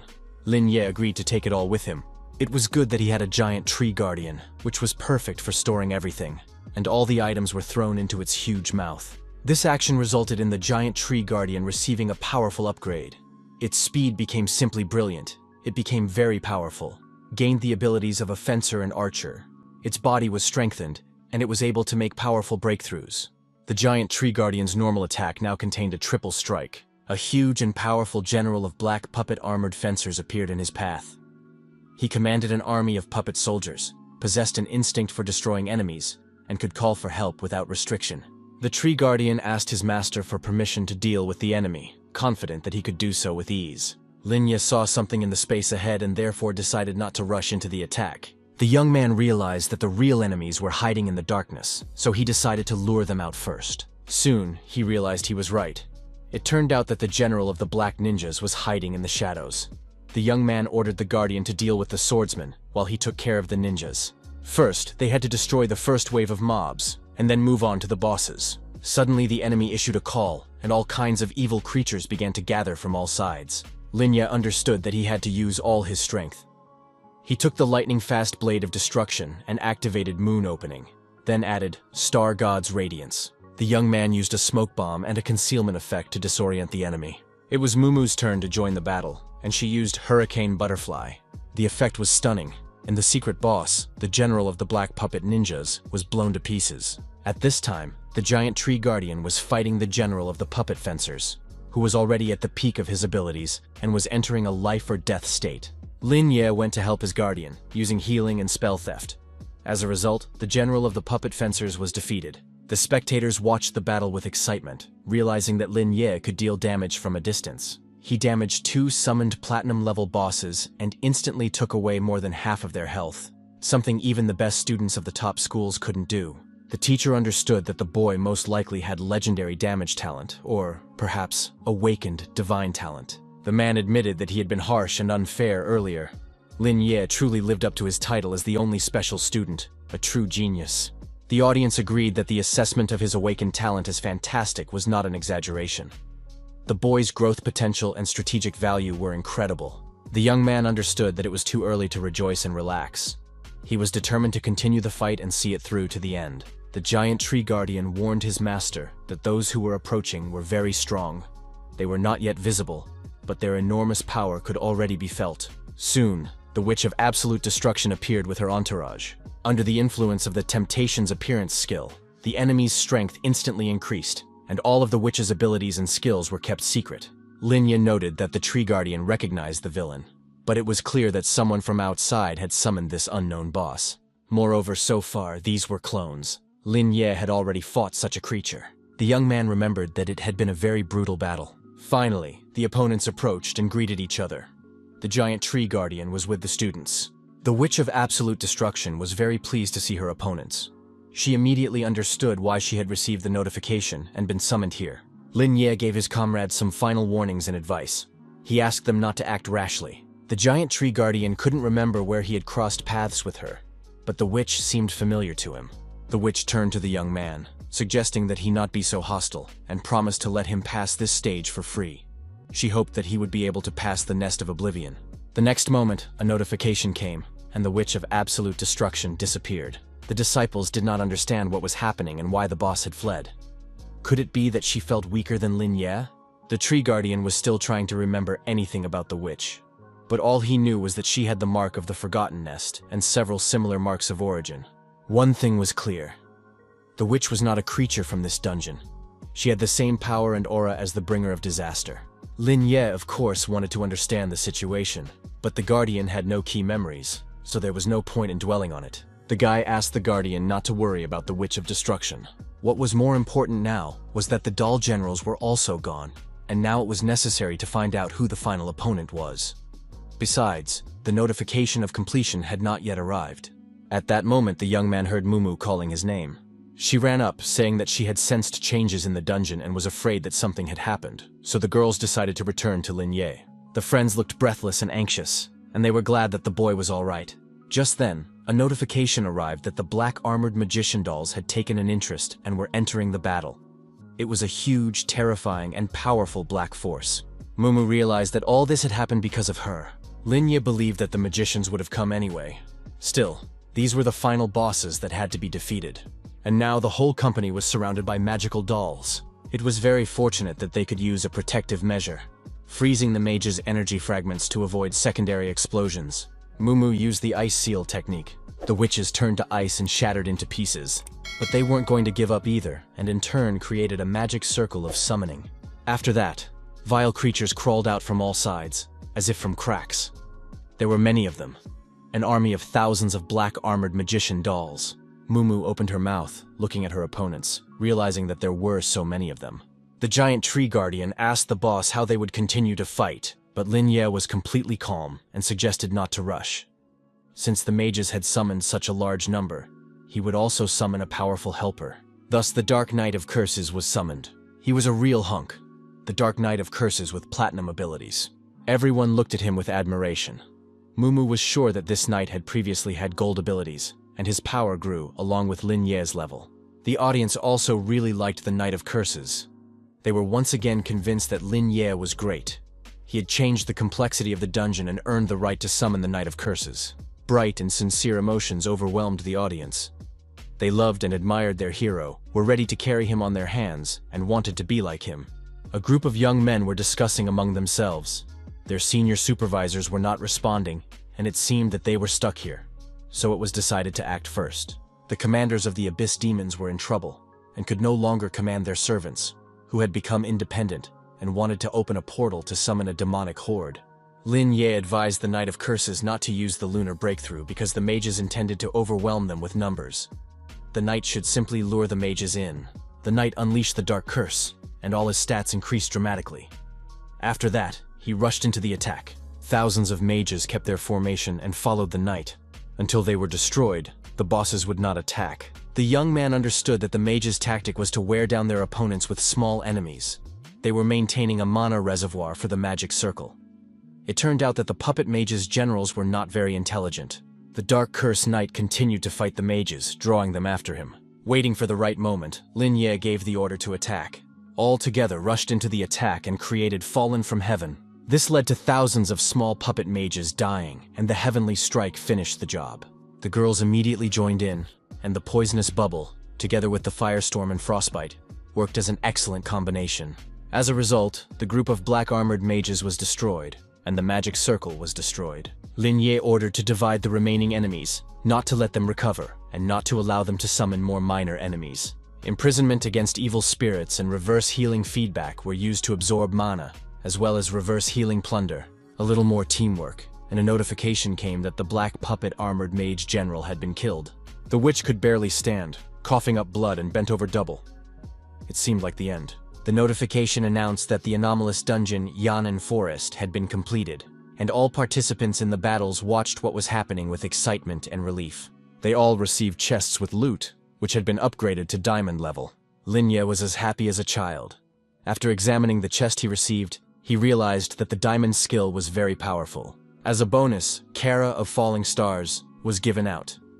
This effect sharply reduced the characteristics of everyone who fell within the radius of the falling stars, and also caused the loss of 3 positive effects. The spectators were delighted to see the bonuses that their favorite had received. Everyone crowded around and examined the diamond-level gifts. The city governor was also watching the battle, but at that moment he received a report on the situation. He was interested in the situation of the war in the Abyss Kingdom. The professionals were already close to victory and had reached the Abyss Palace. Everything indicated that today was the best day to kill their lord. Today was the best day, and the demons of the Abyss were doomed to die. All this was wonderful, but it seemed that everything was falling into place too easily. One had to be careful. These demons of the Abyss would stop at nothing for the sake of evil. Finally, the students appeared before the people, and there was thunderous applause and joyful shouts from the fans and residents. The forest was cleared, and the guys returned to the shelter. It seemed that everything was going according to the Alliance's plan. Lin Ye felt that this was not the case. It seemed that something had been overlooked. Sumumu waved happily to her parents, who watched their daughter's success with delight and pride. But suddenly, the audience's attention shifted from the stage where their favorites were standing. Monsters appeared among the crowd. They were grabbing ordinary people and killing them. No one understood how the demons had gotten into the shelter. The unfortunate people, who were completely defenseless, screamed and cried for help. People were ordered to retreat as far as possible and not to panic, while the professionals got to work. The demons found in the shelter said that teleportation had occurred from within. Immediate professional support was called in, and Lin Ye immediately rushed to help the people. He jumped at the nearest demon, who was holding a person in his claws, and punched him with all his might, realizing that he had to fight in close combat. While fighting off and destroying the demons, the young man analyzed the situation. The city guards outside were strong, and Wang Mochao reported to the mayor that everything was fine. Lin Ye had already concluded that these demons had been summoned by someone from within. People fled in terror from the huge demons, which were much stronger, as well as predatory and merciless. The city governor announced that everyone who knew how to fight should take up arms and defend the city.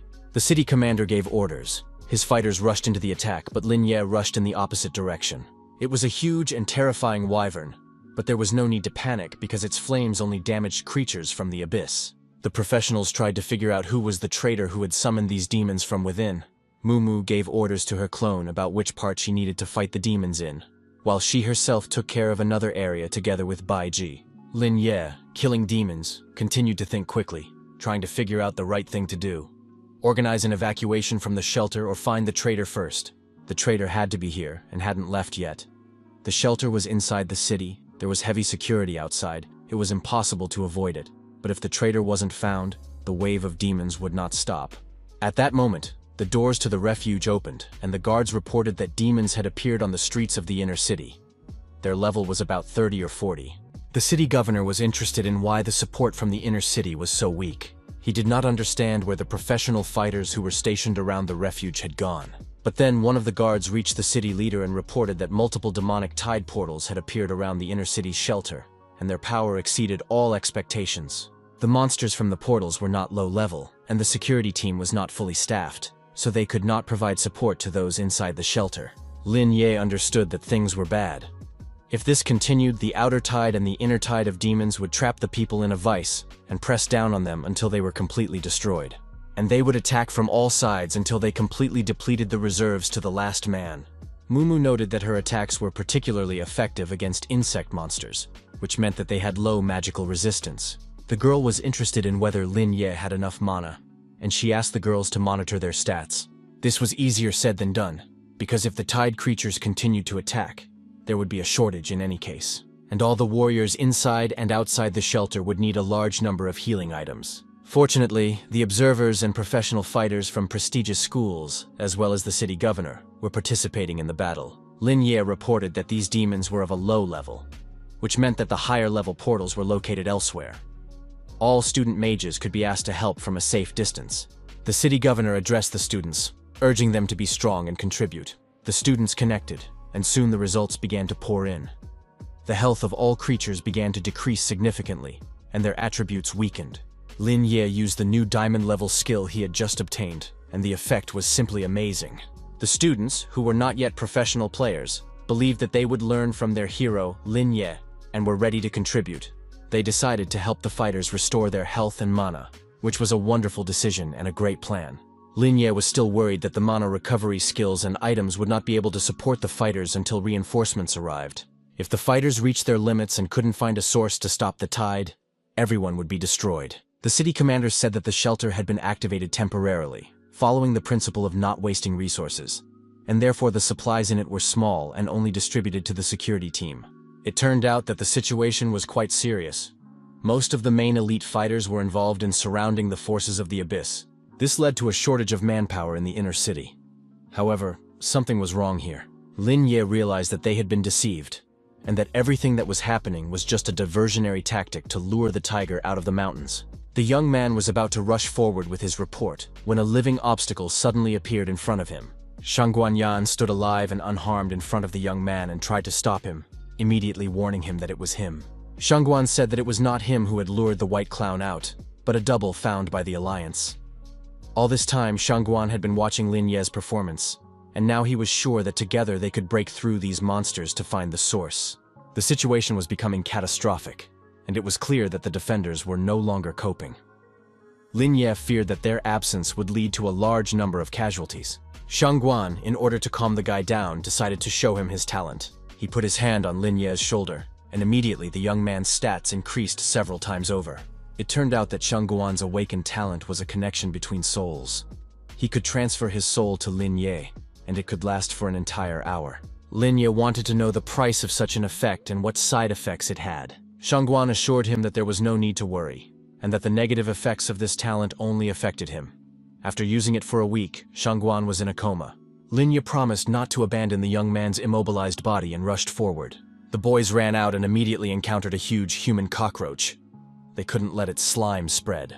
Lin Ye dealt with the cockroach fairly quickly, cutting it in half with his huge sword, and the moon spirit autopsy began to absorb the remnants of souls, resulting in an increase in all attributes.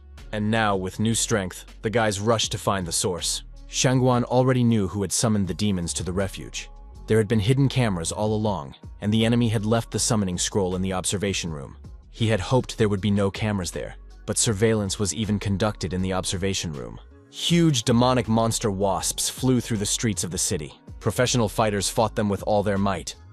But the number of these creatures was constantly increasing. Xiaofeng was angry that someone dared to hunt the young master and humiliate him. The guy ordered them not to follow him. He would deal with these fallen ones himself. Blackfist said he couldn't go any further because he had other tasks to complete. He pointed to his glove, saying that Xiaofeng would not be attacked by the creatures of the invasion thanks to this glove. But the hunters would consider the young man to be fallen. Therefore, the guy needed to immediately disarm and surrender if he encountered hunters, or hide and wait until the invasion was over.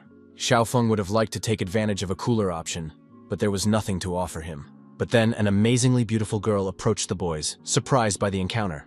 Blackfist said that he had always been undercover and that it was not too late to change his mind. Smoky Ghost, hearing this, flew into a rage because he was not some kind of pathetic traitor. The fighter declared that he would end Blackfist's life and threw his cigarette at him. Smoky Ghost wanted to remind his comrade that he was once a human being, but the man believed that people did not appreciate him. Of course, it's upsetting when your awakened abilities aren't strong enough, but no matter what, you can't turn to the abyss for growth. Xiaofeng wanted to take advantage of the situation and quietly slip away, but suddenly the blonde followed him and stopped the guy, saying that she was glad to see them again. The young man was rude, called the girl a rat, and demanded that she get lost. But soon he realized that he was completely wrong to be rude to such a strong opponent. The next moment he was lying flat on the asphalt, and the blonde was amazed at his stupidity. With such a difference in strength, he thought he could run away. The girl said that Xiaofeng was all talk, but then she felt that his hand was rotten. The young man continued to hurl insults, calling the girl mediocre, and, without makeup, downright ugly. But then some kind of bonds began to wrap around his body. Completely immobilized, Xiaofeng realized that he could not be killed, and reminded the beauty of the task given to him by the Lord. She sensed that the young man's potential was greater than Lord Meigao had assumed. He could become one of the rarest kings of the fallen. He needed to be delivered unharmed and reprogrammed into a secret weapon. The girl realized that this fool had been hiding his power, but then a powerful blow struck the beauty. Blackfist lunged at her with his fist, preparing to attack. Huge, powerful blows followed one after another, leaving her no chance of survival. It was clear that the fallen named Lisa was seriously injured. Smoky Ghost was shocked when he realized that they were both fallen. Their level was very high, and they recovered instantly after Blackfist's attacks. The two of them, in turn, attacked the fighter. Blackfist was calm and confident. He knew that even in transformation, these two would not be able to resist him, and Lisa was already strengthening the fighter's mana. It was unclear what was happening, but the power of his opponents was being absorbed by Blackfist. The sea wave of sound was used against the demons, and the effect was stunning. A huge number of monsters were killed. The survivors were wounded and burned. Blackfist announced that in memory of their past friendship, he would like to give them a chance. But since his opponents had gone this far and still hadn't seen the light, he had no other choice. Therefore, his attack against Fox, Smoke Ghost, and the rest of the evil creatures was strong and powerful. By completely destroying his enemies, Blackfist hoped that in their next life, they would choose to be human. The meteorite throw was activated against the monsters, and the result was very successful. After that, a falling blow was added, and the fallen fox lost all signs of life. Smoky Ghost tried to escape because he believed he had hope as long as he was alive. But suddenly, Blackfist appeared before him, saying that the Smoky Ghost would not be able to escape. The huge, terrifying monster took on its true form, and it was no longer the Smoky Ghost, but a real monster. It was not just Blackfist who fought him, but an equally powerful creature that rushed towards him.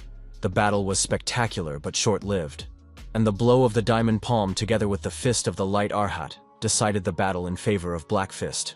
The Smoky Ghost showed no signs of life, and in the end, only Blackfist and Xiaofen remained on the street. The young man was in shock. He was sobbing and screaming like a baby, and it was clear that something was wrong with his head. Blackfist threw the mess onto his shoulder, deciding to take him to a safe place first. At that moment, someone contacted him and asked where he was. The fighter said that he was accompanying Xiaofeng to the city, and that the fallen who had attacked them had been destroyed. It turned out that the plans had changed, and now there was no need to take the guy to the city. He had to be taken to the Lord immediately. The Lord said that he had received data on Xiaofeng's potential as a fallen, and these estimates far exceeded those of the Demon of the Abyss. His talent could even surpass that of the Lord of the Fallen. The young man could become the King of the Fallen, and he would inevitably attract attention and gain access to the highest levels of the Abyss territory. And Xiaofeng's will, which allowed him to reject the Abyss demon, is a key factor that will prevent him from truly falling. In this way, he will be able to approach and kill even the highest being, namely the Emperor of the Abyss, and put an end to the war between humans and the forces of the Abyss. Such fallen with similar talents have not appeared in the Abyss for a very long time. The Lord agreed on this with the Alliance and his father. Everyone supported the decision.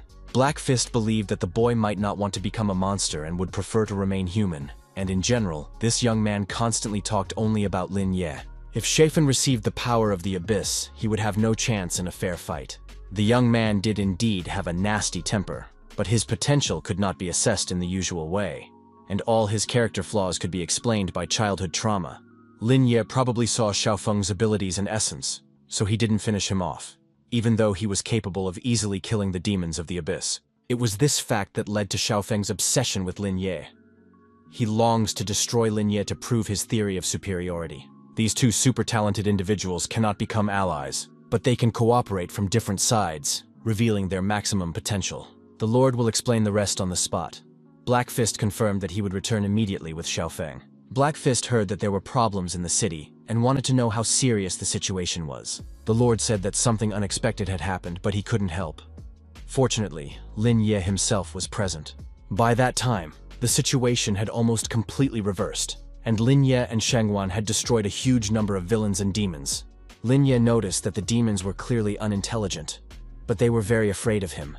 There was such a huge portal, and none of the monsters dared to come out. Probably, the Alliance professionals killed the Lord of the Abyss and the demons who controlled them. Shangguan confirmed that these monsters were followers of the demons of the Abyss and possessed their power. This allowed them to maintain a mental connection with the creatures from the depths. Their fearlessness in attack was not voluntary, but the result of coercive commands. And now that their commanders are dead, they are ruled by their instinct for self-preservation and do not dare to attack. It remained unclear how these scoundrels had brought themselves to this point. Even the fallen do not fall into a coma just because they lose contact with the Abyss. But that didn't matter. The main thing was that none of them could escape, and all would face a strict judgment. Lin Ye did not know what to do with the scroll. It resembled a summons, but the young man's abilities did not allow him to destroy it. Shangguan noticed that the scroll could not be pulled out, but it turned out to be even worse.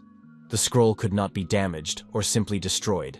At that moment, new monsters entered the refuge. No one was expecting them or hoping for them. It was some new group of tide creatures, but it didn't really matter or make a difference. Lin Ye used his sword and decided to deal with these creatures at the same time, creating waves from the sea of the dead. Shangguan noted that these fallen would not drown, and that living prisoners were needed. But the young man explained that his attacks only affected creatures of the tide. After that, the young man activated Reverse Blessing of the Stars and Carl of Falling Stars. Shangguan understood that the young man was incredible. In an instant, he dealt damage, inflicted weakness, control, buffs, and still had time to heal. Lin Ye was almost done and announced that the road was clear, and it was time to move on to the next stage. The young man wanted to do something with the summoning scroll, but he still couldn't destroy it. Perhaps the scroll was connected to the massive gates. If the scroll couldn't be destroyed directly, then the gate had to be destroyed.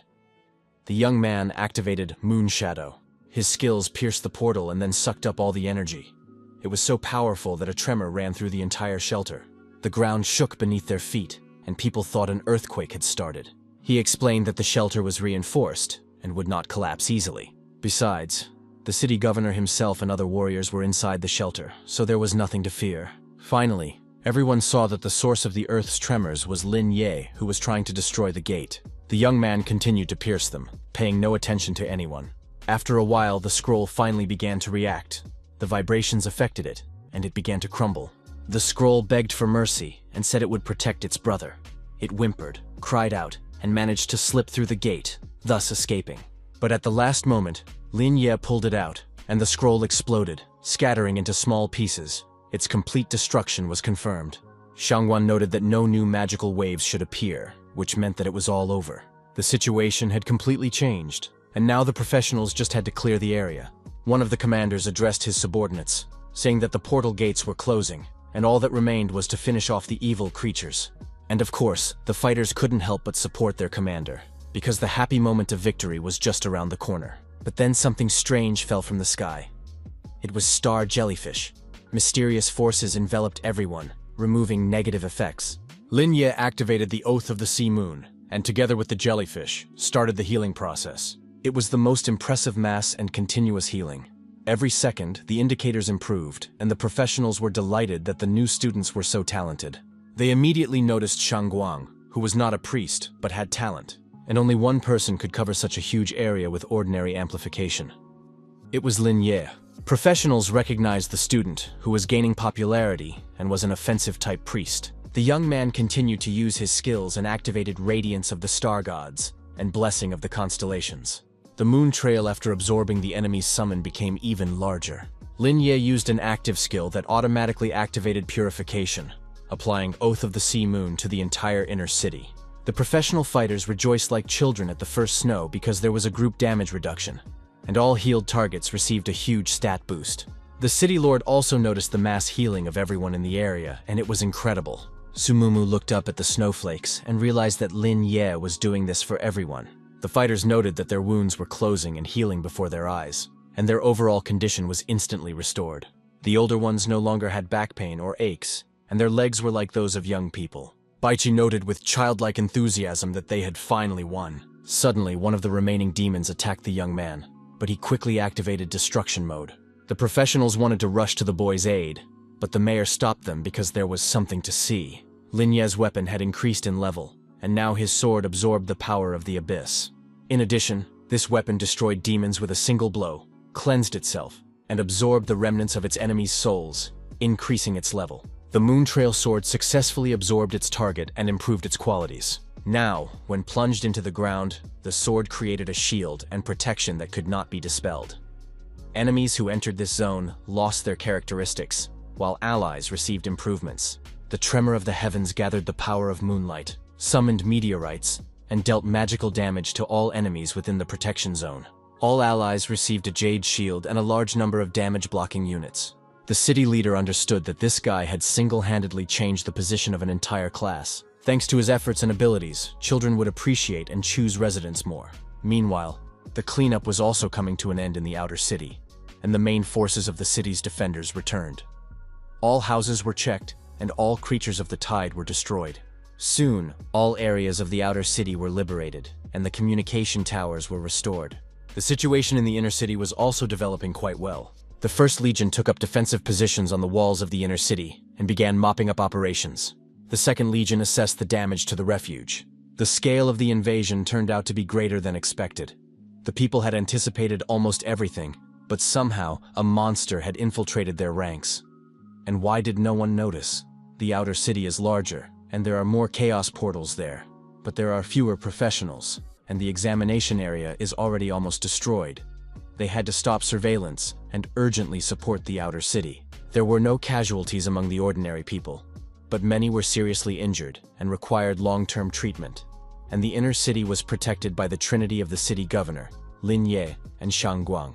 Teacher Huang could not remember who had demanded that almost all forces be sent to clean up the area. One of the fighters reported that communications and cameras had been restored. He also confirmed that there were no casualties or seriously injured in the inner city.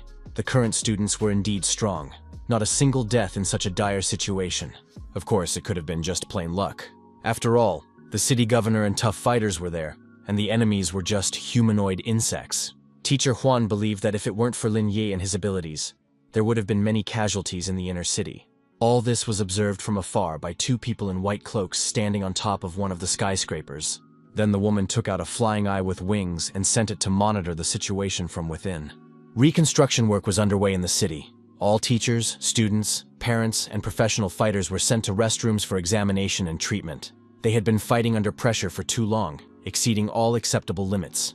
If it weren't for the constant healing from the priests, they would have fallen long ago. The examination showed that everything was more or less in order, and they were also provided with free, high-quality restorative care. Shangguanyan suffered the most. They even had to use a stretcher to transport him. A side effect of the spiritual connection plunged him into a deep sleep, and people immediately took the guy to the temple. The traitors were handed over to a special representative of the Alliance and brought to justice. In addition, based on their tracks and testimony, an investigation was launched to identify other fallen ones. All the villains were exposed and severely punished. Several officials were dismissed from their posts for the lack of security in the inner city and shelters. Lin Ye analyzed all this and realized that a much more serious problem remained unresolved. According to information from the director, the Alliance already knew about the traitors' plans and had prepared countermeasures, so the inner city and the examination area were well protected. Lin Ye asked Shangguan why the Alliance had decided to send all its main forces to the Abyss. It turned out that this was the plan, but there was nothing strange about it. After all, Shangguan himself did not go to the Abyss, but was in the central control room and immediately came to the rescue. Finally, the guy remembered that the Alliance was confident in its ability to destroy the forces of the Abyss in one blow. That was why all of the city's combat reserves had been called in to support the front. Lin Ye still couldn't calm down. It seemed to him that they had all lost part of their collective memory, and something didn't add up. Even if we assumed that everyone panicked and accidentally forgot about the defense, no one would have withdrawn all forces.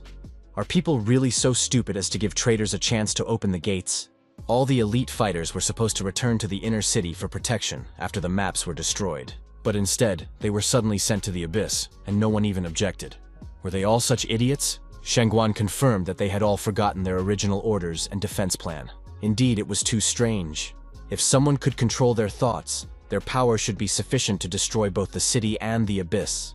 Then why put on this whole show to make the defenders and the forces of the Abyss weaken each other? It turned out that this interested party was not as omnipotent as everyone thought. The original plan clearly indicated the need to deploy several detachments for complete protection. The city governor reported that provisions had been made in case the demons of the Abyss infiltrated fallen ones among ordinary people. There were quite a few such situations, but their power was insignificant, and many did not even receive the power of the Abyss. Due to their weakness, they usually remained inactive and received their orders directly from the demons. But they were difficult to identify and find evidence against. People had prepared measures against these weak fallen ones in advance and made a defense plan, but no one followed it. This implies that there was a high-ranking fallen individual among the people who erased everyone's memory. However, the people had already been tested. Furthermore, if such a powerful traitor existed, they would not have been able to defeat him. And if his identity is unknown, why didn't he warn the forces of the Abyss and let his master die? Perhaps this is some kind of internal strife among the demons of the Abyss. There is a possibility that their original target was the Lord of the Abyss. Perhaps the other lords wanted to capture the city. It is necessary to urgently contact the alliances of other cities. These creatures may be more dangerous than the demons of the Abyss, and they surely have other goals. To understand this and find out who they are, we need to figure out the method of memory erasure, and all participants in the events must undergo re-examination. The flying eye returned, and it became clear that the plan had been revealed. But that's okay, because the villain in white believed that they weren't hiding. In any case, with the help of his eye, they had already obtained combat data. Lin Ye recognizes his talent and strength as truly impressive. It's no surprise that this guy defeated the Dark Knight and even earned his recognition. This human child was truly interesting. But if the demons of the Abyss killed this genius, what would they do then? But there was nothing to fear, because the diversion plan was not a threat, but simply a way to test the boy's strength. And now the strangers in white cloaks could proceed with the main part of their show, knowing how strong their opponent was. A red glow appeared over the city from nowhere, and everything around turned pink. The two strangers in white cloaks realized they had arrived. The records of the dungeon's passage were reviewed, and it became clear that there had never been anyone like this genius named Lin Yi before. The girl noted that his strength was outstanding, and that he would prove himself. She looked at the records of the dungeon passages with interest and was in no hurry to leave. But then something caught the stranger's attention, and she realized that this couldn't be. She saw a living clone and a real tree guardian, and it was not an easy call with the help of artifacts. Even the Witch of Absolute Destruction was drawn in, and the man in the cloak also thought they had made a mistake. The clone was the talent of a human apprentice named Mumu, and the tree guardian also obeyed her. This was certain and beyond doubt, but now it was unclear what kind of creature she was. It was very painful to admit that they had made a mistake, but the strangers were indeed blind, and their flying eye had misunderstood everything, so now he had paid the price and been burned. The one mentioned in the prophecy was not Lin Ye, who defeated the Dark Knight without injury, but a human apprentice. A girl named Su Mumu is the chosen one they had been searching for so long. At that moment, Mumu sneezed, and her germs infected everyone present, and her snot flew in all directions. But no one was upset, because bonuses from the Alliance poured into their phones, which absolutely everyone received. It was pleasant. Team awards and special awards were also handed out to those who distinguished themselves during the Horde invasion. This time, the Alliance did not skimp and even gave allowances to ordinary victims. The only ones who were unlucky were the students who had to take the final test. In addition to treatment and recovery, they will have to continue their training and retake the test. The final exam will take place in a month. It will be a serious test of their physical recovery and mental state. Teacher Huang appeared to personally greet and congratulate Lin Ye, as well as to thank him for everything he had done. The young man was awarded an honorary medal, and he was also able to improve his equipment and skills again. Lin Ye received a tablet on which, as in a shop window, very necessary items were laid out. The young man said that he was just planning to replace his boots and belt. All the indicators were related to magic, and the young man had excess ones and did not need help. But the agility boots needed to be replaced because they would increase the guy's maximum potential. After all, you can never have too much speed. The Knight of Curses and even the Giant Tree Guardian rely on high speed. They needed to dominate the crowd, and they become invincible dungeon bosses in everyone's eyes. Finally, the young man made his choice, settling on the fire boots. Mumu agreed that the fire boots significantly increased speed. But in addition to the boots, Lin Ye chose the healing wave. It was too easy. The healing wave had an active skill. It released power that randomly jumped between the group many times, greatly restoring energy. And with such an active skill, it was possible to keep the entire team in good condition at the same time. In addition, there was also a reverse healing wave that released a purple energy wave and dealt enormous damage to the group. But it only worked if there were at least 2 enemies. Teacher Huang said that now they could relax for a while. And he still had to find Shengguan. He was about to leave when Lin Ye called out to him. The young man was interested in the fate of Huang Xiaofeng. Lin Ye was worried that there would be problems with him. Teacher Huang was sure that Xiaofeng had his own gift and destiny. Although he was no match for Lin Ye, Huang Tianzi would take full responsibility if anything happened. Mumu also noticed that Xiaofeng was nowhere to be seen. It seemed that he had disappeared. Lin Ye reassured his girlfriend, saying that she should enjoy her vacation, and that the guy still had things to do. Baiji and Mumu wanted to go with their captain, because they always worked together, and if he didn't need them, they would be upset. Lin Ye confirmed that he didn't need them, and that there was no benefit for them in this. It was the guy's personal task. The thing was, to improve the inversion energy skill, he had to reach level 20 and kill 10,000 creatures in the dungeons using his inverted skills. The fun was just beginning.